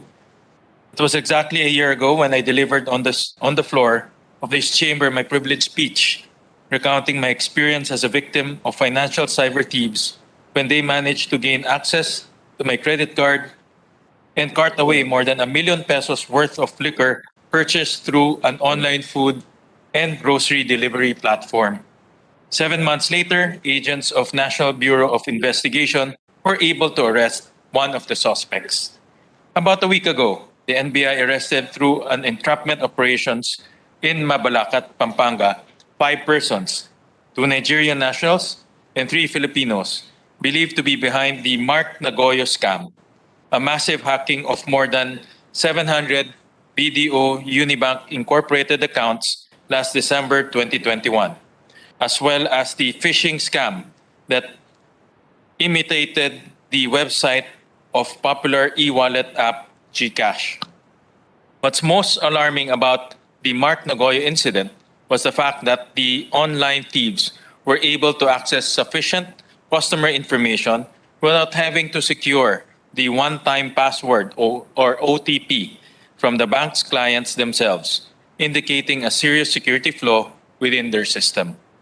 Amid the growth of financial products and services sector and increased adoption of digitalization in the country, it also gave rise to a wave of cyber and financial crimes. Kamakailan lang ay nabalitaan natin na may mga guro naman na merong account sa Land Bank na isang government financial institution ang nabiktima ng mga kawatan. Mr. President, no less than our Bangko Sentral ng Pilipinas Governor Benjamin Diokno disclosed in a Senate hearing last January 17 the unprecedented number of complaints they received from 2020 to 2021. The declared amounts in the complaints received in 2021 alone add up about 540 million pesos. The cumulative total amount from 2019 to 2021 amounted to 2 billion pesos. At this were hundreds of investment scam complaints lodged before the Securities and Exchange Commission from 2019 to 2020. According to the BSP, complaints related to the use of internet banking and mobile banking account for 45.2% of the total complaints last year. My office too has been barraged with complaints of harassment and unethical practices perpetuated by predatory online lenders victimizing those in dire financial need in the middle of the pandemic. Nakarating sa aking kaalaman na may mga biktima ng online lending companies na nagawang magpatiwakal, dala ng kahiyan at matinding mental stress, dulot ng pananakot sa kanilang buhay dahil sa kanilang lumulobong utang. Mr. President, these incidents clearly necessitate legislative intervention as existing laws would not suffice to bring justice or at least provide immediate and efficient avenues for redress to financial customers. Also, I strongly believe that it is vital that we empower our financial regulators so that they can be step ahead from these nefarious criminals by enabling them to find ways, implement measures, and take actions that will lessen, if not prevent, similar abusive, fraudulent, and deceptive instances from happening to our financial consumers. I am pleased that a year after delivering my privileged speech, I am now co-sponsoring this measure that will help deter frauds and scams, protect financial consumer welfare, ensure that relevant government institutions and financial regulators will be able to take necessary actions against financial entities performing acts that may undermine consumer welfare and make certain and responsive and effective redress mechanisms that are in place and are properly being implemented. This bill will empower financial regulators to perform acts necessary for the protection of financial consumers, such as market conduct, surveillance and examination, market monitoring, enforcement, consumer redress, or complaints handling mechanism. One of the notable features of this measure is the grant of adjudicatory authority to financial regulators to adjudicate consumer complaints related to financial transactions that are purely civil in nature, involving payment and reimbursement of money amounting not more than 10 million pesos. Makasisiguro na ang mga financial consumers na ang kanilang mga hinaing at sa serbisyo ng kumpanyang sakop ng panukalang batas na ito ay agarang matutugunan ng financial regulators tulad ng BSP, Securities and Exchange Commission, Insurance Commission, at Cooperative Development Authority. Hindi na kailangan pang dumulong sa mga korte para maresolba ang kanilang mga reklamo tungkol sa pagbabayad o pagbabalik ng kanilang pera na hindi hihigit sa halagang 10 milyong piso. Bukod sa dagdag kasos na ito, nakakadagdag din ito sa mga nakabingbing kaso sa korte. We also hope to fortify the financial regulators' risk-based supervision policies by putting in place measures or a system that could ward off potential hacking of banks, credit card, and e-wallet accounts or similar activities of cyber thieves if and when there are red flags and patterns of unusual transaction noted in the conduct of surveillance and examination activities authorized in this bill. The bill also mandates the duties and responsibilities of financial service providers to ensure transparency, disclosure, and responsible pricing, fair and respectful treatment of clients, privacy and protection of client data, and cybersecurity mechanism, among others. It also expressly prohibits financial service providers in using abusive collection or debt recovery practices against financial consumers. Sa ilalim ng batas na ito, pinagbabawal ang harassment, pagbabanta, panghihiya at iba pang hindi makatarungang pamamaraan ng paniningil ng mga abusadong lending companies at dapat nakasama dito ang kanilang mga kinatawan o ahente. Kaya naman sa tamang panahon, aking mumungkahi na pati ang mga accredited na third-party service providers sa mga financial service providers ay maisama sa coverage ng batas na ito. Hanggat hindi nagiging ganap na batas na ito, magpapatuloy ang mga kawatan sa kanilang pang-aabuso, panloloko at panlalamang sa publiko. Hindi man natin mapipigilan ang pag-usbong ng mga makabagong paraan ng panlilinlang ng mga hackers, makakaasa naman ang publiko na handa at may kakayahan ang ating financial regulators na mapaigting ang proteksyon ng mga karapatan at kapakanan ng financial consumers at mapanatili ang kanilang tiwala sa ating financial system. Maraming salamat, Ginoong Pangulo. Thank you very much, Mr. President. Also for the record, Senator Joel Villanueva would like to be made co-author, co-sponsor of the measure. And Okay, thank you. please the record. Mr. President, to allow our colleagues, I'll move out again of the sponsorship and go back to those who are waiting in line to be interpolated. Kawawa naman po sila. They were waiting the whole day as well. May I just unahin ko lang po yung nandito na sa plenaryo si Let's Senator. suspend the consideration first. I move to suspend. My All right, apologies. any objection? Hearing none, consideration suspended. Thank you, Mr. President. Unahin ko po ang nasa plenaryo na yon, no other than Senator Bato de la Rosa, Mr. President, si Sir Ronald, being his birthday week. His birthday week, not just one day, but the whole week. I move that we resume consideration of Senate Bill number 2423. Any objection? Hearing none, consideration of 2423 is in order. This is on the private security service industry. May we recognize the sponsor, Senator Ronald De La Rosa, and to interpolate our distinguished minority floor leader, Senator Franklin M. Senator Ronald De La Rosa is recognized. The minority leader, Senator Drilon, is recognized. To interpolate. Thank you, Mr. President. Yes. Can we have a 5-minute suspension just to retrieve my notes, Mr. President? 5 minutes suspension. Session suspended.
Will the gentleman's good sponsor yield the floor for a few questions on the speed of interpolation?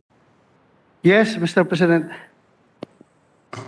Mr. President, to start with, the bill seeks to repeal Republic Act 5487 or the Private Security Agency Law of 1969. May we know the rationale for this proposed measure? Can the good sponsors spread it to the record? What is wrong with the present law, Republic Act 5487, and what are the features of this bill which are being proposed in response to those shortcomings or defects of the present law? Yes, Mr. President. The rationale of this measure is to repeal RA 5487 or the Private Security Agency Law, strengthening the regulation of private security services industry. Security is a very broad subject with myriad of facets of concepts. RA 5487 is 52-year-old law. The development in size, variety, sophistication, and complexity of the consumers and of technology have changed exponentially that renders this law obsolete, Mr. President. And the highlights of the measure, Mr. President, are the following. The proposed measure changes the title of the measure to Private Security Services Industry Act. The new title reflects recognition of private security as an industry in the Philippines. Under the proposed measure, the definition of terms is broader and more comprehensive in scope. Under the old law, RA 5487, only 4 terms are defined.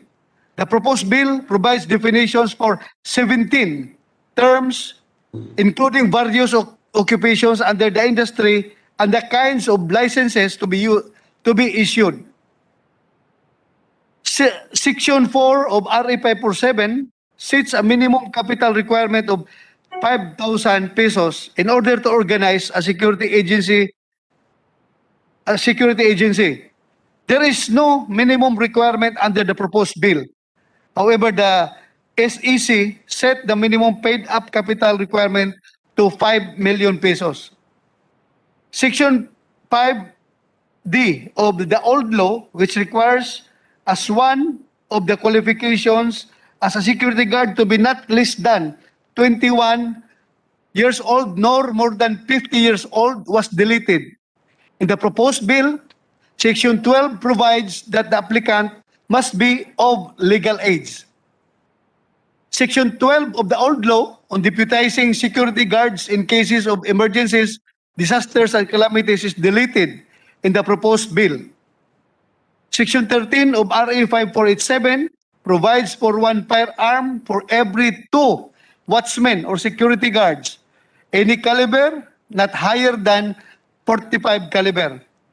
Under our proposed measure, the issuance of firearms is in accordance with RA 10591, wherein security guards will be issued small arms only. This will be in line with RA 10591. To ensure that all aspects of the law that regulates our PSAs or private security agencies and private security professionals are also in accordance with other prevailing laws, thus doing away with possible complications or conflicting interpretations.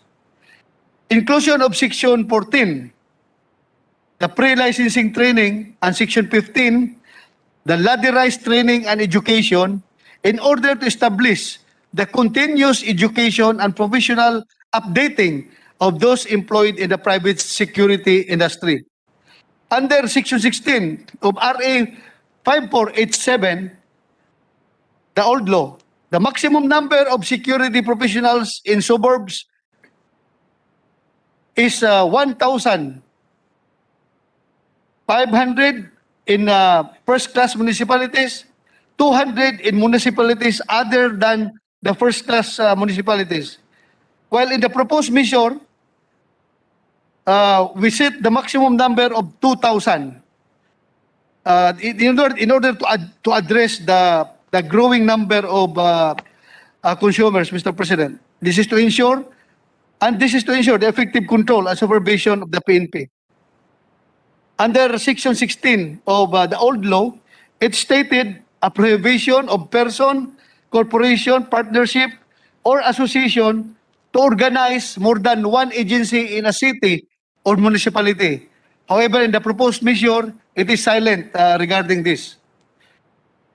The proposed measure also deletes the provision regarding the exemption of foreigners already employed as watchmen or security guards from the stipulated requirements or qualifications which is provided in Section 5 of RA 5487. The proposed measure provides for graduated penalties. The penal provisions in the prevailing law do not have specific offenses, and as a consequence, do not lay down penalties that are commensurate to these offenses. In response to this gap, the proposed measure enumerates specific offenses that will merit the cancellation, revocation, or suspension of private security agencies licensed to operate and the corresponding penalties thereof. Under the old law, PADPAW was specifically mentioned to formulate the IRR. However, under the proposed measure, PADPAW was removed. PADPAW is a private organization with equal personality and stead as all other legitimate security organizations who can contribute much to the industry. The law will show bias for PADPAW if it is identified in the law. So far, Mr. President, those are the main features of the proposed measure. Thank you, Mr. President. Yes, as the good sponsor has made of record, the proposed measure, there are 17 terms defined versus only 4 in the present law. My impression is that many of these definitions are not necessary because in crafting a proposed measure, we should only define where a particular term would have a specific meaning other than ordinarily understood. I think it even defines a armored vehicle or something like that. Anyway, at the period of amendment, we will propose the deletion of certain definitions because it is absolutely unnecessary. It just clutters the measure. So at that stage, we will be proposing amendments on the definition of terms. But having said that, we noted that not only did the proposed measure expand the coverage of the not only did we expand the coverage of the law, but also broaden the powers of the chief of the PNP.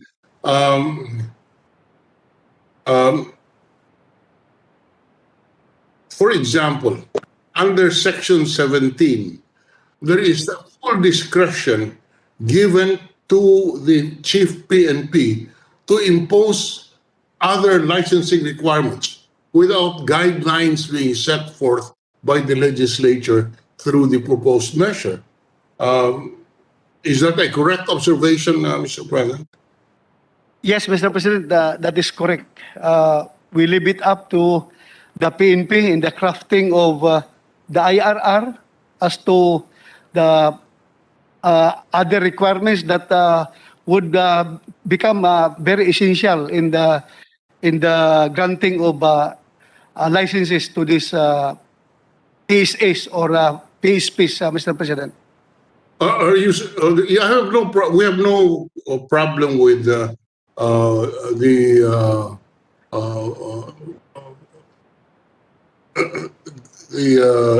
imposition of licensing requirements, but we cannot also agree that the chief of the PNP is given the fullest of discretion without any guidelines from the legislature on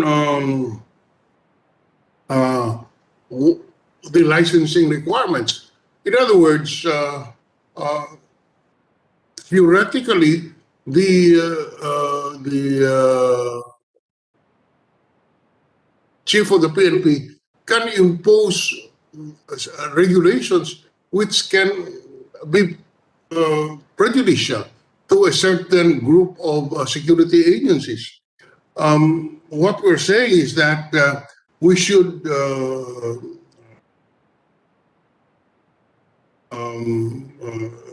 define in clearer terms the broad powers granted to the PNP chief under the proposed law. Yes, Mr. President, I agree with the good minority leader, and also that is always the issue being raised by my good friend Senator Tolentino. If we are giving too much elbow room to the implementers of this law,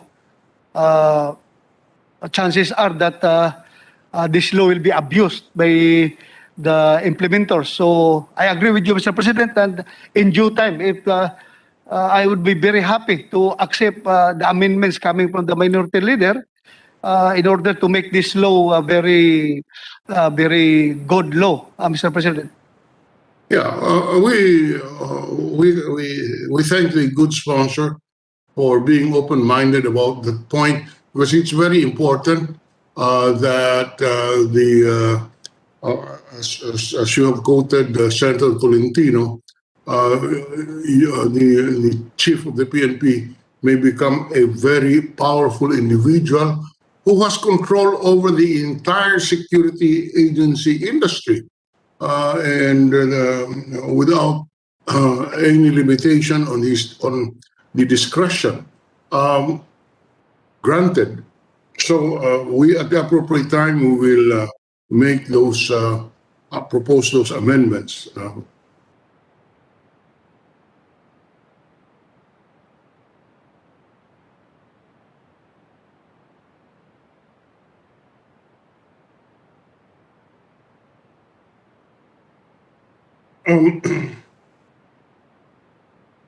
The bill also defines a security hardware and systems section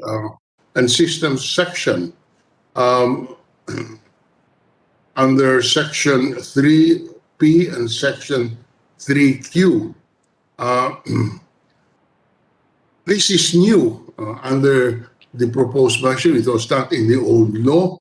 Are these CCTVs or alarm systems which will be regulated by the PNP, Mr. President?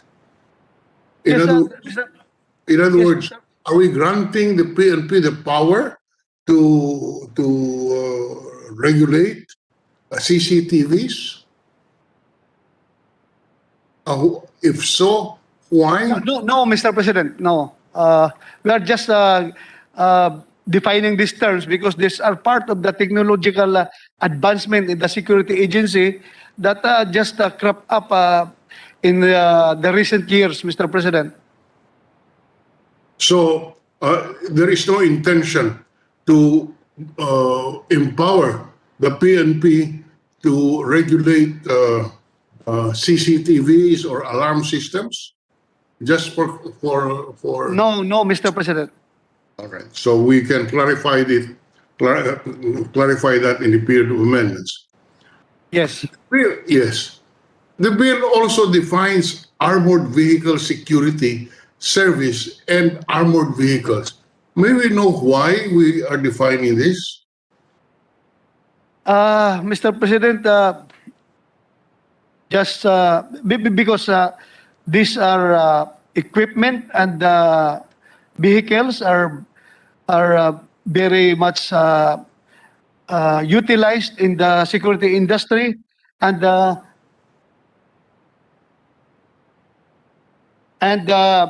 they require additional or different charges from the security agencies. So that is why it is but proper for us to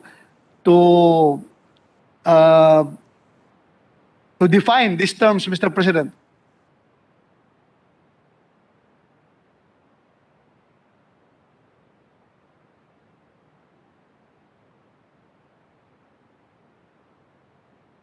Yeah, it says armored vehicle refers to a vehicle that can withstand high-powered firearms and extreme degrees of heat, designed to ensure safe transportation of cash, funds, checks, or any valuable item against crimes and other destructive causes.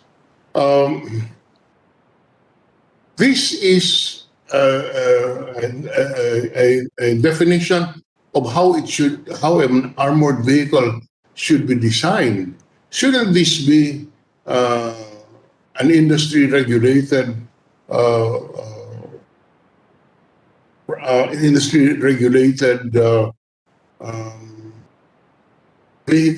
standard? Will the PNP now be given the authority to see to it that the armored vehicles in the market can withstand high-powered firearms? Mr. President, these vehicles should be regulated by the PNP once it is being deployed or being used by the security agency in the performance of their duties, special services, Mr. President, because just to protect the consumer, Mr. President, or the clients, because there are times that these security agencies are asking the pay for the utilization of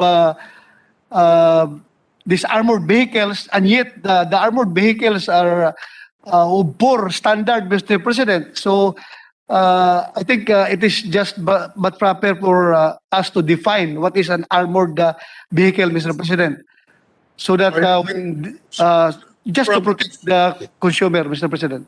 I have no problems with the standards. What I have an issue with, does it grant the power to the chief PNP to say that this cannot be used, or this particular armored vehicle cannot be used because it does not come up to standard? Isn't that a matter between the armored vehicle manufacturer and the security agency, and whether or not the armored vehicle passes the standard that is required is a matter that is decided between the security agency and the client?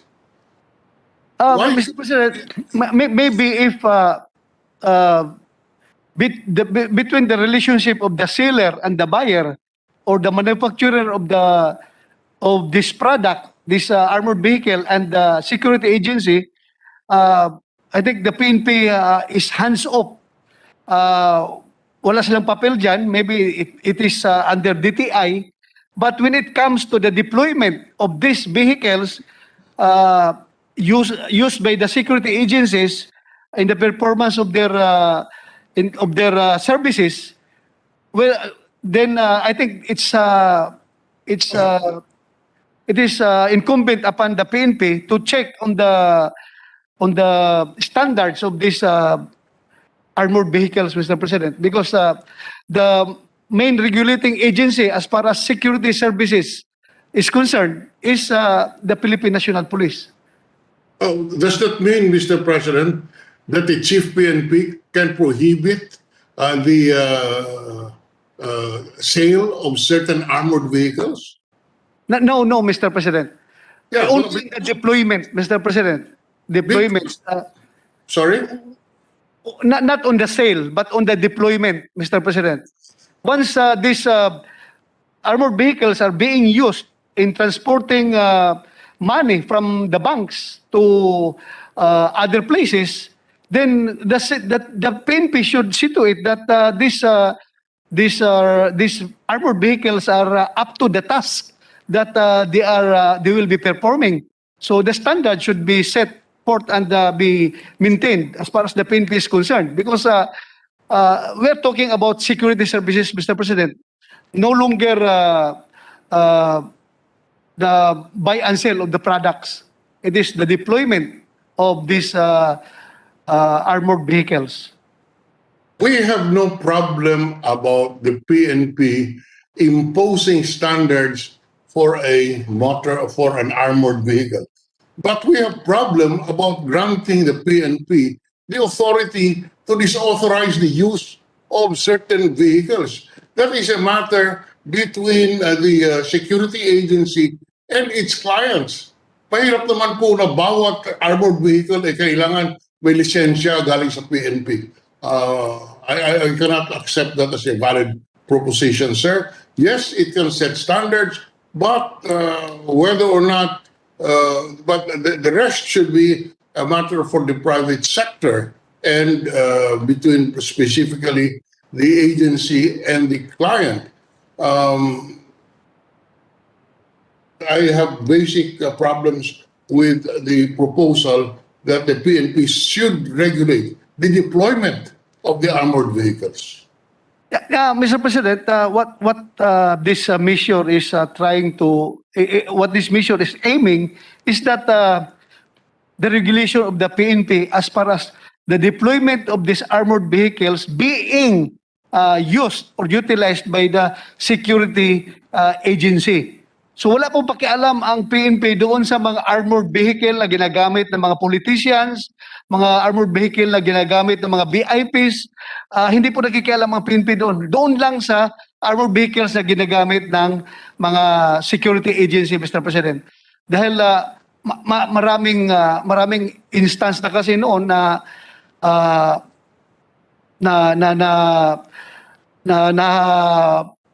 naging biktima yung vehicle na yan sa isang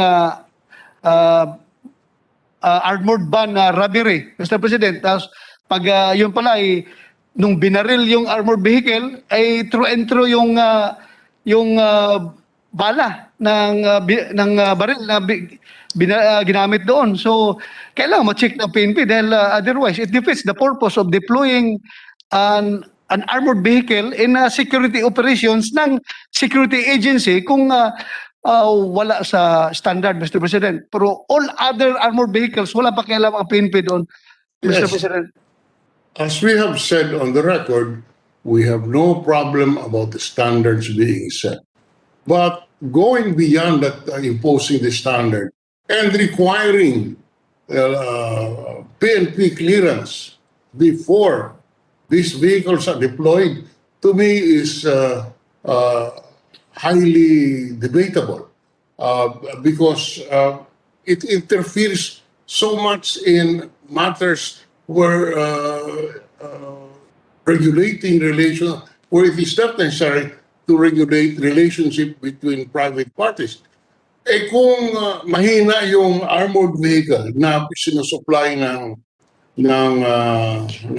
security agency, then in the course of the operations, the client can move over to another agency that can provide better security service. In any case, Mr. President, we will in the period of amendment, we will propose something which should and ask the sponsor to consider that particular provision. Yes, Mr. President, I will gladly accept that proposed amendment of yours, Mr. President. Okay. But just to inform the good minority leader, hindi po nakasabi dito sa proposed measure na ito na kukuha pa sila ng clearance sa PNP as far as the use of armored vehicles. Ang kuha lang dito is purely supervision, Mr. President. Titingnan lang ng PNP kung talagang totoong armored vehicle ba yan o hindi. But without issuance of permits, Mr. President. So part of their supervisory powers lang ng security agencies ang gagawin ng PNP, Mr. President. No further permits or permits to be issued as far as the use of these armored vehicles. Yes, so at least we can clarify that the regulation does not include issuance of licenses. No, Mr. President. No. Or permits to operate these armored vehicles.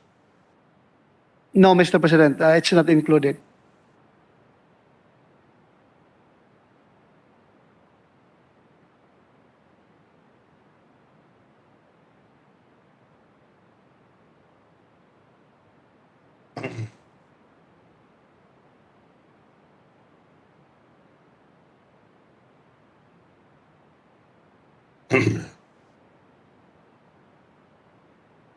Mr. President, under the proposed measure, can a foreigner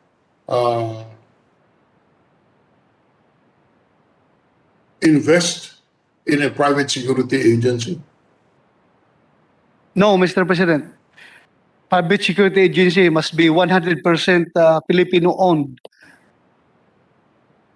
Mr. President, that is a requirement in the present law, 100% Filipino ownership.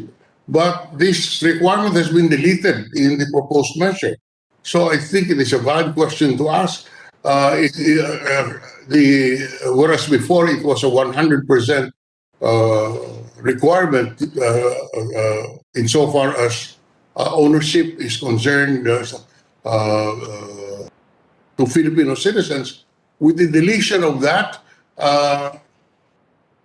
can foreign equity now be included in the equity structure of a security agency? If it is not, then let us so state. Yes, Mr. President. If I may read, yeah. The requirement of a 100% of the corporation must be owned by Filipino citizens has been deleted. That is why I am raising the question: what is the intention of sponsors? The intention to retain 100% Filipino equity? I have no problems with that. I just want to clarify.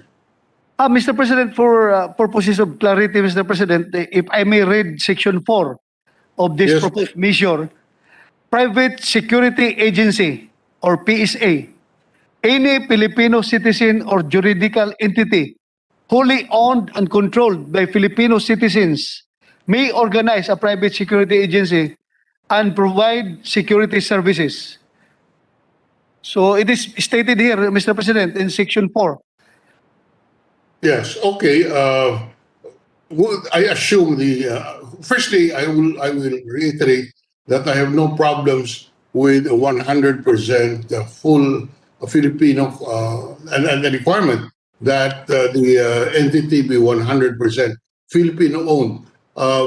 So maybe, I was just wondering, with the deletion of that provision in the present law, if there was intention to change the rule, but with the manifestation of the sponsor, maybe at the period of amendments, we will just clarify that to make sure that no doubt is created by the deletion of that particular provision.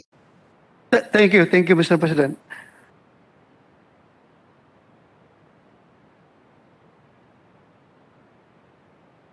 Under the present law, the minimum capital requirement is 5,000 to organize a security agency. There is no, however, minimum capital requirement under the committee report.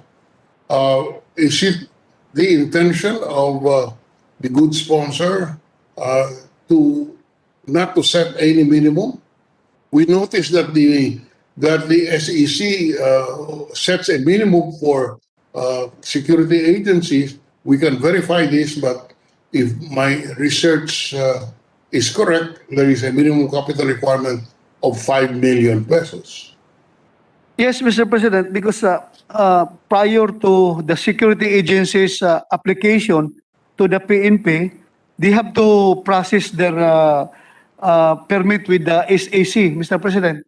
So Yes. it is they will go through the process of SAC, Securities and Exchange Commission, wherein they are being required to have a minimum paid up capital of 5 million. So that is why we deem it not deem it proper not to mention this in our proposed mission, Mr. President. Dahil covered ito ng SEC law, Mr. President. So the good sponsor would have no objection to a provision that the minimum requirement for security agencies will be set by the SEC. Yes, Mr. President.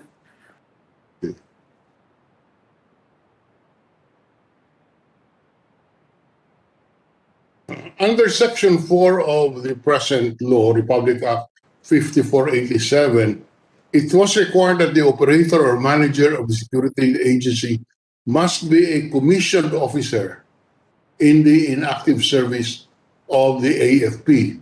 The proposed measure no longer includes this.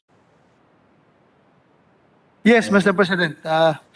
We do not include that in our proposed mission because that would be, the security industry is no longer monopolized by military people, Mr. President. There are also civilians who are very good as far as security services is concerned, Mr. President.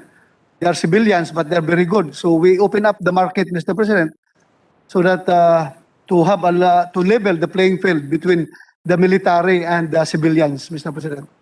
Okay.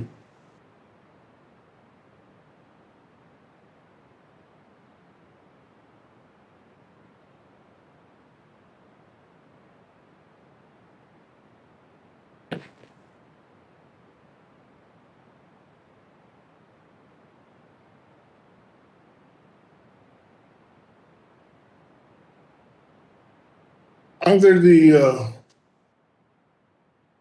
I withdraw that question.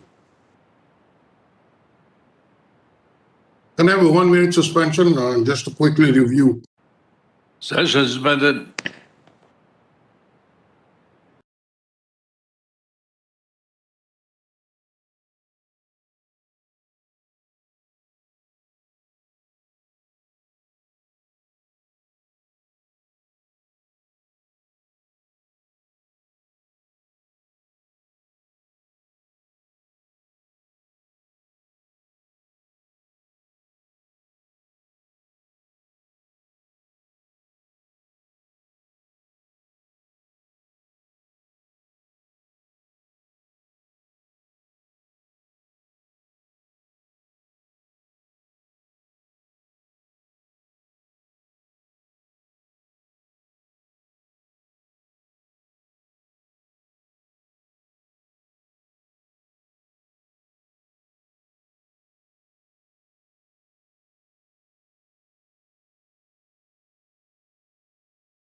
I note, Mr. There are still a lot of other issues that I want to raise, but considering that we have barely 5 session days left, and from the way the agenda looks, I don't know how we can finish all of this. Just as so that we can expedite the passage of this bill. We have no objection, by the way, to this bill. I just want to make sure that we do not create a very powerful chief PNP. On that premise, Mr. President, we are willing, we would terminate our interpretation and review the bill in its entirety, and at the appropriate time suggest amendments on the matters that is of concern to us.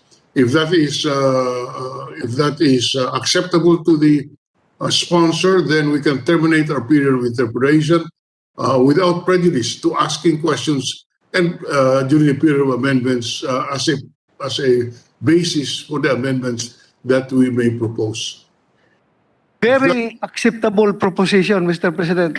By all means, I will accept all your proposed amendments, Mr. President.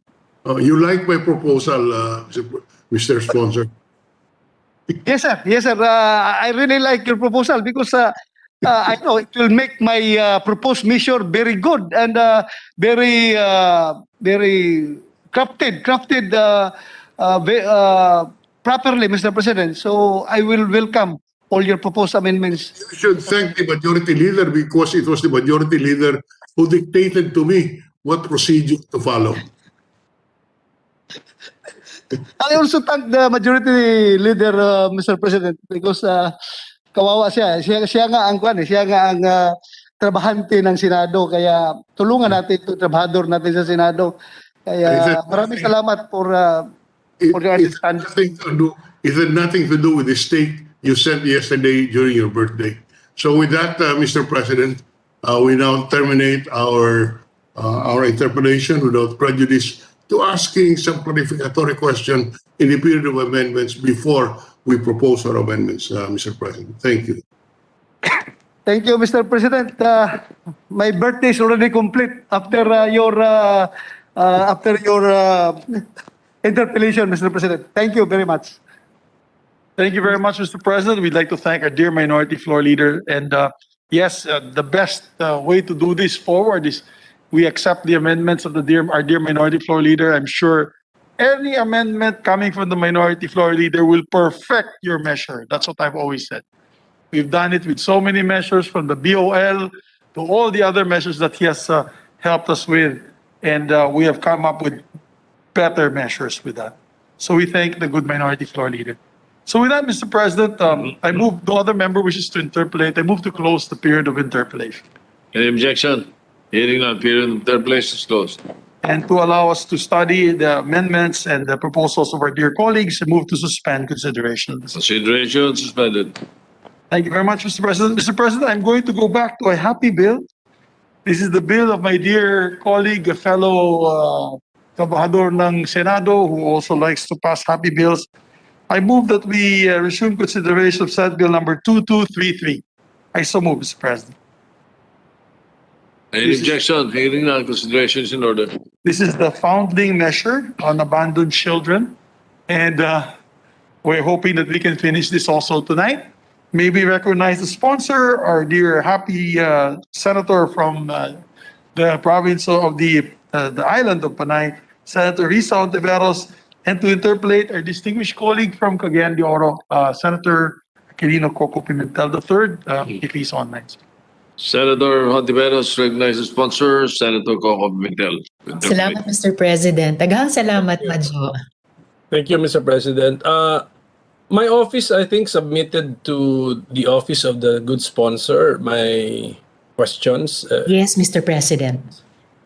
Then ano na lang po siguro, we can really expedite this bill if the good sponsor sees some points, some good points in the questions that we have submitted to her, then maybe the proper adjustment or amendment of the measure can be made during the amendment period, Mr. President.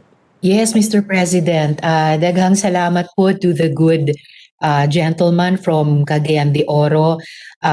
This representation, in fact, finds all of his questions as basis for proposed amendments at the proper time to be in various degrees meritorious, and the sponsor looks forward to accepting these, Mr. President. The gentleman. So with this manifestation, Mr. President, I will no longer ask the 20 questions that we submitted to the office of the sponsor, Senator Ontiveros. And then we'll go directly to the amendments, or maybe the sponsor herself can adjust the provisions of the measure to accommodate some of the points that we have raised, Mr. President. Oh, daghang salamat, Mr. President. Good gentleman. If the good gentleman, Mr. President, could just give me a few minutes, I would be very glad to propose the language for the good gentleman's potential proposed amendments as committee amendments, if that would be all right, good gentleman, Mr. President. Although, Mr. President, probably I would be more prepared time-wise to do that tomorrow. Yes. Thank you, Mr. President, with the permission of the two gentlemen. At any rate, I'm proposing to expedite the procedure. So I will no longer be asking the questions verbally, Mr. President. I have submitted this in writing to the good sponsor. So because as I've stated yesterday, I am for this measure. This is actually consistent. This is actually consistent with with the treaty that we just concurred in recently on the reduction of statelessness. So this is a measure which is meant to reduce statelessness by looking at the different situations where there is a foundling, and then stating the governing principle or governing rule given the different situations where we have a foundling. So thank you very much, Mr. President, Majority Leader, Madam Good Sponsor. Thank you very much. Daghang salamat po, good gentleman. Mabuhi for shepherding our concurrence with that treaty against statelessness. And daghang salamat for welcoming this bill through your proposed amendments, which I will endeavor to present as committee amendments tomorrow, as consistent with the spirit of that treaty. Marami pong salamat, Mr. President. Daghang salamat, good gentleman. Thank you very much, Mr. President, and I'm happy to move that we close the period of interpellation on Senate Bill number 2233. So move, Mr. President. All right, any objection? Consideration suspended. Mr. President, to allow our distinguished sponsor to prepare her amendments, may we move to suspend consideration of the same. Yes, period of consideration suspended. Mr. President, Salamat, Mr. President. thank you.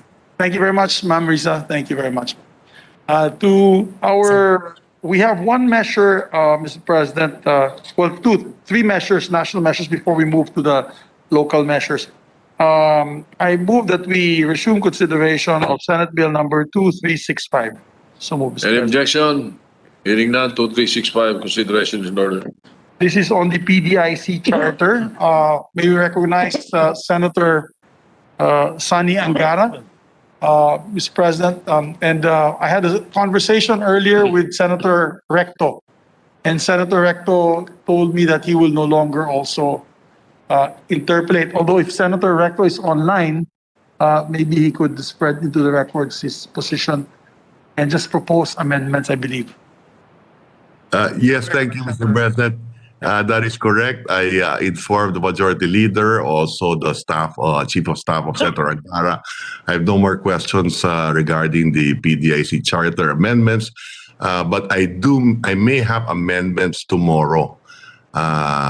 So having said that, I concur with what the Majority Leader said. Thank you very much. Thank you very much, Thank Mr. you. President. So with that, Mr. President, I move to close the period of interpellation. Any objection? Hearing none, period of interpellation is closed. Mr. President, to allow our colleagues to prepare their amendments, we move to suspend consideration of the same. Consideration suspended. Mr. President, there are two other measures, the ones of Senator Villar. I'm not sure if our colleague Senator Cayetano is ready.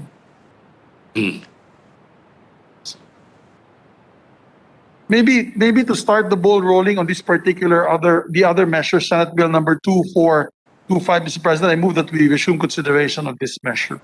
The objection, hearing none, consideration is in order. With the permission of our distinguished colleague, Senator Villar, may I ask just a few clarificatory questions on the measure, Mr. President, ma'am? Yes, Senator okay. Villar is recognized. Go ahead, Majority Leader. Yes. Madam Sponsor, if I may, just ask just a couple of questions on the measure. Basically, what is the meat of this proposal, Madam Sponsor, Mr. President, in terms of being able to curb the problem of plastics all over the country, particularly all these single-use plastics and other plastics that we see that clog our esteros and waterways. How can this help prevent that from happening, Madam Sponsor? This measure, Mr. President, will require the producers of this plastic to recycle the plastic that they are producing. It gives the responsibility, that's why we call it the extended producer's responsibility. Right now, it is on the part of the local government and the people. But this measure will give the responsibility to the producer of plastic. And maybe if we give them the responsibility and the expenses to recycle their plastic, maybe they will be more, more creative, that in the future, they will use less plastic for packaging. Because I believe that we cannot yet prohibit the use of plastic for packaging, because I haven't heard of any, even in the international scene, of any alternative packaging that's very popular. But if we give them the responsibility, I think they will be more aggressive in creating new packaging that will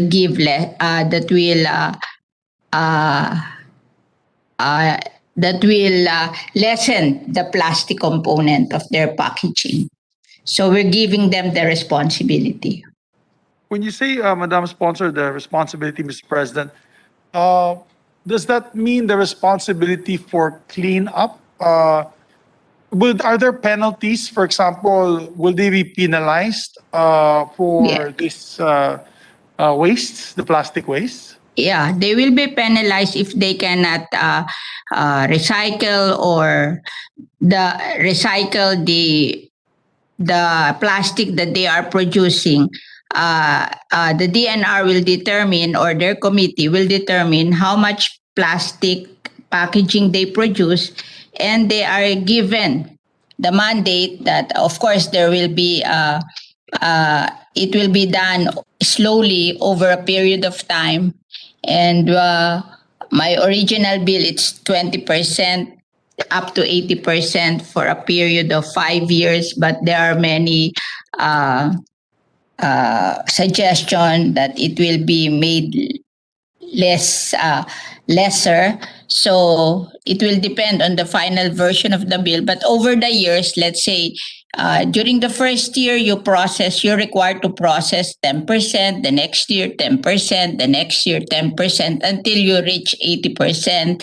And then if you don't do that, your target for the first year, you have to pay double the amount of recycling the plastic, something like that. Or like the House version, they indicated a certain amount as penalty. So it will depend on the outcome of our bill, but that is how we're going to do it. So, ma'am, technically, we will, Mr. President, we will penalize the producers or the garbage done by the population. Yes. And they are doing this in other countries. So it's not something new. They have this, the extended producer's responsibility in other countries. That's why we're introducing that now. Instead of banning plastic, single-use plastic, we are asking the producer, this is in transition. Maybe we will see how we will be successful in this, and later on, if they're so aggressive enough and they lessen the plastic in their packaging, maybe we can ban single-use plastic. But in the meantime, we're going to try to process them or to recycle them into additional product. This is my experience. I have 3 school waste plastic school factories in the Philippines. One in Las Piñas for Luzon, one in what do you call this? One in San Miguel, Iloilo for the Visayas, and one in Cagayan de Oro for Mindanao. And I have done it. I've been doing this for I started in 2013 ba? Oo. I've been doing this for almost 10 years, and I'm successful, and I'm able to donate waste plastic school chairs to public schools and farm schools. And I don't even produce plastic. Our company doesn't even produce plastic. So I think it will be a reasonable requirement for those producing plastic. They created that problem, then they help solve the problem. Yes. But to a case in point, Mr. President, for example, so that the people will understand, or the public can spread this into the records. Let's say, for example, of Robina Corporation C2, because sometimes I drink their C2 Light. It's their iced tea in the plastic bottle. So their manufacturing is usually done centralized. It's in Metro Manila, if I'm not mistaken. And they ship the plastic C2 bottles to Mindanao. And for example, it is consumed in Mindanao, in Cagayan de Oro, as you mentioned, and it is littered there. Will they be penalized for the littering of these bottles in Cagayan de Oro? Yes, of course. The DNR will determine how many plastic bottles they are producing, and they have to recycle that. Not necessarily their bottles, but the quantity. And I wish to inform our majority floor leader that the Coca-Cola is already building a recycling plastic PET bottle factory in Cavite, and their fear is they've done it in Mexico, and they have invited me to Mexico to inspect this recycling bottle factory. And their fear is baka daw hindi pa enough yung mga bottles dito sa Pilipinas to justify their factory. So talagang meron na. Oo. And sometimes these plastic bottles are being shipped to China. Binibili yan sa junk shop, tapos ine-export nila sa China kasi ginagamit yan as raw materials for clothes. So there are ways of recycling these things, and I don't think we should allow that they don't have the responsibility of recycling. Like me, I built a factory kasi yung plastic school chairs mabigat. Kung dito ko lang sa Las Piñas gagawin lahat, kung may humingi sa akin sa Mindanao, paano ko dadalhin doon? So I built a similar factory in Cagayan de Oro and a similar factory in San Miguel, Iloilo. And you know, when the governor of Iloilo saw my factory, he built also the same factory in Iloilo, in a different town in Iloilo. So I'm just starting a model by which people become responsible for their wastes. Yes. So we should start somewhere. Very, very laudable effort, Mr. President. It's just that as former chairman of the Committee on Trade and Commerce, can we be informed on the position of the industries on No, they're not complaining. Of course, they want yung kinausap na ako nila, nag-hearing naman to. Kasi this is an accepted practice in other countries. They're not complaining. In fact, they're so rich, why will they complain? You know, yung aking recycling factory, ano lang yun eh. Mura lang yun, hindi naman mahal eh. Ako lang nga nag-build noon personally, hindi nga yung company namin ako lang yung aming foundation bakit naman hindi kaya ng Robinsons at saka ng mga San Miguel at saka ng Coca-Cola is willing to recycle their bottles. Nakita ko yan sa Mexico, binibili lang nila from from mga junk shop, may mga accredited junk shop sila na bumibili niya tapos doon nila kinukuha at dinadala sa factory nila. If they can do it in Mexico, why can't we do it in the Philippines? Yeah, Mr. President, for the record, may we find out from the sponsor which countries are actually have a similar law? Europe. Being implemented. Lahat naman ng first world country, meron silang extended producer's responsibility. This is not a new thing. This has been practiced in other countries. So it's mostly in developed countries in Europe. How about in Southeast Mexico Asia? is not. It's just the same as us, di ba? Mas developed ba Mexico sa atin? I do not know. And Coca-Cola is willing to build. Is building now in Cavite. So I don't think it's something new. And marami ring nagre-recycle na ng plastic. Hindi lang ako. I'm sure I'm not the only one. Yes. Well, I do not want to ask to belabor the point, Mr. President. I just, of course, we have to look at. I'm one with. Parang ang complaint lang nila, Mr. Majority Floor Leader, Mr. President, is to give them more time. Oo. Kaya nga, dati we start with 20, we can lower the requirement by year and they go by year. Parang ang expectation is like the House version, ang expectation lang nila 80% in 8 years. Tayo, we can do the same if you're worried. But ako, gusto ko lang ma-start yung practice para makita natin how it will work, because if we don't start, then we will never start. We should not be afraid to start. And we conducted hearings on this. Ang ano lang naman nila, pakiusap nila, gaangan yung requirement at ang gastos nila dito, pumayag na ang DOF na it will be tax deductible. Pumayag na ang DOF.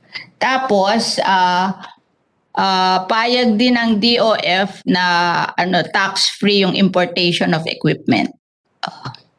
And a developing country should take its own policy priorities. Kasi alam mo, napakapangit ng image natin. There is a 2015 University of Georgia study that the biggest producer of plastic in the ocean is number 1 is China, number 2 is Indonesia, number 3 ang Philippines. So in the whole world. So ang dami namang mas malaking country sa atin but we're number 3. So para lang ipakita natin na kahit lang tayo developing country, we are responsible people and we should start. Kung kayo natatakot, then let's make it easier but we should start. Yun ang we should start doing it. Kasi otherwise, yung image natin na we are a world leader, hindi natin maaalis. We should do something about it. Hindi maganda yun. Diba? Like for example, me, in 2002, I did composting in Las Piñas. Yung mga mga tao namin dito ayaw ng composting, mabaho daw. Wala namang mabaho kasi nandun naman sa nakasaradong packaging yung facility na hindi naman nila naaamoy at tingin lang nila. Then that was 2002. And after several years, ngayon, lahat ng aming kitchen and garden waste hindi na kinukuha ng basurero, kinukompose sa lahat ng aming mga barangay. And we're producing 70 tons of organic fertilizer every month. Oh, so wala na kaming itinatapon na kitchen and garden waste, and that's 50% of the waste. So we save pa on yung gastos ng munisipyo na dati 400 million a year, ngayon 100 million a year na lang. And malinis pa yung bayan namin kasi nagko-composting kami, tapos yung plastic waste namin ginagawa kong school chairs, tapos yung mga paper dinadala na nila sa junk shop at binibili, because I know my neighbor in our condominium, when you used to live in a condominium, sabi niya meron silang paper recycling factory in Pampanga, at sabi niya sa akin, even if ipagbili sa kanila lahat ang waste paper ng Pilipinas, nag-i-import pa sila ng waste paper to recycle. So, meron talagang way of doing it, and we just have to try it, di ba? I have very good experience in this, so I just want to our country to start doing it. Yeah, I will keep an open mind, Mr. President, and the proper time, I'll just propose amendments. Yeah. Thank you very much. Thank you very Mr. much. President. Thank you very much, Yeah. Mr. President. We still have a couple of colleagues who are lined up to ask on this. Senator Cayetano, I believe, also would like to ask questions on this measure. It's all right, we move to suspend consideration. Mr. No, President, just a brief manifestation. Risa is, Senator Risa is raising her hand. Go ahead, Senator Tiveros. Salamat, Mr. President. Maikling manifestation lang po. Gaya ng alam nung sponsor, I had originally intended to interpolate, pero instead, magpo-propose na lang ako ng amendments bukas.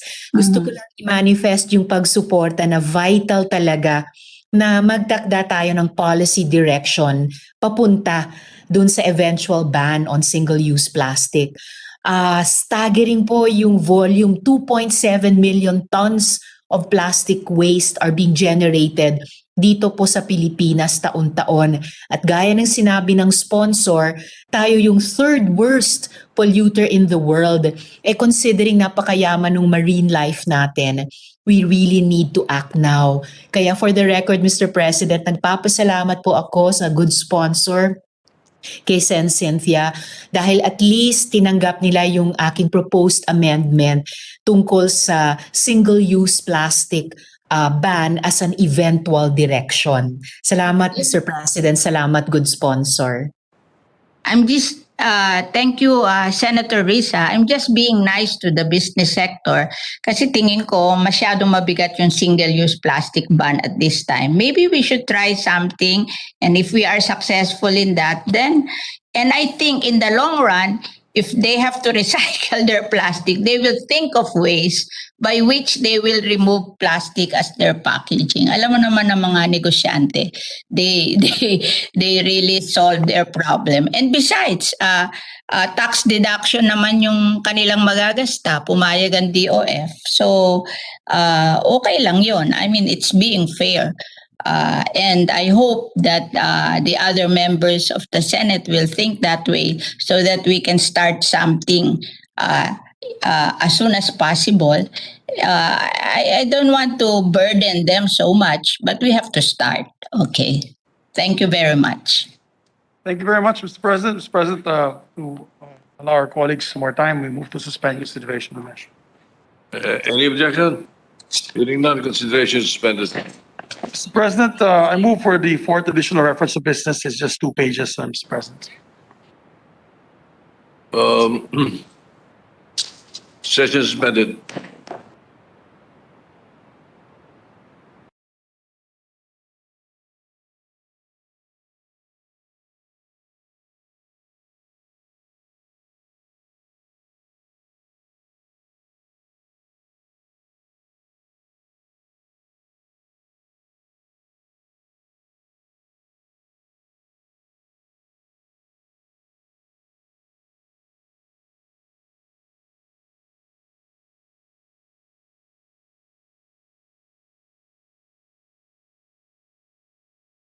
Secretary will proceed with the fourth additional reference of business. Additional reference to business, message from the House of Representatives, letter from the House informing the Senate that on 24 January 2022, it passed the following House bills in which it requests the concurrence of the Senate. House Bill number 9541, an act providing for the registration, regulation, and operation of cooperative banks. Referred to the committees on banks and cooperatives, Ways and Means. House Bill number 10581, an act providing for a new charter of the Land Bank of the Philippines. Committee on Banks. House Bill number 10554, an act expanding the franchise area of the Davao Light and Power Company, Inc., amending for the purpose Republic Act number 11515, entitled an act extending for another 25 years the franchise granted to Davao Light and Power Company, Inc. under RA 8960, entitled an act further extending the term of the franchise granted to the Davao Light and Power Company, Inc. to construct, operate, and maintain an electric light, heat, and power system in Davao City and the municipalities of Carmen, Pinabo, Dohali, and Santo Tomas, Davao del Norte for a period of 25 years and for other purposes, and ensuring the continuous and uninterrupted supply of electricity in the franchise area. I'm being nostalgic again. To the Committee on Public Services, I passed this 25 years ago.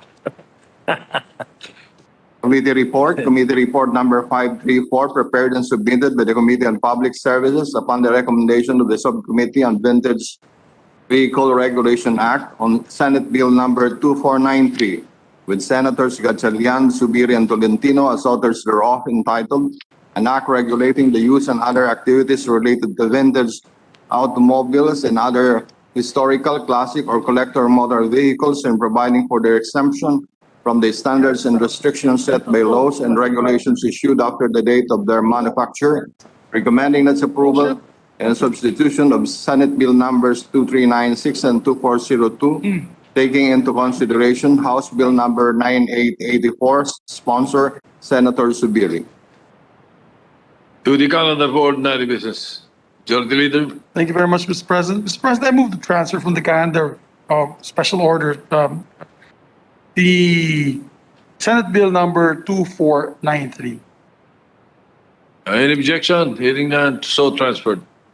Mr. President, I move that we consider Senate Bill number 2493. Hearing no objection, consideration of the measure is in order. Maybe ask the Secretary to read the title of the measure. Secretary will read the title of the measure. Senate Bill number 2493, an act regulating the use and other activities related to vintage automobiles and other historical, classic, or collector motor vehicles, and providing for the exemption from the standards and restrictions set by law and regulations issued after the date of their manufacture.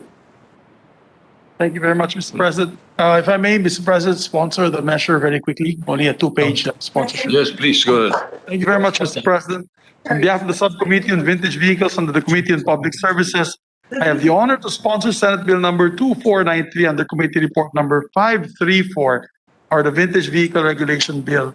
First of all, let me thank our chairperson of the Mother Committee, Senator Grace Poe, for allowing this representation to hear and sponsor this measure, as well as authors and members of the committee for their valuable inputs to this bill. Senate Bill number 2493 is a substitute bill of Senate Bill number 2396, authored by Senator Wing Gatchalian and myself as Senate Bill number 202 on the vintage, and of course House Bill number 9884 on the Vintage Vehicle Regulation Act. Mr. President, this bill is very timely and relevant as we jumpstart the economy and businesses as we go back to the old normal once this pandemic is over. Vintage vehicles or cars, also known as classic cars, mirror the image of the times and technology of the period that they were produced. Hence, they give a glimpse of the technological, historical, and cultural significance of this mode of transport. Their usage now goes beyond the transport of goods and people, and even many period movies, advertisements, prenuptial pictorials, weddings, and special occasions use vintage vehicles to portray a lost era or depict a classic look on many of those events. To many, they're admiration to look at, and I could only see beauty and elegance when I see one. What a sight to behold they are, Mr. President. And not to mention that owners, collectors, and enthusiasts of this type of vehicles feel a sense of fulfillment and pride when they pass on to the heirs or new owners. I'd like to put full disclosure, Mr. President, I also own vintage vehicles together with my colleagues here. Senator Joel Villanueva is also a fellow Mustang owner. I think he's a 1969, 69 ba? 69. And Senator Tol Tolentino has many vintage cars, but these were his cars 50 years ago. And he does restoration work as well, Mr. President. And we share the same passion for restoring these wonderful works of art. Before the onset of the pandemic, there was actually a thriving scene for vintage vehicles in the country, Mr. President. There were car shows, exhibits, motorcades, among them organized by the Manila International Motor Show and other vintage vehicle clubs. However, not all vintage vehicles have classy and glossy stories. Vintage vehicles could mean old and unkept. And if it's the same as what I had gone through, Mr. President, usually these are barn finds, Mr. President. These are abandoned, dilapidated vehicles that are completely rusted, and some of them have no engines or parts. Unkept not only on its physical appearance, but more so on its regular registration with the Land Transportation Office, because many of them are abandoned vehicles. The proper safekeeping of the registration and ownership of papers and rules governing its use on the roads, registration, and even change of ownership make it so difficult for us actually to restore and own these vehicles that we have tried to restore. Suffice to say that vintage vehicles have a very significant difference with regular motor vehicles, which can ply on the road on a daily and regular basis. They have a very distinct nature and a class on their own. It is against this backdrop that we are proposing this measure to give these types of vehicles their due recognition for their contribution in our history, culture, and technological development in land transportation. This bill primarily aims to set proper regulations on the importation, registration, ownership, restoration, road usage of vintage vehicles, and even export, among others. And I myself saw a picture of Tito Manny Villar, former Senate President Manny Villar, showing his first truck. It was an old truck that he had delivering equipment. Equipment, and I think it was, Mr. President, I think he was doing construction equipment and all that was being delivered. And he was proudly displaying it fully restored. And I was so happy to see him do that, Mr. President. So this bill, as I mentioned, we are going to give due recognition to these types of vehicles, as we have done with electric vehicles. We passed a measure on electric vehicles. That's for the future, Mr. President. But this is also a bill to help preserve the past. I mentioned earlier, Mr. President, on export, because we said proper regulations on the importation, registration, ownership, restoration, road usage of vintage vehicles, and even export, among others. I mentioned export, Mr. President, as we see a great opportunity for this industry in the country once we have set the proper environment and regulatory regime. As a matter of fact, Mr. President, there is a company in Clark called Clark Classic Speed. And they would import cars from all over the world, na Mustang, mga lumang Chevrolet, tapos they restore it, and then they sell it in Australia, they sell it all over the world. And this was actually a business where it was employing hundreds of skilled workers, Mr. President. So in the course of the hearing of this bill, we saw a great opportunity for our people, an opportunity for employment, especially for our auto mechanics and other skilled workers.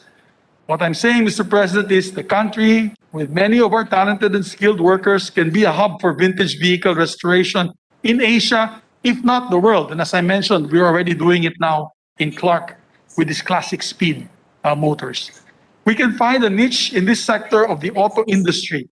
And for example, a vintage vehicle for registration from the US, Australia, and other countries can be imported to the country by restoration companies, have the repairs and restoration here, and re-exported the same to their clients abroad. This way, we provide employment to our people and earn the much-needed export money for our country. And we also have a company called MD1, Mr. President. MD1 specializes on the manufacturing of parts for Willys Jeeps. All the World War II Willys Jeeps, sila po ang nagpapadala all over the world if you want to restore parts for Willys Jeeps. So it could be a thriving industry, Mr. President, in our country. Once this industry fully developed, it can provide thousands of direct employment to our people, from auto mechanics, spare parts suppliers, metal fabricators, and other skilled workers, thus helping our people who may have lost their jobs due to the pandemic to get back on their feet. We actually included TESDA because TESDA man is here. We included TESDA in the program, which could easily train skilled workers for this industry, as they signified their commitment during the hearing to support the measure. It's for these reasons, and in providing proper regulatory regime for vintage vehicles, that we seek approval of this bill. Maraming salamat po, my dear colleagues. Mr. President, I believe Senator Joel would like to be recognized. Senator Joel Villanueva is recognized. Yes, Mr. President, it's very short. Just would like to ask my esteemed colleague, the principal author of the measure, to include this representation as one of his co-sponsors, Mr. President. And let me also put on record, Mr. President, that I only have one vintage car, the 1969, Mr. President. It took me 2.5 years bago mapatakbo, Mr. President. But it was all worth it. It's all running now, Mr. President. Thank you. Mr. President, Senator Villar is recognized. I wish to manifest that I want to be a co-author of the bill. Yung sinasabi po ni Senator Subiri na si Manny ay may truck. Ang una po namin business ay gravel and sand business. At dalawa ang aming truck, yung Ford. And then when we started, when we were 25 years old, no 50 years old po si Manny, nirigalo ng kanyang mga empleyado sa kanya yung truck uli na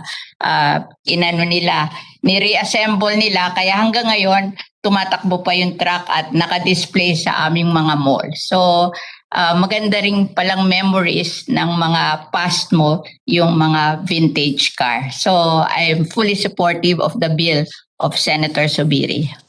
Thank you very much, ma'am. Thank you very much, Mr. President. And Senator Gatchalian would also like to put that here on the records that he will just insert his co-sponsorship speech for the record. And I believe also Senator Tolentino, Francis Tolentino, also would like to be made a principal co-author, and also Senator Ralph Reshma, Mr. President, because he's also a car lover, not only of the beautiful new cars, but also vintage cars, I know, to the first time. Might as well include the presiding officer. Yes, Mr. President. Although I was more into the restoration of old guitars.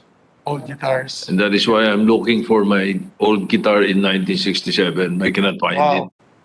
Eventually, Mr. President, your group, Tito, Vic, and Joy should open a museum, Mr. President. Actually, you can open a museum with your artifacts and, of course, all the memorabilia. Not artifacts kasi artifacts pang panahon ni Pharaoh yan tsaka Egypt. Siguro, memorabilia, Mr. President. Pwede mo nang isama yung unang kotse mo. May I ask, Mr. President, what was your first car that you had owned? It was a Corvair Corsa. Wow. 1965. Pasok na yan po dito sa bill natin. Vintage cars. I cannot find it anymore. Even my 1967 Mustang, I was looking for it, but they don't know where it went. Pag mahanap niyo yan po, Mr. President, itong bill na to makakatulong sa iyo pag restore no. Because then now we have unrestricted importation. Of course, paying the taxes that have to be paid. Unrestricted importation now of these parts. Kasi may bawal po na second-hand parts minsan pag-import. So, under this law, with this vintage, with 40-year-old cars can be restored, and the importation of the equipment can be done without without any problems. So, to allow our colleagues to study the measure further, Mr. President, I move to suspend consideration. Any objection? Hearing none, consideration is suspended. Thank you very much, my dear colleagues. Moving forward, I move that we resume consideration. I move the transfer to the calendar of ordinary business to special order, Senate Bill number 2492. Any objection? Hearing none, consideration. I'm sorry, it's so transferred. I move to consider Senate Bill number 2492. Any objection? Hearing none, consideration is in order. May we ask the Secretary to read the title? Secretary will read the title of the measure. Senate Bill 2492, an act strengthening the Commission on Higher Education, repealing for the purpose Republic Act number 7722, otherwise known as the Higher Education Act of 1994, and for other purposes. Majority Leader. May we recognize the sponsor, Mr. President, the distinguished chairperson of the committee, Senator Joel Villanueva. Senator Joel Villanueva has recognized to sponsor the measure. Thank you very much, Mr. President. Thank you, Majority Floor Leader. Maganda at magpagpalang gabi na po sa ating lahat, Mr. President, distinguished colleagues. It's my great honor to sponsor Senate Bill number 2492 under Committee Report number 509, entitled An Act Strengthening the Commission on Higher Education, repealing for the purpose Republic Act number 7722, otherwise known as the Higher Education Act of 1994, and for other purposes. The Commission on Higher Education was created in 1994 with the passage of Republic Act number 7722, in line with the broad agenda of reforms on the country's education system as outlined by the Congressional Commission on Education, or EDCOM, in 1991.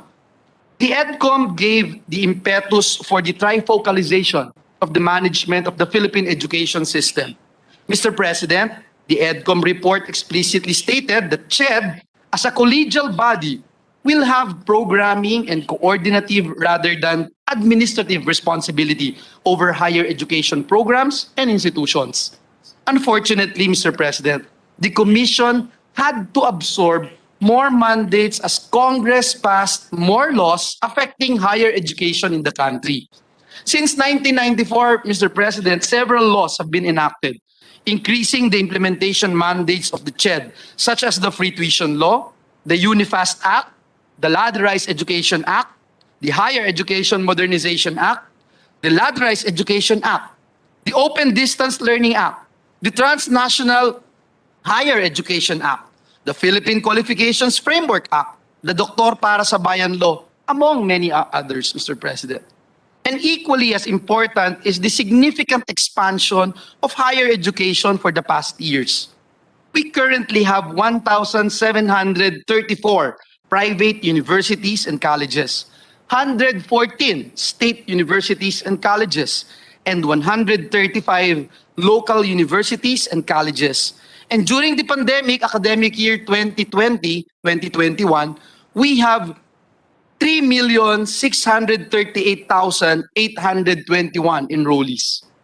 Bukod po sa mga karagdagang mandato at responsibilidad na ibinigay sa CHED sa pamamagitan ng iba't ibang mga batas sa nakaraang 27 taon, marami na pong nagbago sa larangan ng higher education, hindi lang dito sa ating bansa, kundi maging sa global arena. Mr. President, these changes include the expansion of secondary education through the K-12 program and the ASEAN integration, internationalization of higher education, and the almost overnight shift to online learning due to COVID-19 pandemic. The COVID-19 pandemic alone has greatly accelerated the futures of education that we were preparing for, Mr. President.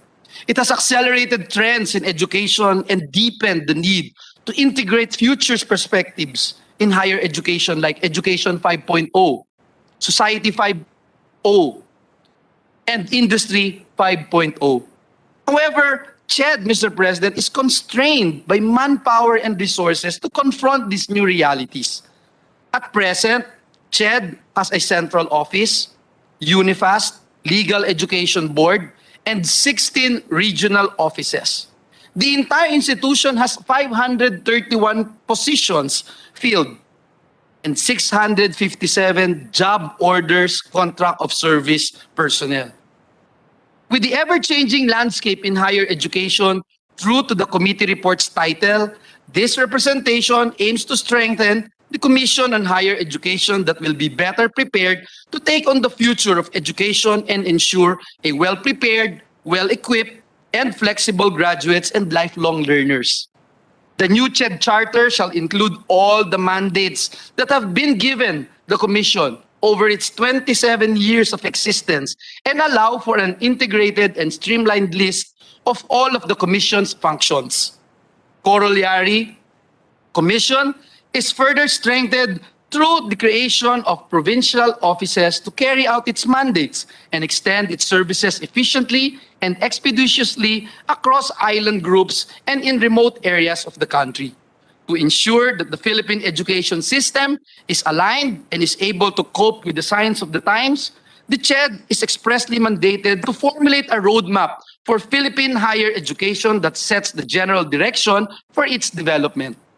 This roadmap shall undertake a periodic assessment and review every 10 years to ensure the continuous modernization of higher education.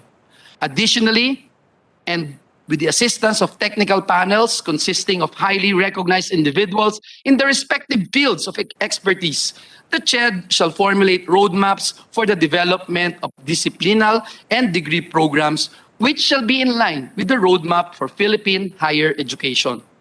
To address the status quo wherein our education agencies, DepEd, TESDA, and CHED, have been working in silos, we are expressly declaring in its charter that the CHED is mandated to engage in active coordination and dialogues with the said agencies to ensure the consistency of policies, plans, and programs of each education subsector for the progressive and coherent development and improvement of the education system. Bagamat pinalalakas po natin at inaangat ang kapasidad ng CHED, binibigyan din rin po natin ang panukala. Dito sa panukalang ito, ang mahigpit na pangangailangang maitaguyod ang seamless, borderless at harmonized na education system sa ating bansa. Ginoong Pangulo, we are at the forefront of revolutionizing the education system and shaping its future in a post-pandemic world.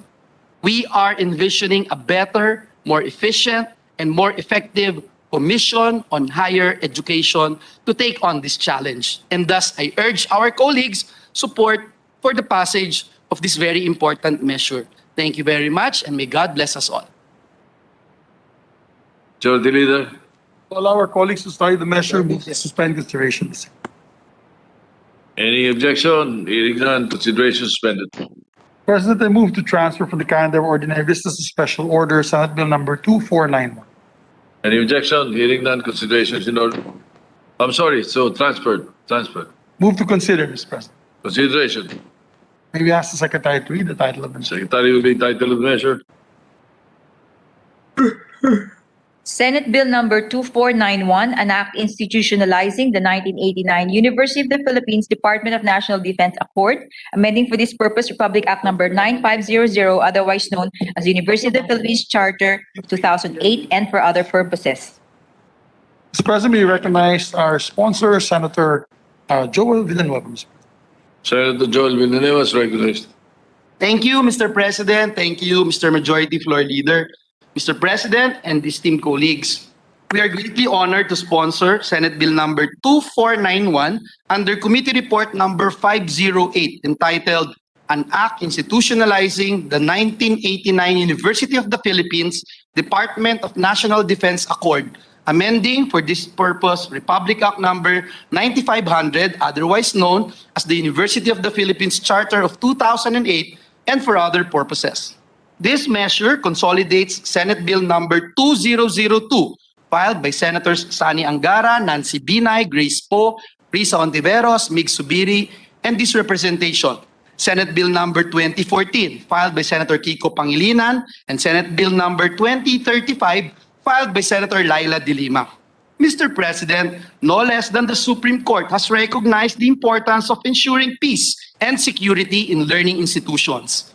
In GR number 84698 and several other decisions declared and reiterated the following doctrine, open quote, institutions of learning must also meet the implicit or built-in obligation of providing their students with an atmosphere that promotes or assists in attaining its primary undertaking of imparting knowledge. Certainly, no student can absorb the intricacies of physics or higher mathematics or explore the realm of the arts and other sciences when bullets are flying or grenades exploding in the air or where there looms around the school premises a constant threat to life and limb.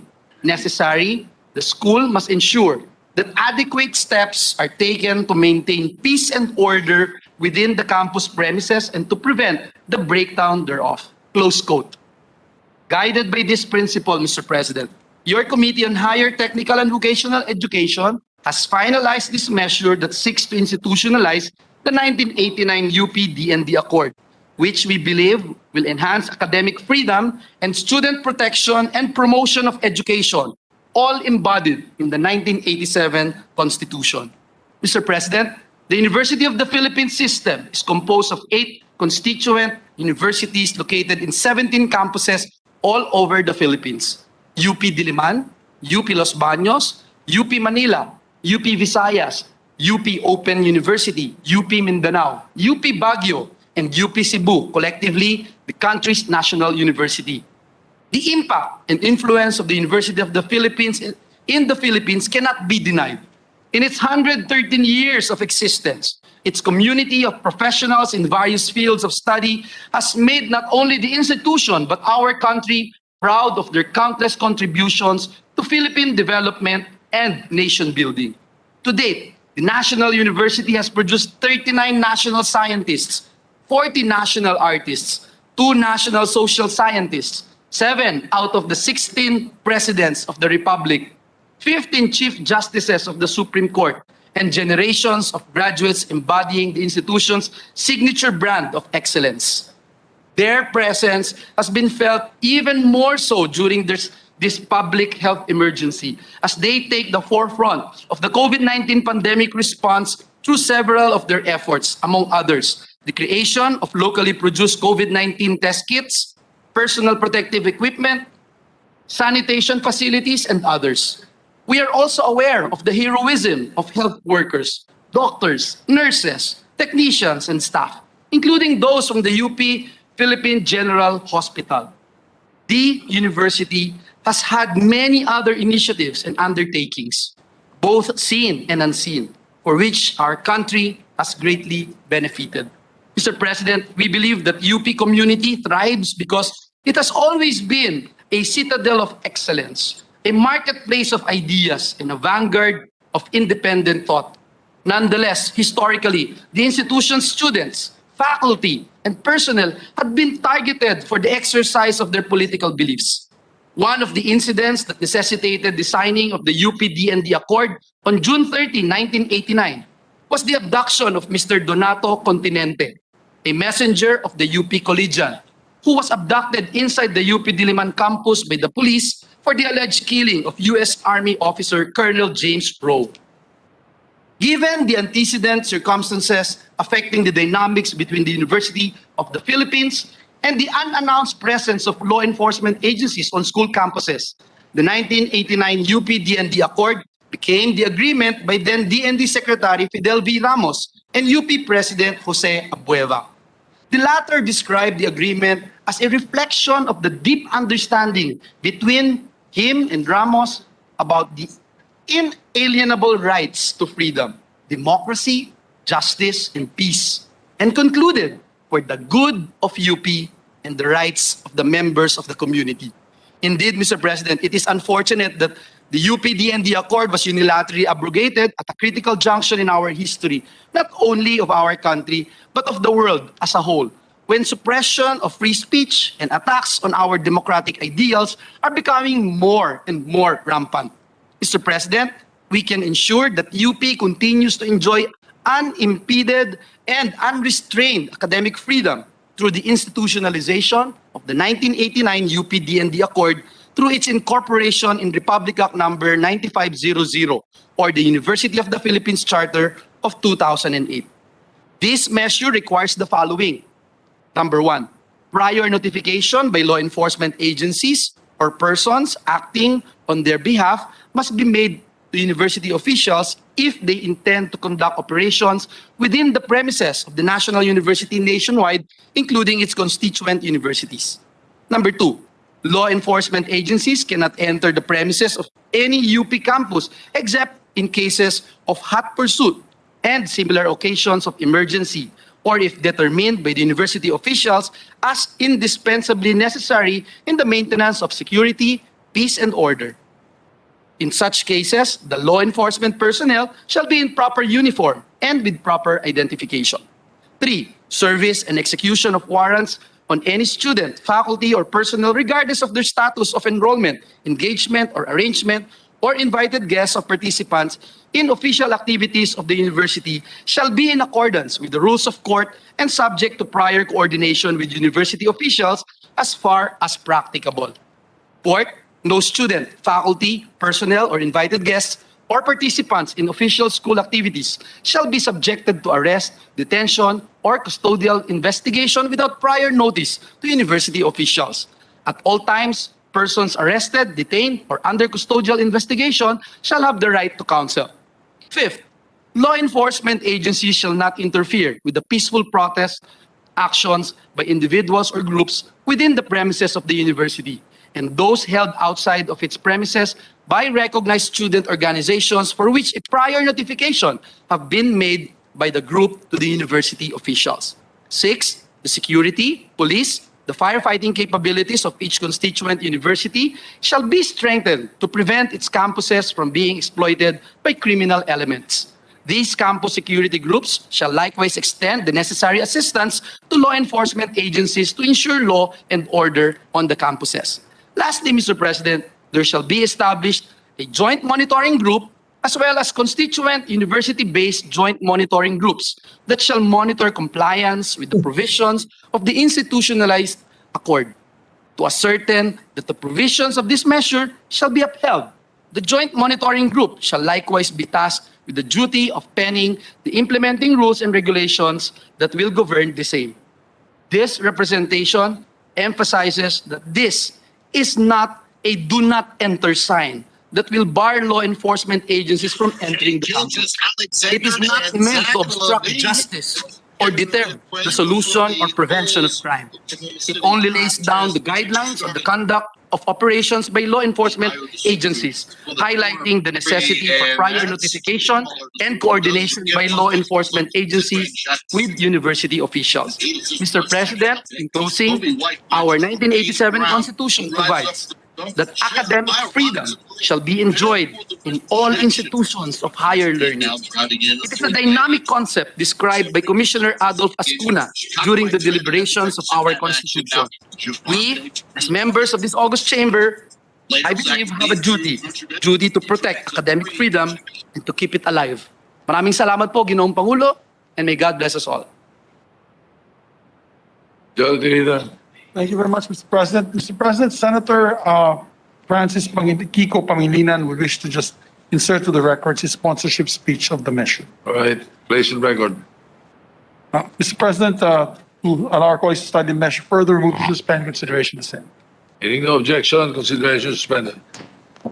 Mr. President, I move that we transfer the grant of ordinary business to special order, Senate Bill number 2331. Hearing no objection, so transferred. Mr. President, I move that we consider Senate Bill number 2331. Ask Secretary to read the title. Secretary will read the title of the measure. Senate Bill number 2331, an act establishing the Police Law Enforcement Courts, amending Batas Pambansa Bilang 129 as amended, otherwise known as the Judiciary Organization Act of 1980, and Presidential Decree number 1606 as amended by Republic Act number 10660, creating a special court to be known as the Sandigan Bayan, appropriating funds therefore and for other purposes. Mr. President, we recognize the sponsor, distinguished colleague, Senator Richard Gordon. Senator Richard Gordon is recognized. Thank you very much, Mr. President. Thank you, Honorable Majority Floor Leader, my distinguished colleagues. Mr. President, esteemed colleagues in the Senate, the Committee on Justice and Human Rights now sponsors for the consideration of this chamber Committee Report number 278 and seeks approval of its proposed measure, Senate Bill number 2331, entitled An Act Establishing the Police Law Enforcement Courts, amending Batas Pambansa Bilang 129 as amended, otherwise known as the Judiciary Reorganization Act of 1980, and Presidential Decree number 1606 as amended by Republic Act number 10660, creating a special court to be known as Sandigan Bayan, appropriating funds therefore and for other purposes. Whenever men take the law into their own hands, the loser is the law. And when the law loses, freedom languishes. Robert Kennedy, United States Attorney General. Accountability has been described as the hallmark of modern democratic governance. In the words of Benjamin Disraeli, a 19th century British politician, he said that all power is a trust and that we are accountable for its exercise. That from the people and for the people all springs and all must exist. There exists a significant and overarching constitutional and fiduciary relationship or principle that, quote, those entrusted with public power are accountable to the public for the exercise of their trust. Our institutions must be seen as an instrument which signals competence and organizational trustworthiness. What we see and hear nowadays foster fear of the law enforcers. Kaliwat kanan na batikos ang inaabot ng Philippine National Police. Kamakailan lang ho, doon sa isang bayan sa Laguna, kung di ako nagkamali, saka sa Cavite, marami na charge sa mga policemen for extrajudicial killings. Kapatid mga babae, pinagpapatay doon sa Laguna. Now, should the police use their guns against innocent civilians, or should they summarily execute people, they must be punished and removed from service with dispatch without sacrificing due process to preserve the trust of the people in its government. For example, PO3 Arnel Juarez, PO1 Jeremiah Pereda, and PO1 Jerwin Cruz. The Caloocan Regional Trial Court Branch 125 has convicted 3 Caloocan cops of murder for the killing of 17-year-old Kian Lloyd de los Santos on August 16, 2017. This is very celebrated, especially here in the Senate, where we conducted public hearings on this point. The judge found the presence of the qualifying circumstance of treachery when de los Santos was brought to a dark end side of the Tullahan River at night, and the act was consciously adopted, where the trajectory of the bullets showed that the accused were on a higher level position than the victim. Another case, Police Senior Master Sergeant Jonel Luesca. The case of Police Senior Master Sergeant Noel Luesca nakita sa buong Pilipinas na yung pumatay sa ina at anak na si Sonia and Frank Gregorio on December 2020. Nag-aaway lamang sila, hindi nagkaintindihan. Biglang lumabas na lang yung baril ni Luesca at ang ginawa niya, pinatay niya yung mag-ina. There is no question Luesca brutally killed the Gregorios and that the incident was well recorded on video. Hence, there is a well-founded belief that the crime was committed. So mabuti kung mayroong ganon, kung wala, kawawa ang tao. Maghahabol sila. At kung maghahabol, hinahanap pa nila kung saan babaksak yung kaso. Police Corporal Oliver Ferry, a cop who pulled out his firearm allegedly as a joke on September 17, 2021, accidentally shot his friend in Tondo, Manila. The cop toyed with his gun in front of Capistrano, which allegedly went off and hit the victim. Ferrer faces an administrative complaint on top of his homicide case. The Constitution mandates that our government requires measures to ensure adherence to the principles of supremacy of the law, equality before the law, accountability to the law, fairness in the application of the law, and due process of law in every step of the way. From criminal investigation to identification of the accused, the filing of criminal charges before our courts, arrest, trial, promulgation of judgment, and then imposition of penalties if warranted by evidence. Now, Article 3, Section 2 of the 1987 Constitution provides, and I quote, Section 2, the right of the people to be secure in their persons, houses, papers, and effects against unreasonable searches and seizures of whatever nature and for any purpose shall be inviolable, and no search warrant or warrant of arrest shall issue except upon probable cause to be determined personally by the judge after examination under oath or affirmation of the complainant and the witnesses he may produce, and particularly describing the place to be searched and the persons or things to be seized. Article 11, Section 1 of the 1987 Constitution provides Section 1, public office is a public trust. Public officers and employees must at all times be accountable to the people, serve them with utmost responsibility, integrity, loyalty, and efficiency, act with patriotism and justice, and lead modest lives. Salutary words. Very, very halcyon words, but most of the time it is not properly followed. Our visions are not being realized due to failure in enforcement. I've said this here time and again that the problem in our country is not lack of laws, but the enforcement of laws. We must aim to serve and to protect. This is what the policemen say. What we need is to restore the trust of the people in the Philippine National Police even more. by having a special system that will expeditiously solve cases that involve the members of the PNP. And most of all, make sure the trial proceeds quickly and efficiently and with transparency and accountability. SBN 2231 proposes that the state shall prosecute rogue police elements through a special court that will provide the public fair, impartial, and speedy disposition of complaints for violations of constitutional rights and PNP operational procedures and code of ethical standards committed by the members of the Philippine National Police, or for that matter, any law enforcement unit free from the kabaro system. Alam naman nyo yung kabaro, pagka kumagkamisan, katulad na ng mga nangyayari, pagkakabaro na pagbibigyan, tumitingin sa ibang lugar yung pulis, imbis na ituro yung kabaro niyang kapwa pulis. Under Senate Bill number 2331, the Supreme Court shall designate a special court or special courts throughout the country as the police law enforcement court among existing regional trial courts, which should handle all civil and criminal cases involving allegations of abuse of authority, whether in or off duty of the members of the PNP. This will make it more transparent to the people. Alam nila kung nasa na yung binibistahan yung mga kaso na nagalipusta sa kanila. Such civil and criminal cases can include those arising out of the violation of a member of the Philippine National Police of its PNP operational procedures and other police protocols designed to protect the rights of the accused.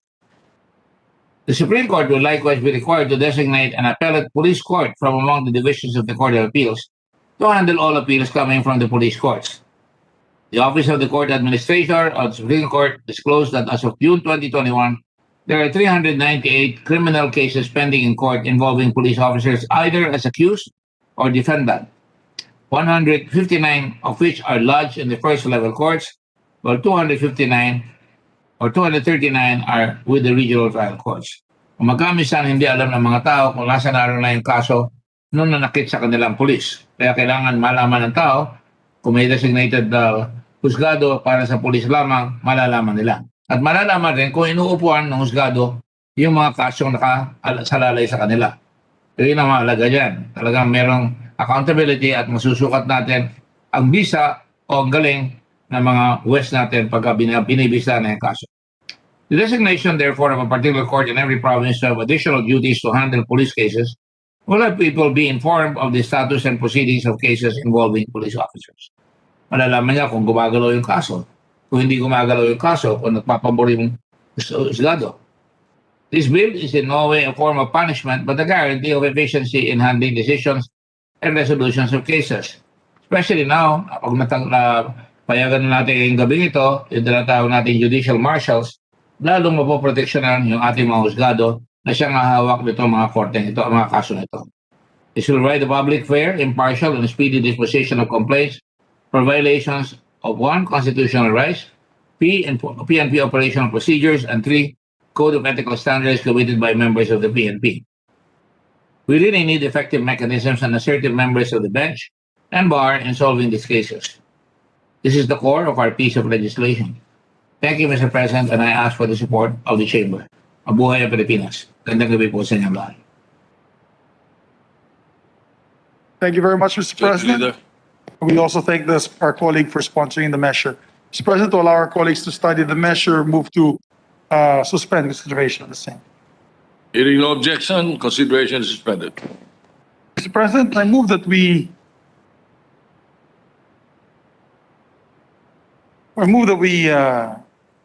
transfer the calendar ordinary business to special order, House Bill number 9488.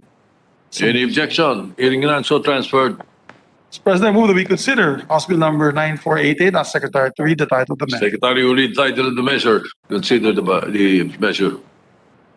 House Bill number 9488, an act declaring a parcel of land located in the city of Masbate and the municipality of Mobo in the province of Masbate, a protected area with a category of natural biotic area under the National Integrated Protected Area System, NIPAS, to be referred to as the Tugbo Natural Biotic Area, providing for its management and appropriating funds therefore.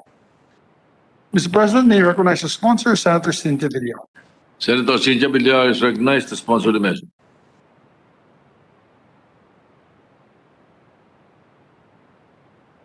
You are muted, Senator Villar. Am I okay now? Yes, now you're okay. Go ahead. Okay. Thank you.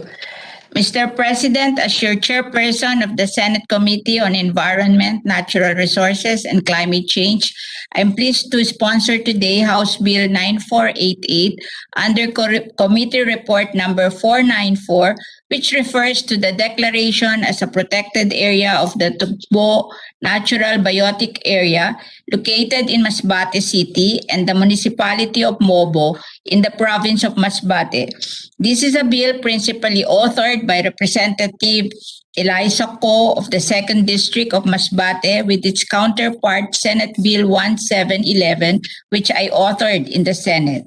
As background there, the Republic Act number 7586, known as the National Integrated Protected Area System of 1992 or the NIPAS Act, enacted in 92, essentially provided for the legal framework and administration of all designated protected areas to maintain essential ecological processes and life support system, to preserve genetic diversity, to ensure sustainable use of resources found therein, and to maintain their natural condition to the greatest extent possible.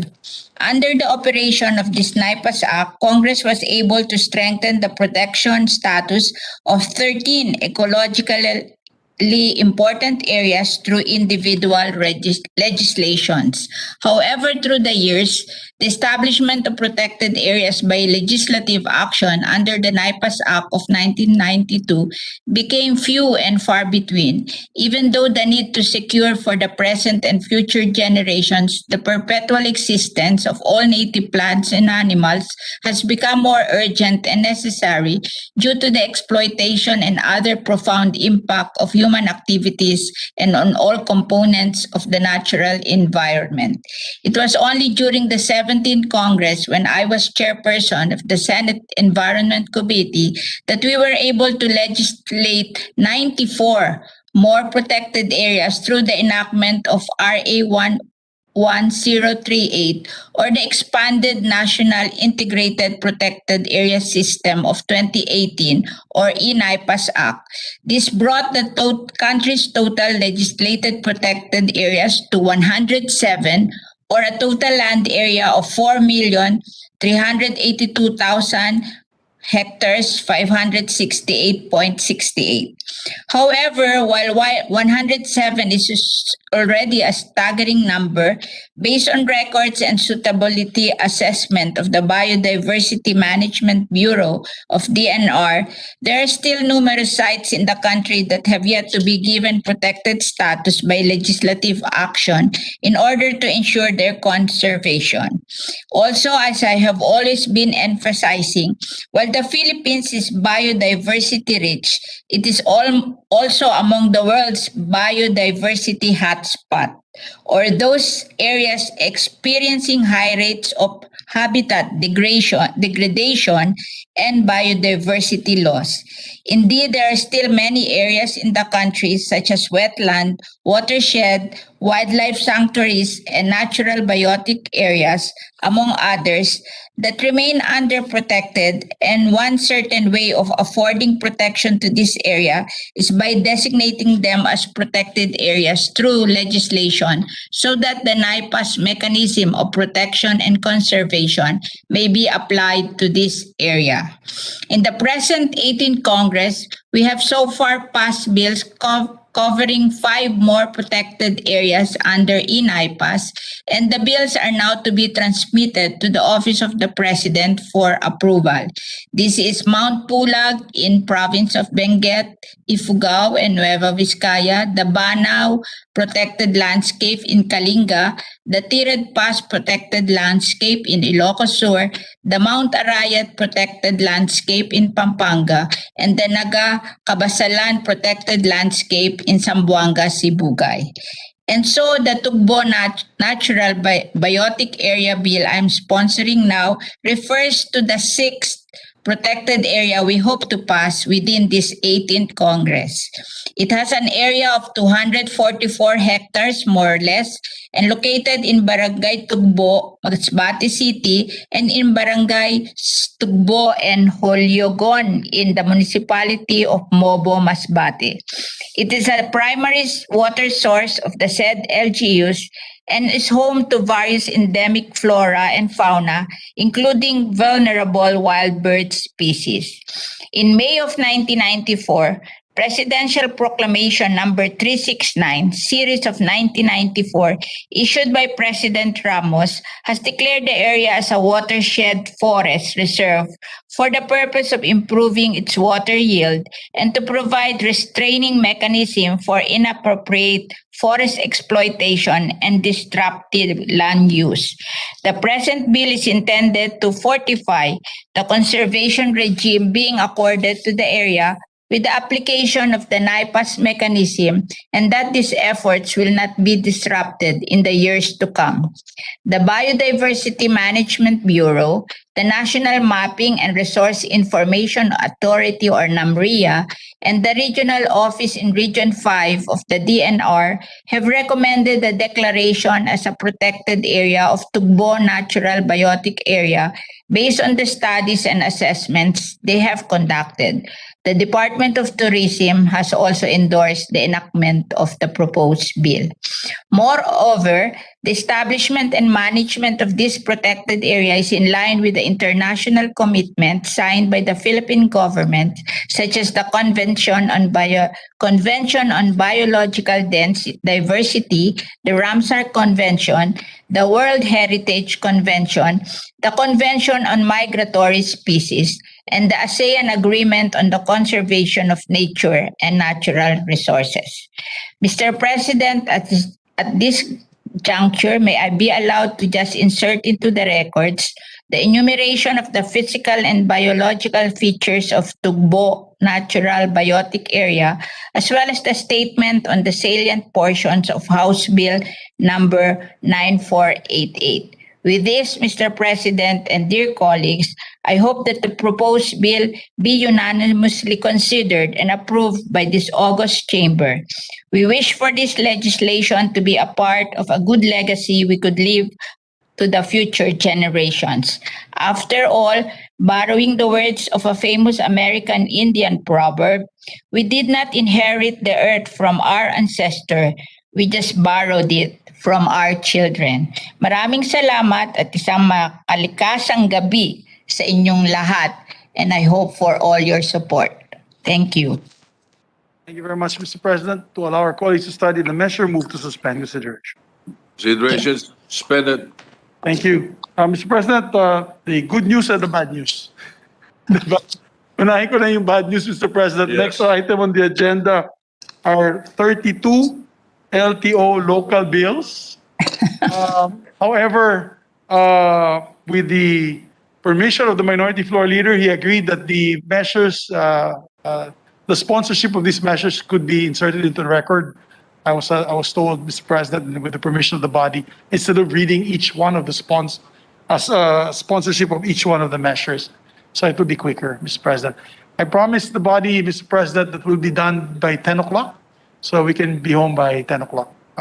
So moving forward, Mr. President, with the permission of the body, if I can make an omnibus motion, because these are mostly local bills anyways, I move that we transfer from the calendar of ordinary business to special orders House Bill number 2659, 1611, 3133, 4773, 4786, 4938, 4956, 5277, 5420, 5519, 5881, 5882, 6169, 6440, 6664, 7070, 8034, 8130, 8236, 8653, 9056, 8654, 5680, 4597, 861, 2106, 2674, 3286, 5017, 5153, 5453, and finally 6152. I so move, Mr. President.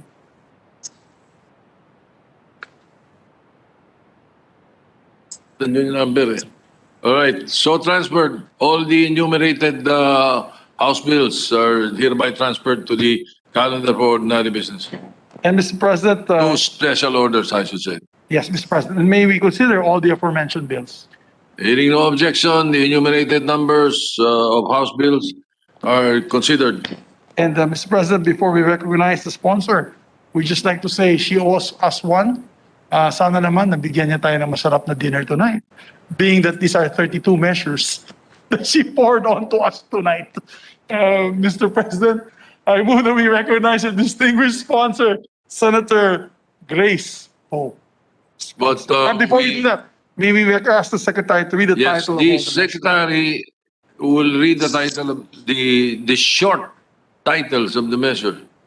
If there are no objections, you will read the short titles only of the measures.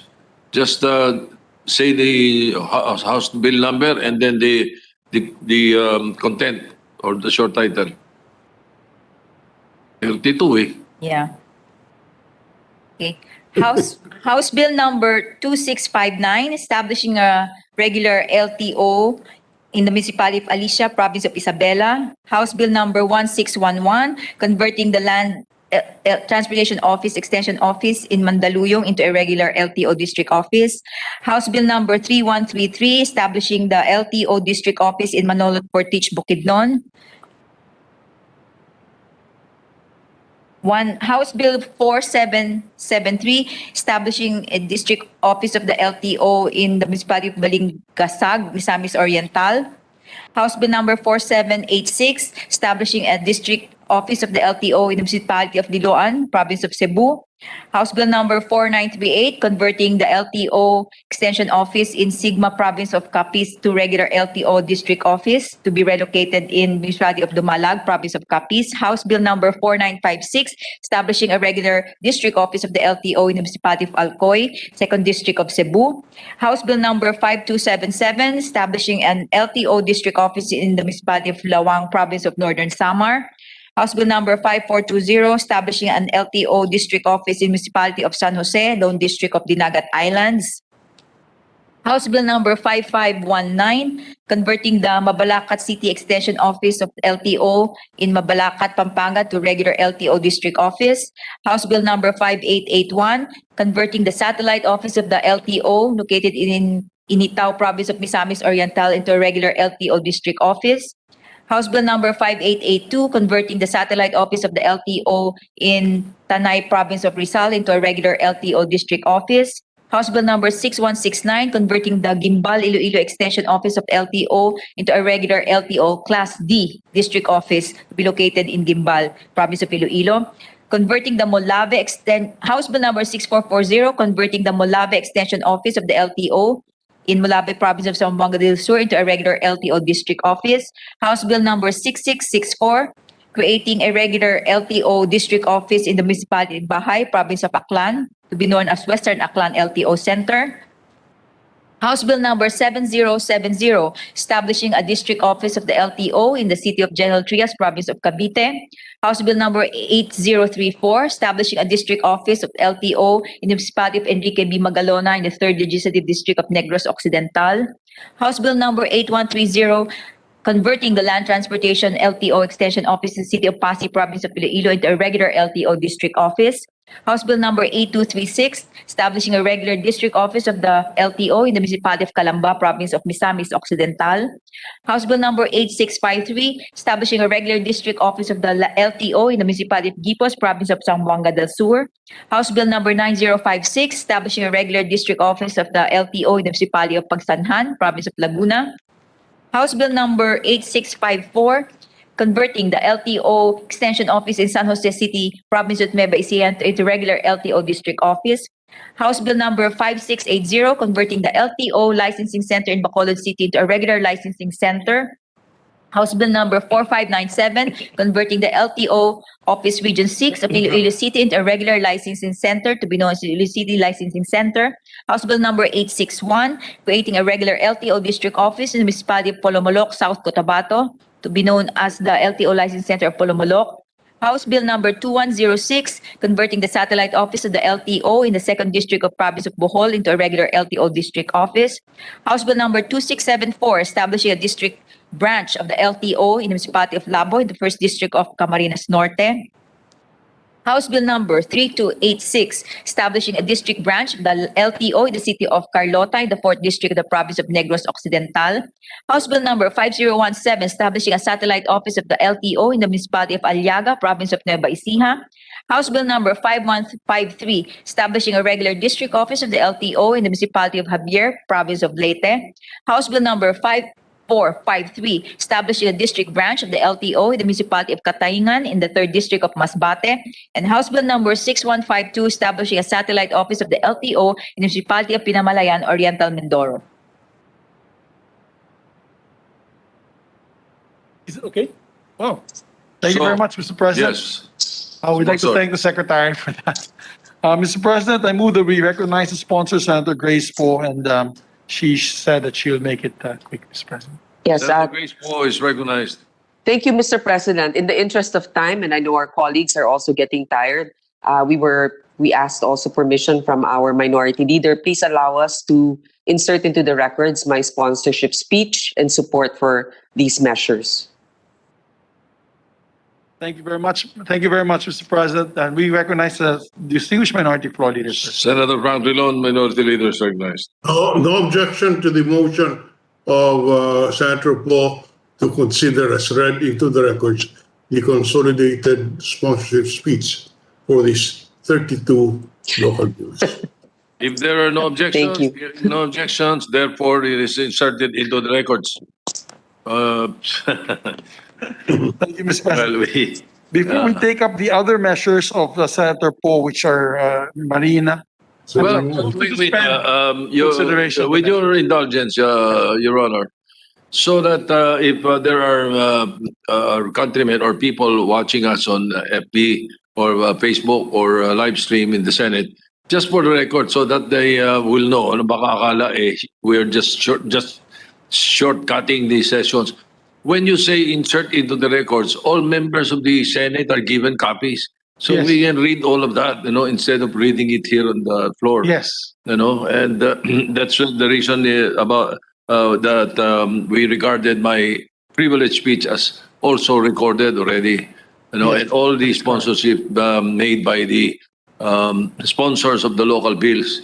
Otherwise, we will not finish in 2 or 3 days.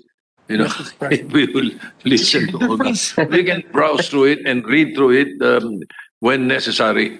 All right? Just for the record, so baka hindi maintindihan ng mga nanonood ng session. That's correct, Mr. President. Sige, And go ahead. with our experience, we have several members here who are members of the House of Representatives, Mr. President. To show the stark difference, when we were members of, this was during my time, Mr. President, when I was in the House of Representatives. I'm not sure now in this Congress. But I remember during our time, and Senator Joel knows this as well, and Senator Gatchalian, during our time, Mr. President, the measures would be read on second reading, approved on second reading, in omnibus fashion. So what they would do, unlike what we do here, is we do it one by one. When we have to approve this on second reading, we have to approve this one by one. In the House, I remember, it was a omnibus motion. So the majority floor leader would say the aforementioned bills. So there will be about 200 local bills. And then he would move that all these bills approved on second reading.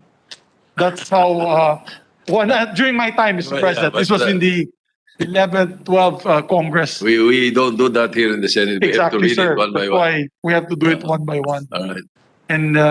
And we're to accommodate our colleagues in the House and our counterparts in the House. We do this for them, Mr. President, and for the Filipino people.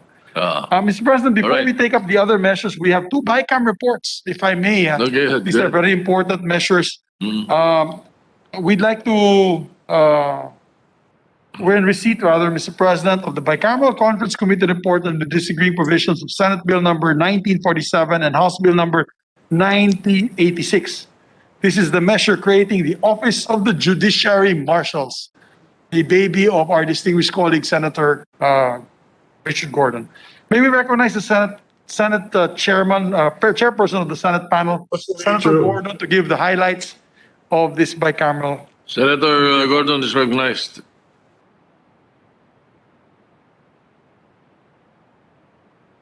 Thank you very much, Mr. President. I'm ready to have the honor to present the joint explanation of the Bicameral Conference Committee on the disagreeing provisions of House Bill number 9086 and Senate Bill number 1947. The Bicameral Conference Committee on the disagreeing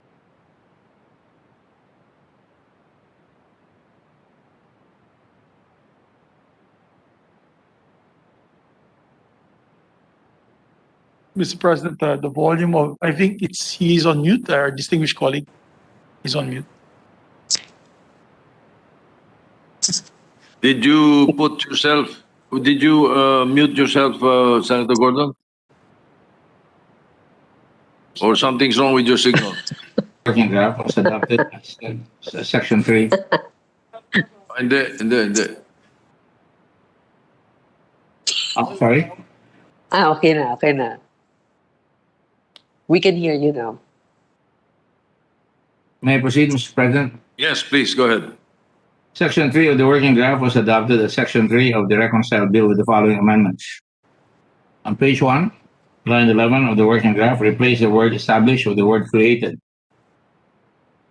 On the same page, a line after the word under, add the phrase the control and supervision of. And on page 2, line 2, replace the word there to its, ITS. Senator Gordon, if you don't mind, can we? The request here is that we have a copy of what you are reading, so perhaps we can just insert it into the records because we see that it is very, very lengthy. Would you like me to flash it on the screen, Your Honor, or? No, we have a copy. We have a copy. Yeah, we're just trying to shorten the proceedings. If we can just insert. I will submit this what I'm reading to the for the record, Your Honor. Yes, what you're reading for the record, we have a copy. Yes, Your Honor. So it is written, so it shall be done.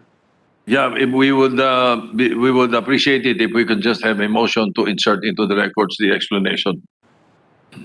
All right, Your Honor. I hereby submit the joint explanation of the Bicameral Conference Committee report on the disagreeing provisions of House Bill number 9086 and Senate Bill number 1947 in the interest of time to be inserted into the record. I so move, Mr. President.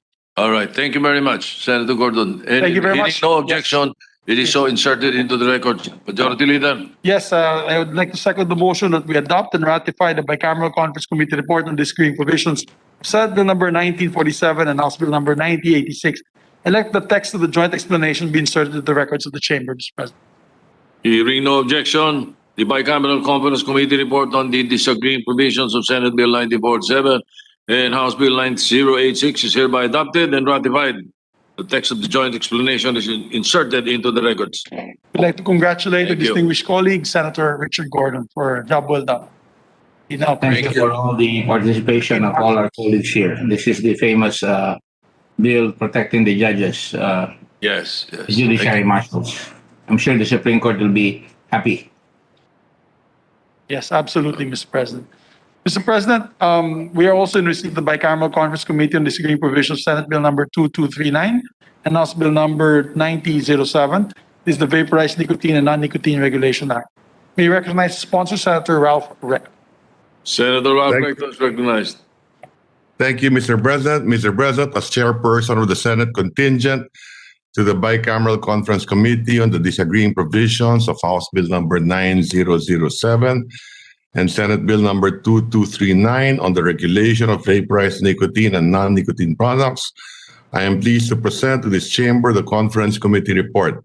The Bicameral Committee has met and discussed in great detail the provisions of the said bill. Your Senate contingent has defended and protected the position of the Senate, including the amendments proposed by our colleagues and approved by this body. The Senate version was adopted as the working draft.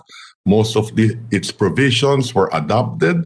The details of the agreements made and the provisions adopted are found in the joint explanation of the Conference Committee on the disagreeing provisions of House Bill number 9007 and Senate Bill 2239. May I request that this joint statement be inserted into the records of the Senate? And may I now take this opportunity to thank the Senate President for recognizing the need to regulate vaporized nicotine products. Certainly, we will not reach this far without his able leadership. Majority Leader Mig Sabiri deserves our gratitude for his unrelenting support to the objectives of the bill. Of course, we are thankful for the valuable inputs of our Minority Leader, Frank Drilon. I've always admired Senator Drilon's brilliance, candidness, openness, and the reasonableness of his views. I sincerely appreciate the contributions of Senator Pia Cayetano. To make this bill the best it could be, we may not be in agreement all the time, but I would rather focus on our mutual concerns and the other details where we have decided to compromise, come to an agreement, and move forward. Thank you to Senator Coco Pimentel, my chairperson of the Committee on Trade, Commerce, and Entrepreneurship, for entrusting me to the task of shepherding the bill and also for his support to further enhance the measure. I am also grateful to Senators Tolentino and Villanueva for sharing with us your insights on the bill. Our interesting discussions have certainly contributed to giving the bill better chances to achieve its purpose. I will remember with gratitude the many senators who have expressed their understanding and support for the urgent passage of the bill. I appreciate the phone calls, the text messages, the sharing of information, and opinion that has to a great extent ensured that the final bill is a product of collaborating and reconciling varying positions. Mr. President and my distinguished colleagues, this bill is meant to regulate vaporized nicotine products, non-nicotine products, and novel tobacco products. It is expected to encourage a shift from smoking the unhealthier cigarettes to these alternative, less harmful products. This bill is never intended to adopt a new lifestyle, especially for minors, are prohibited from having access to these products. Hence, I urge the Senate to ratify this bicameral conference committee report. Thank you, Mr. President. Thank you, my dear colleague. Majority Leader. Thank you very much, Mr. President. With that, I move to adopt and ratify the Bicameral Conference Committee report on the disagreeing provisions of Senate Bill number 2239, House Bill number 9007. Let the text of the joint explanation be inserted into the records, Mr. President. Any objection? Hearing none, the Bicameral Conference Committee report on the disagreeing provisions of Senate Bill 2239 and House Bill 9007 is hereby adopted and ratified, and let the joint explanation be inserted into the records. Mr. President, moving forward, we have some measures left. Mr. President, I move that we transfer from the calendar ordinary business special order House Bill number 2590, House Bill number 4560, and House Bill number 5488. These are LTFRB offices, Mr. President. Any objection? Hearing none, so transferred. Mr. President, move to consider the aforementioned bills. Any hearing no objection, consideration of the bills, the Secretary will read the short titles and measures.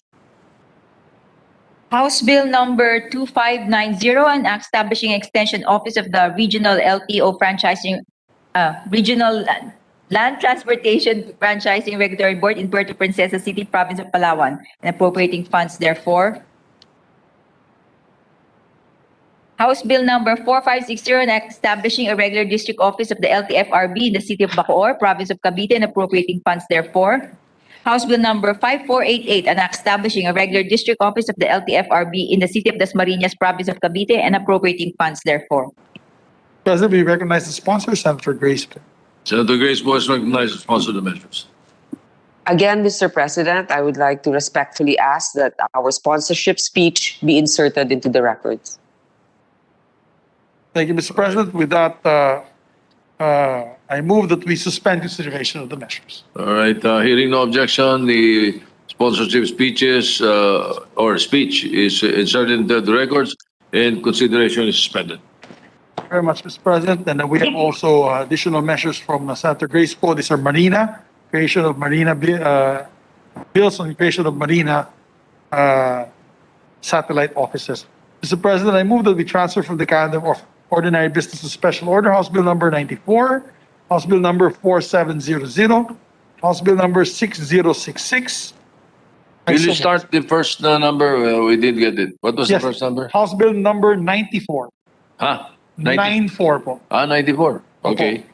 And House Bill number 4700 and House Bill number 6066. All right. So transferred. Mr. President, I move that we consider the aforementioned measures. The Secretary will read the short titles of the measures.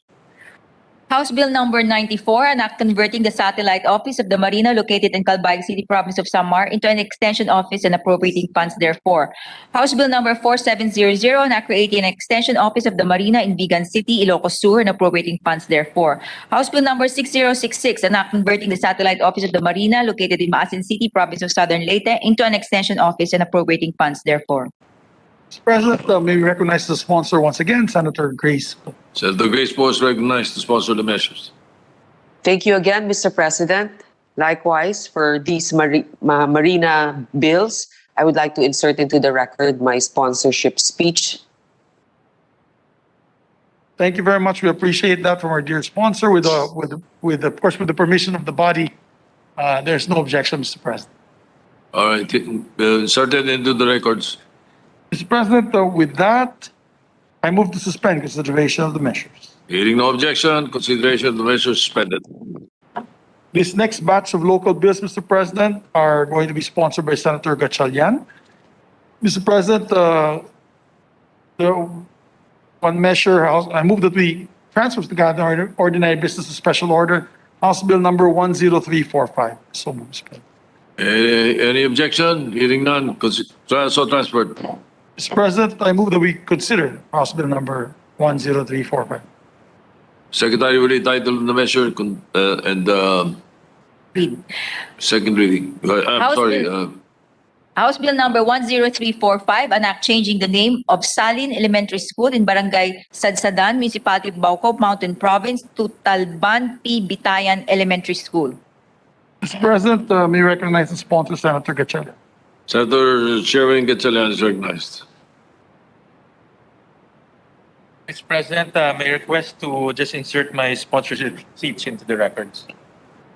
Yes, Mr. President, there being no objection to the motion, All right. Hearing no objection, motion is approved. Mr. President, move to suspend consideration of the measures. Consideration of measures suspended.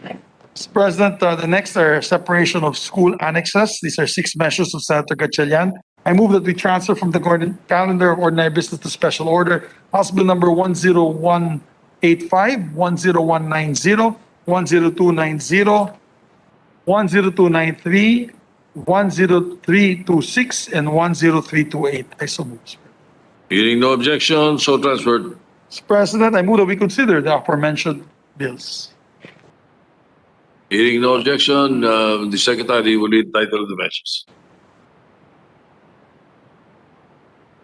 House Bill number 10185, an act separating the Parañaque National High School Marcelo Green Annex in Barangay Marcelo Green, Parañaque City, Metro Manila from the Parañaque National High School, converting it into independent National High School to be known as the Marcelo Green National High School and appropriating funds therefore. House Bill number 10190, an act separating the Rodolfo B. Pamor Jr. Memorial National High School, Sangnay Southeastern High School Annex in Barangay Turage, Municipality of Sagnay, Province of Camarines Sur from the Rodolfo B. Pamor Jr. Memorial National High School, converting it into an independent National High School to be known as the Turage National High School and appropriating funds therefore. House Bill number 10290, an act separating the Dulop National High School, Bagong, Valencia Extension in Barangay Bagong, Valencia, Municipality of Dumingkag, Province of Zamboanga del Sur from the Dulop National High School, converting it to an independent National High School to be known as the Bagong Valencia Agricultural National High School and appropriating funds therefore. House Bill number 10293, act separating the Datu Danwata Elementary School, Agik-Ik Extension in Barangay Datu Danwata, Municipality of Malita, Province of Davao Occidental, from the Datu Danwata Elementary School, converting it to an independent elementary school to be known as the Agikik Elementary School and appropriating funds therefore. House Bill number 10326, an act separating the Datu Danwata Elementary School TFS of Balis Extension in Barangay Datu Danwata, Municipality of Malita, Province of Davao Occidental, from the Datu Danwata Elementary School, converting it into an independent elementary school to be known as the Balis Elementary School and appropriating funds therefore. And the House Bill number 10328, an act separating the Dulop National High School, Labangon Annex in Barangay Labangon, Municipality of Dumingag, Province of Zamboanga del Sur, from the Dulop National High School, converting it to an independent national high school to be known as Labangon Subanen Agricultural National High School and appropriating funds therefore. Majority Leader. Thank you, Mr. President. Mr. President, we recognize the sponsor, Senator Sherwin Gatchalian. Thank you, Mr. President. Senator Gatchalian is recognized. Thank you, Mr. President. Likewise, I respectfully request to insert my sponsorship speech into the records. There's a All right. motion, Mr. President. Hearing no objection, so inserted. Mr. President, move to suspend consideration of the same. Consideration of the measure suspended. Mr. President, the next item on the agenda, the conversion of 2 schools. I move that we transfer from the Ganda ordinary business to special order, House Bill number 10291 and House Bill number 10292. Any objection? Hearing none, so transferred. Mr. President, I move that we consider the said measures. Secretary will read the short titles of measures. House Bill number 10291, Act converting the Kinangan Elementary School in Barangay Kinangan, Municipality of Malita, Province of Davao Occidental into an integrated school to be known as Kinangan Integrated School. House Bill number 10292, an act converting the Molmol Elementary School in Barangay Molmol, Municipality of Sehabad Santos, Province of Davao Occidental into an integrated school to be known as the Mariano Anoy Sangay Integrated School and appropriating funds therefore. Majority Leader. May I recognize the sponsor, Senator Gatchalian, Mr. President. Senator Gatchalian is recognized. Thank you, Mr. President. Once again, Mr. President, I respectfully request to just insert my sponsorship speech into the records. All right. Hearing no objection, so inserted into the records. Mr. President, with that, I move to suspend consideration of the Consideration of the measure suspended. The 2 reapportioning bills, Mr. President, under Senator Tolentino. May we transfer from the Ganda ordinary business to special order, House Bill number 7771 and 10021, Mr. President. Hearing no objection, so transferred.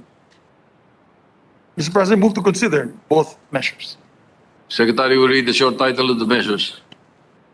House Bill number 7771, an act reapportioning the province of Agusan del Norte into the Lone District of the City of Butuan and the Legislative District of the province of Agusan del Norte.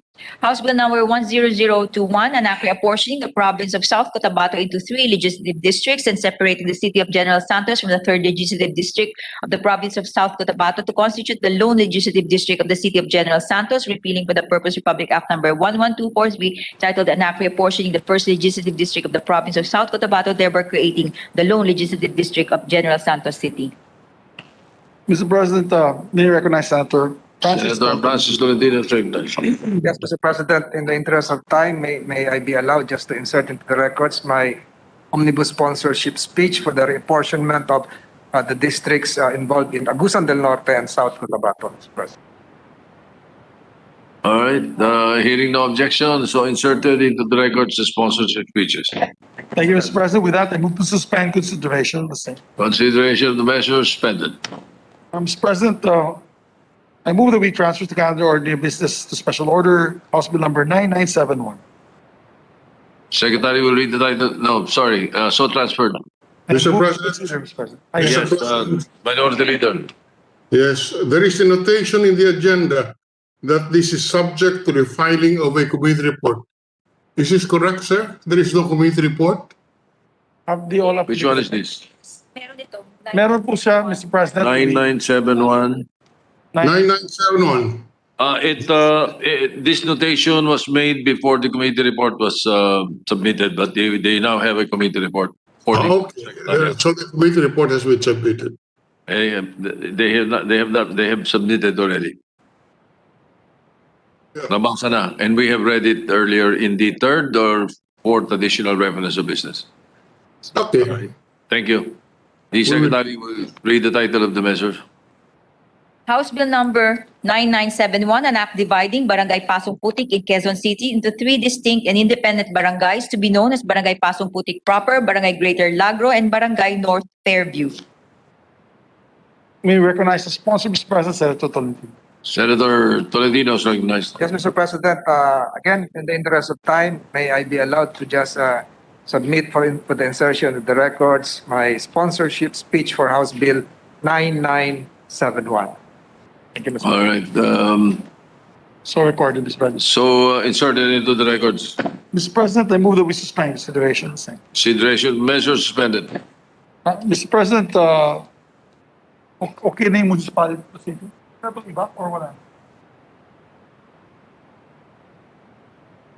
These others are okay. May I ask the Secretary on agenda number 58 and 59 and 60? The committee reports have already been filed. These are the converting municipality to city and creating development authorities. 58, 59.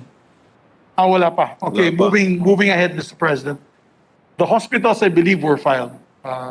So maybe we can take up the hospitals as well. Mr. President, I move that the... Wala pa yata. Wala pa yata. Maliwag, there is no committee report yet. And then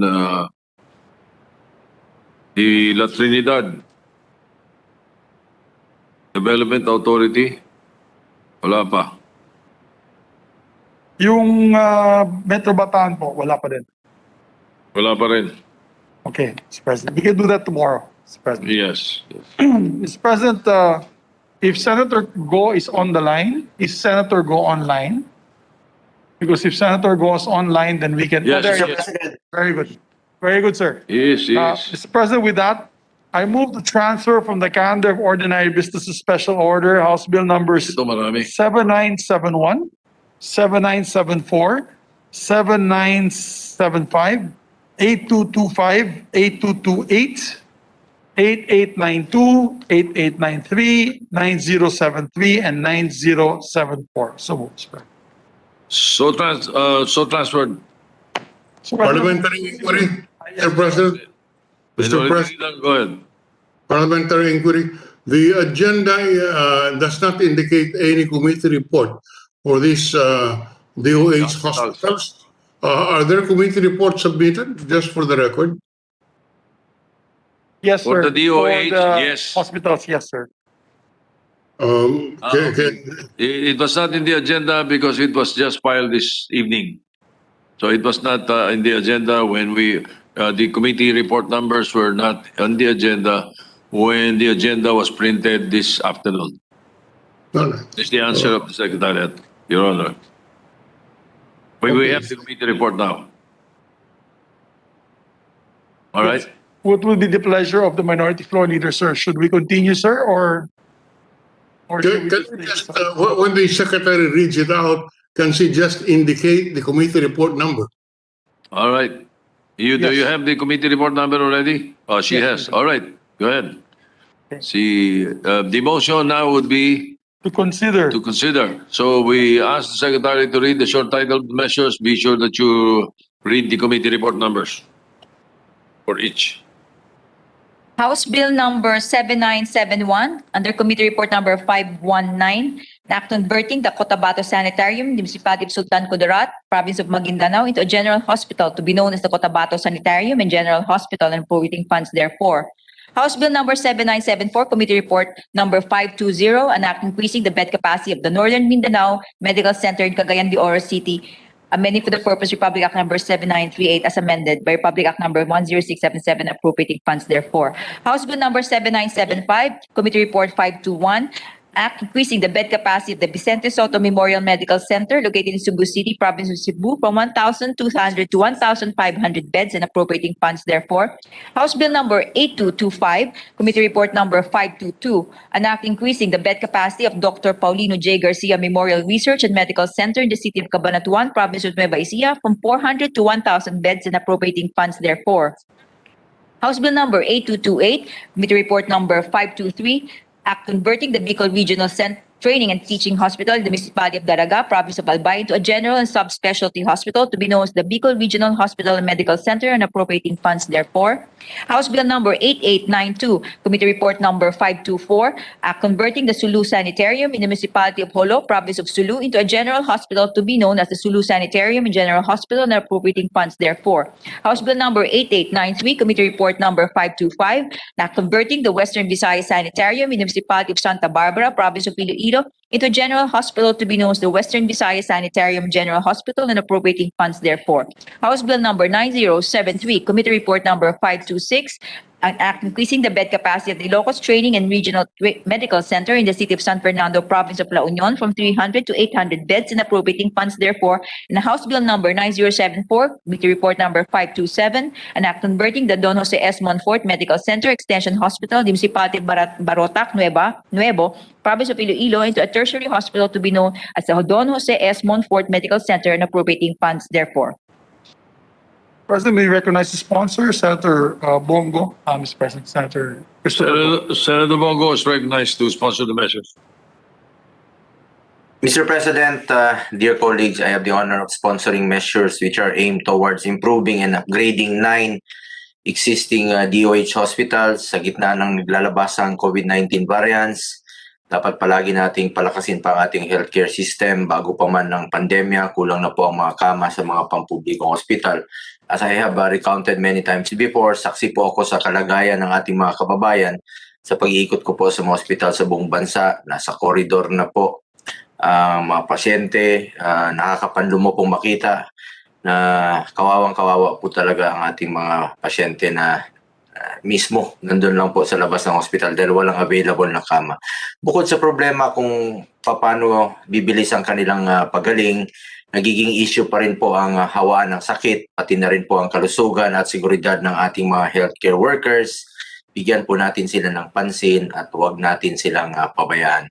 Mr. President, we need to pass these bills upgrading the DOH hospitals because we are amending or repealing previous laws which establish or set the specific bed capacities of DOH hospitals. Some of the bills will also convert and upgrade the sanitaria operated by the DOH as general hospitals. Since 2005, our sanitaria have been carrying out the dual function of general patient care and leprosy care. Through the numbers of leprosy cases are decreasing, its mandate of serving the general population has been steadily increasing throughout the years.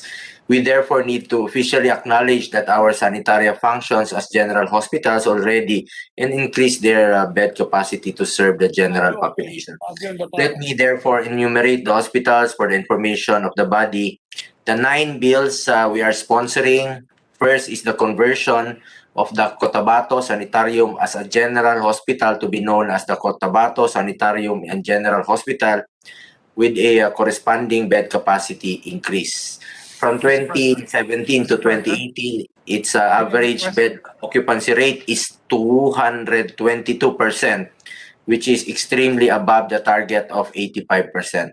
The Cotabato Sanitarium has not received an upgrade since establishment in 1936.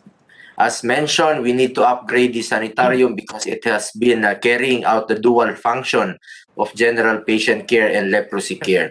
With due respect, Senator Bongo, the majority leader is calling your attention, if you don't mind. Mr. President, Senator Go, if it's all right, sir, if you could just move to insert the sponsorship speech to the record to hasten the proceedings, kasi I promised that we'll be home at 10 o'clock. I mean, to leave 10 o'clock, and it's almost, we still have a number of bills. If it's all right, no the sponsor. problem, Mr. President, no problem. In the interest of time, with the permission of the body, may we just request that the Omnibus sponsorship speech be inserted and considered read into the record.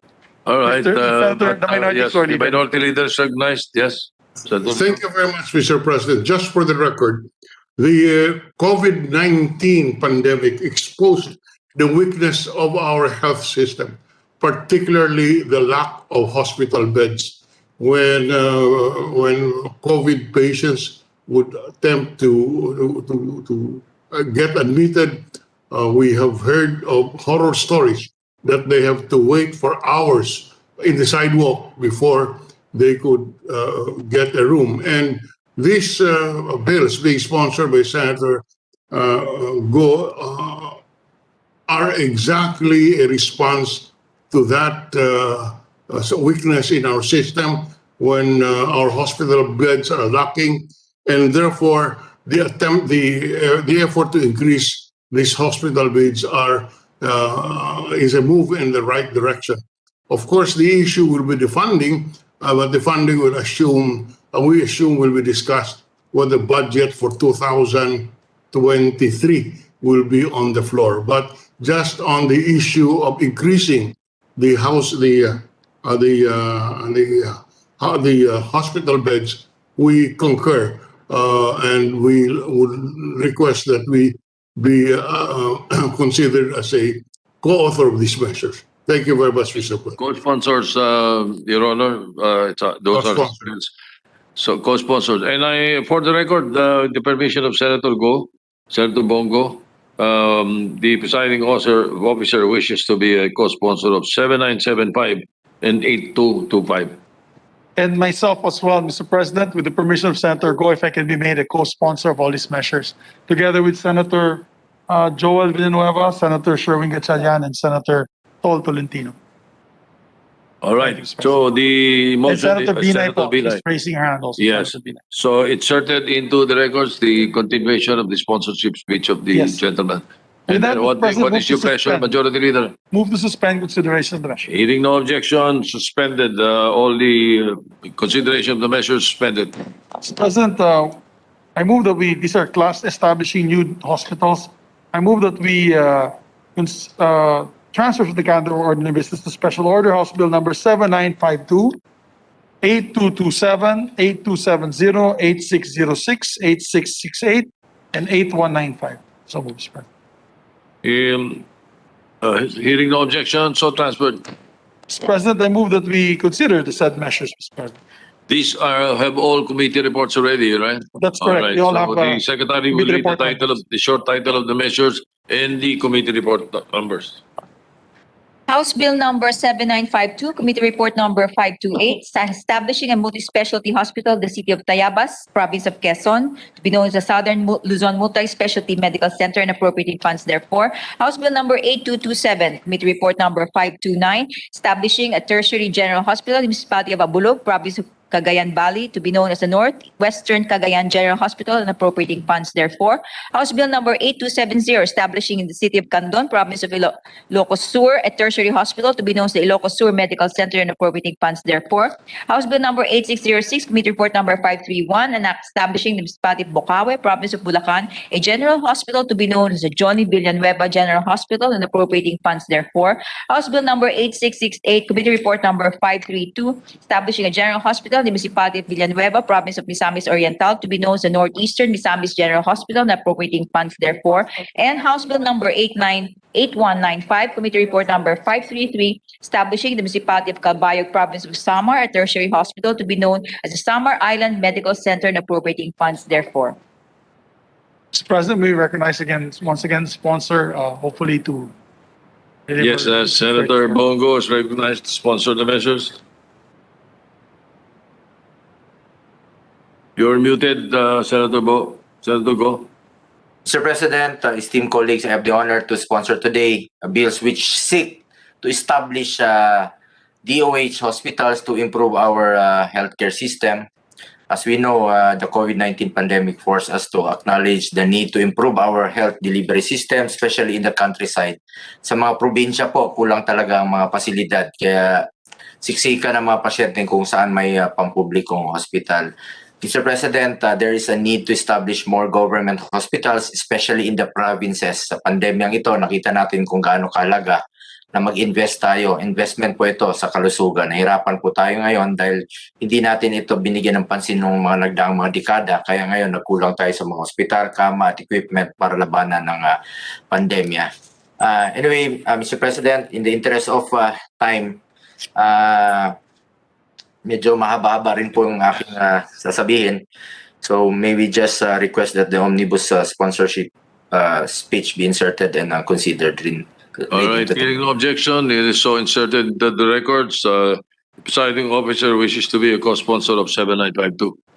Yes, Mr. President, you. if I may be also made a co-sponsor of all these measures together with Senator Villanueva, Senator Gatchalian, and Senator Tolentino, as well as Senator Binay and Senator Gordon. Particularly, Mr. President, House Bill number 8606, an act establishing a general hospital to be known as the Johnny Villanueva General Hospital. This was named after the hardworking sister Mayor. of our dear colleague, Mr. President. Okay. So with Yes, that, sponsor Mr. President, Mr. President. also Senator Cayetano, Mr. President, would like to be made a co-sponsor of all the measures. All right. Mr. President, with that, I move to suspend consideration of the same. Hearing no objection, consideration of the measure suspended. Mr. President, Senator Cayetano is recognized. I'd like to make a manifestation. I understand that the BICAM report for the House bill and the Senate bill on the vapes was ready to the record. It was not on the agenda, so I was not present at the moment, but I will. I just want to reserve my right to study the measure, to study the BICAM report, and make a more thorough comment tomorrow, Your Honor. Thank you. All right. That is, you will want to submit a comment. I would manifest tonight my initial comments, but I know it is very late. So tomorrow I will take the floor and I will have time to read it because it wasn't in the agenda, so I was not aware that it was going to be taken up. So I will make my manifestation tomorrow. I'm reserving my right to make comments on the BICAM report tomorrow, Your Honor. Yes. You may submit or you may make your comments tomorrow, but it has already been ratified. Yes, Your Honor. I'm aware of that, but I'm also making of record that it was not in the agenda, and the majority leader knows that this is very important to me. So I would have thought that I would be notified if it would be taken up. I appreciate that the Senate works very hard late into the night, but it would have been nice if I was aware of it, if it was in the agenda, because I know that the majority floor leader is very particular that if it's on the agenda, it will be called. It was not on the agenda, Your Honors. I'm just making that of record. I know that my voice would not matter anyway, but I think as a matter of courtesy, it either should have been on the agenda or it would have been nice if I was notified. I'm just making that of record, Your Honor. All Yes, right. Mr. President, my apologies to the distinguished colleague. Actually, BICAM reports are not in the agenda. As soon as they're ratified, sent here, filed, and what we do is we bring it out. That's why together with that BICAM report was the judiciary marshals. So whatever BICAM reports come in, we bring out to the plenary. But my apologies. I know this is very close to the heart of our distinguished colleague, Senator Cayetano, and we should have called her before we took it up on the floor for ratification. But anyway, she can make her manifestations tomorrow. Yes. All right. My apologies. Thank you. Thank you, Your Honors. Thank you very much, Mr. President. Mr. President, I was mistaken on the two clusters, that the creating and development authorities, two measures that we passed actually have committee reports and have been submitted and read into one of our official reference of order of business. So if I may go back, Mr. President, I move that we resume consideration, or rather transfer from the calendar of ordinary business to special order, House Bill number 9215 and House Bill number 8218. All right. So transferred. Mr. President, I move to consider both measures. Hearing no objection, considered. The Secretary will read the title of the measures. House Bill number 9215, Committee Report number 519, na creating the Baguio City, La Trinidad, Itogon, Sablan, Tuba, and Tublay Development Authority, defining its powers and functions and providing funds therefore. House Bill number 8218, Committee Report number 517, na creating the Metro Bataan Development Authority, defining its powers and functions and providing funds therefore. May we recognize the sponsor, Senator Tolentino, Mr. President. Senator Francis Tolentino is recognized. Yes, Mr. President, subject perhaps to the correction if I have misheard of the committee report numbers. I will just like to have my Omnibus sponsorship speech for House Bill number 8218 and 9215 be inserted into the records, Mr. President. All right. Considering the lateness of the hour, Mr. President. Hearing no objection, so inserted. Thank you, Mr. President. Move to suspend consideration of the same. Consideration measures suspended. Our colleagues from behind me, from the south, meaning right behind me, have asked permission if they can also sponsor some of their local measures. With the permission of the minority floor leader, she graciously agreed.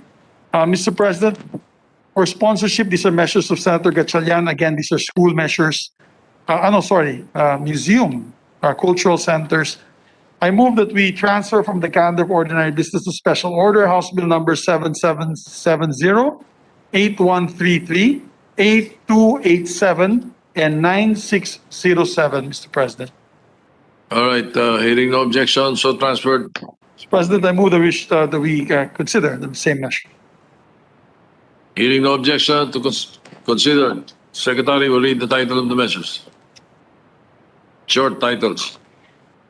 House Bill number 7770, Committee Report number 513, establishing the Kalinga Heritage Museum and Cultural Center in the city of Tabuk, province of Kalinga. House Bill number 8133, Committee Report number 514, establishing the Edades and Bernal Cultural Center and Museum in Dagupan City, province of Pangasinan. House Bill number 8287, Committee Report number 515, establishing the Cagayan de Oro City Cultural Center and Museum in Cagayan de Oro City, province of Misamis Oriental.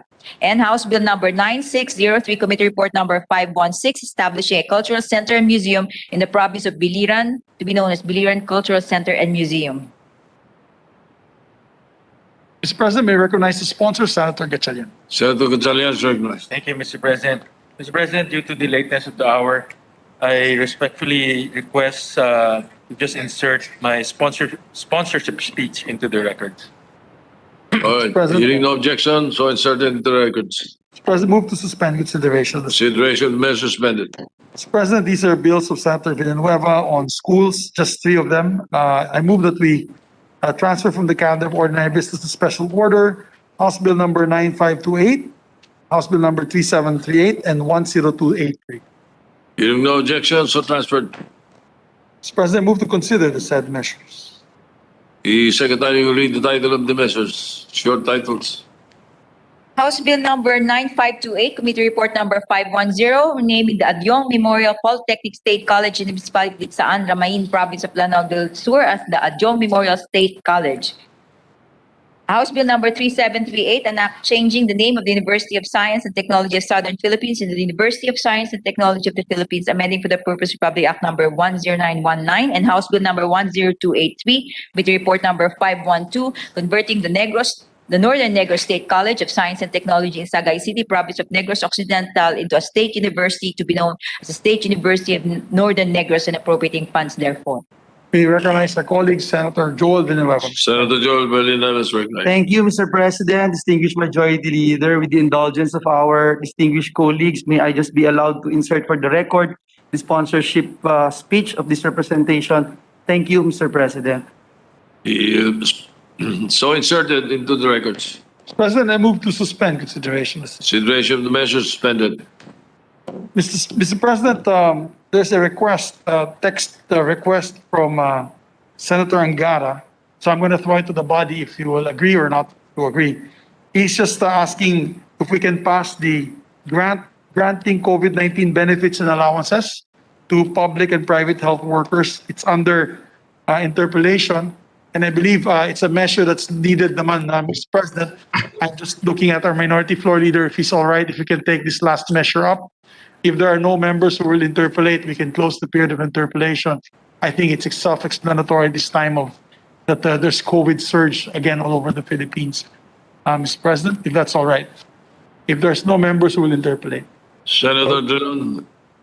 Yes, I have no objection to the proposal considering the lateness of the hour, but let me spread it to the record. There are dozens of bills where the sponsorship speech is just inserted into the record. I'm not referring to this bill of Senator Angara, but I'm referring to all the other bills that for the last 2 hours or so, we only knew the title because the sponsorship speeches were all inserted into the record. For purposes of the period of interpellation, may we have a copy of this of these Absolutely. sponsorship in the journal at least. The Secretariat is directed to transmit to all the members of the Senate the copies Of the or aforementioned email speakers. the copies of the sponsorship speeches of the sponsors earlier. Thank you, sir. Yes, we ask the sponsors to immediately submit right now, Yes, tonight, Mr. President. We will the ask them to sponsorship submit. speeches so that it can be emailed right away to the members of the Senate. Thank you very much. All right, Minority Leader. Yeah. So with the permission of the body, I move that we consider quickly Senate Bill number 2421, Mr. President. Any objection? Consideration is in order. Mr. President, may recognize Senator Sani Angara. No member wishes to interpolate this measure. Mr. President, I move to close the period of interpolation. Hearing no objection, period of interpolation is closed. Mr. President, I move to open the period of amendments. Ask the senator if he has, the good chairperson, if he has amendments to his bill. The Senator Angara, are there any amendments?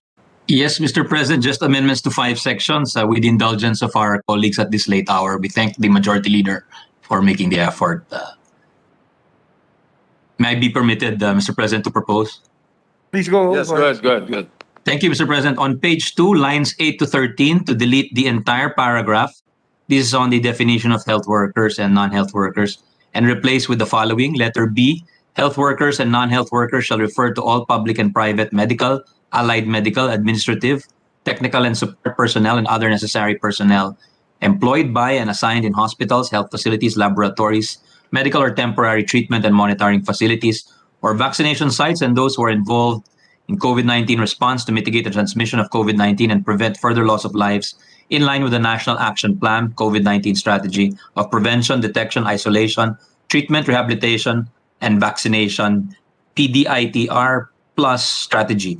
Barangay health workers, BHWs, who are part of the DOH National BHW Registry System assigned in health facilities, including swabbing and vaccination sites, and those administering medical assistance, including those assigned in barangay health emergency response teams, or their successor entities and involved in COVID-19 response, are included as health workers for purposes of this act. I so move, Mr. President. For the record, these are individual amendments, right? Yes, Mr. President.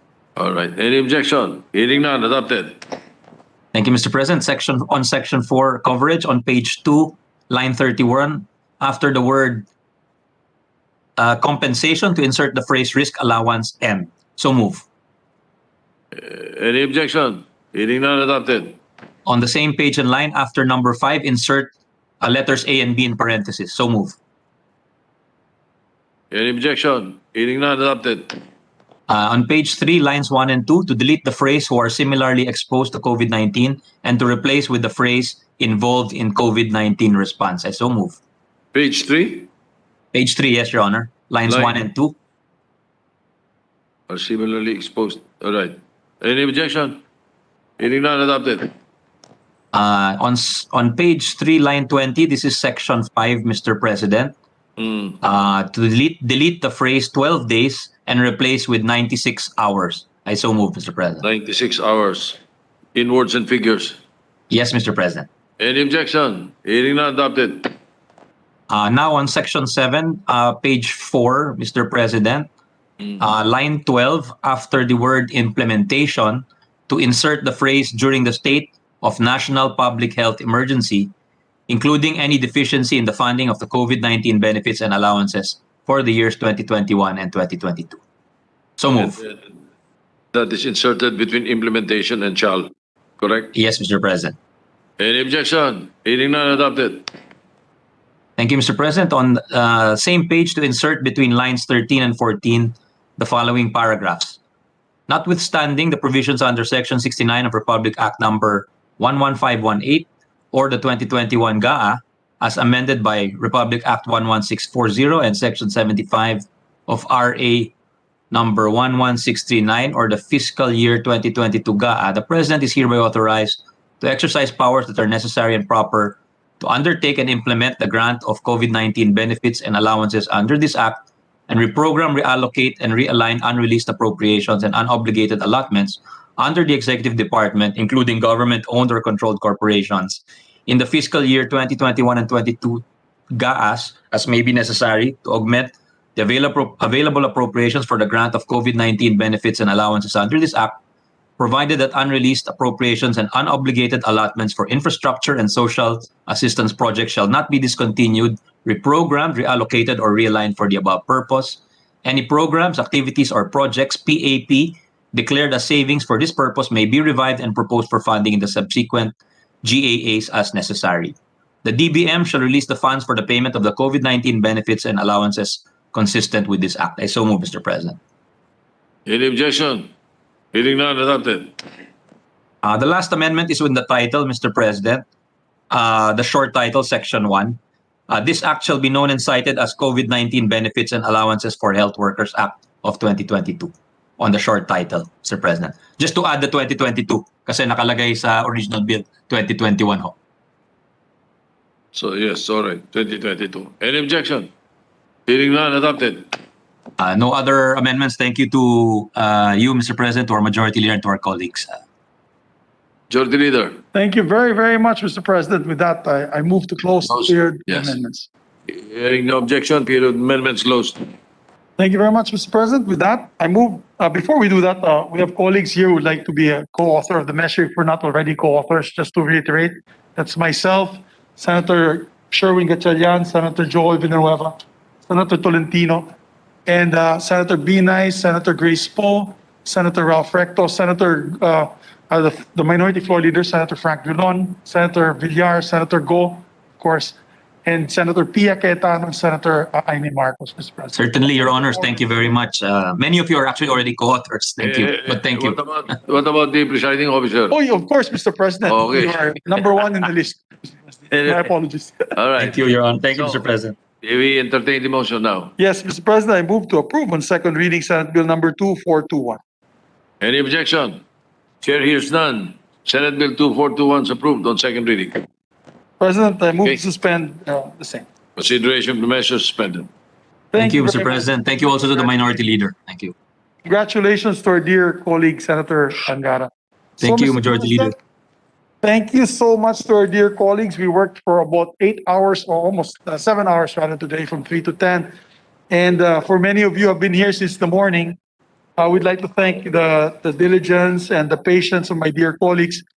We did this, Mr. President, para bukas po at tomorrow and Thursday, we'll just take up bills for second reading na po. We'll just try to pass as many local bills, of course, with the permission of our Minority Floor Leader, and on the local bills. We're planning to have a session, Mr. President, on Thursday with the permission of the body so that we can pass all this. We're looking at only Thursday morning po, mga 10 o'clock to maybe 1 o'clock. And then so that we can pass all the local bills. And then so next week, most of the time, we will just be dealing with a few measures, hopefully for a third reading na lang po. Because with the number of bills that we passed this week, I think next week, we'll spend a couple of days on third reading only because ang dami po nito. If you're going to nominally vote for all of this. So with that, Mr. President, and I can see the smile in the Minority Floor Leader's face, Mr. President. So with that, again, thank you very much. I move that we adjourn session until 3 o'clock in the afternoon of Wednesday, January 26, 2022. Maraming salamat po, everyone. Maraming salamat. Any objection? Aye. Thank you. Hearing none, the session is adjourned until 3 o'clock in the afternoon of Wednesday, January 26, 2022. Good night. Thank you. Good night.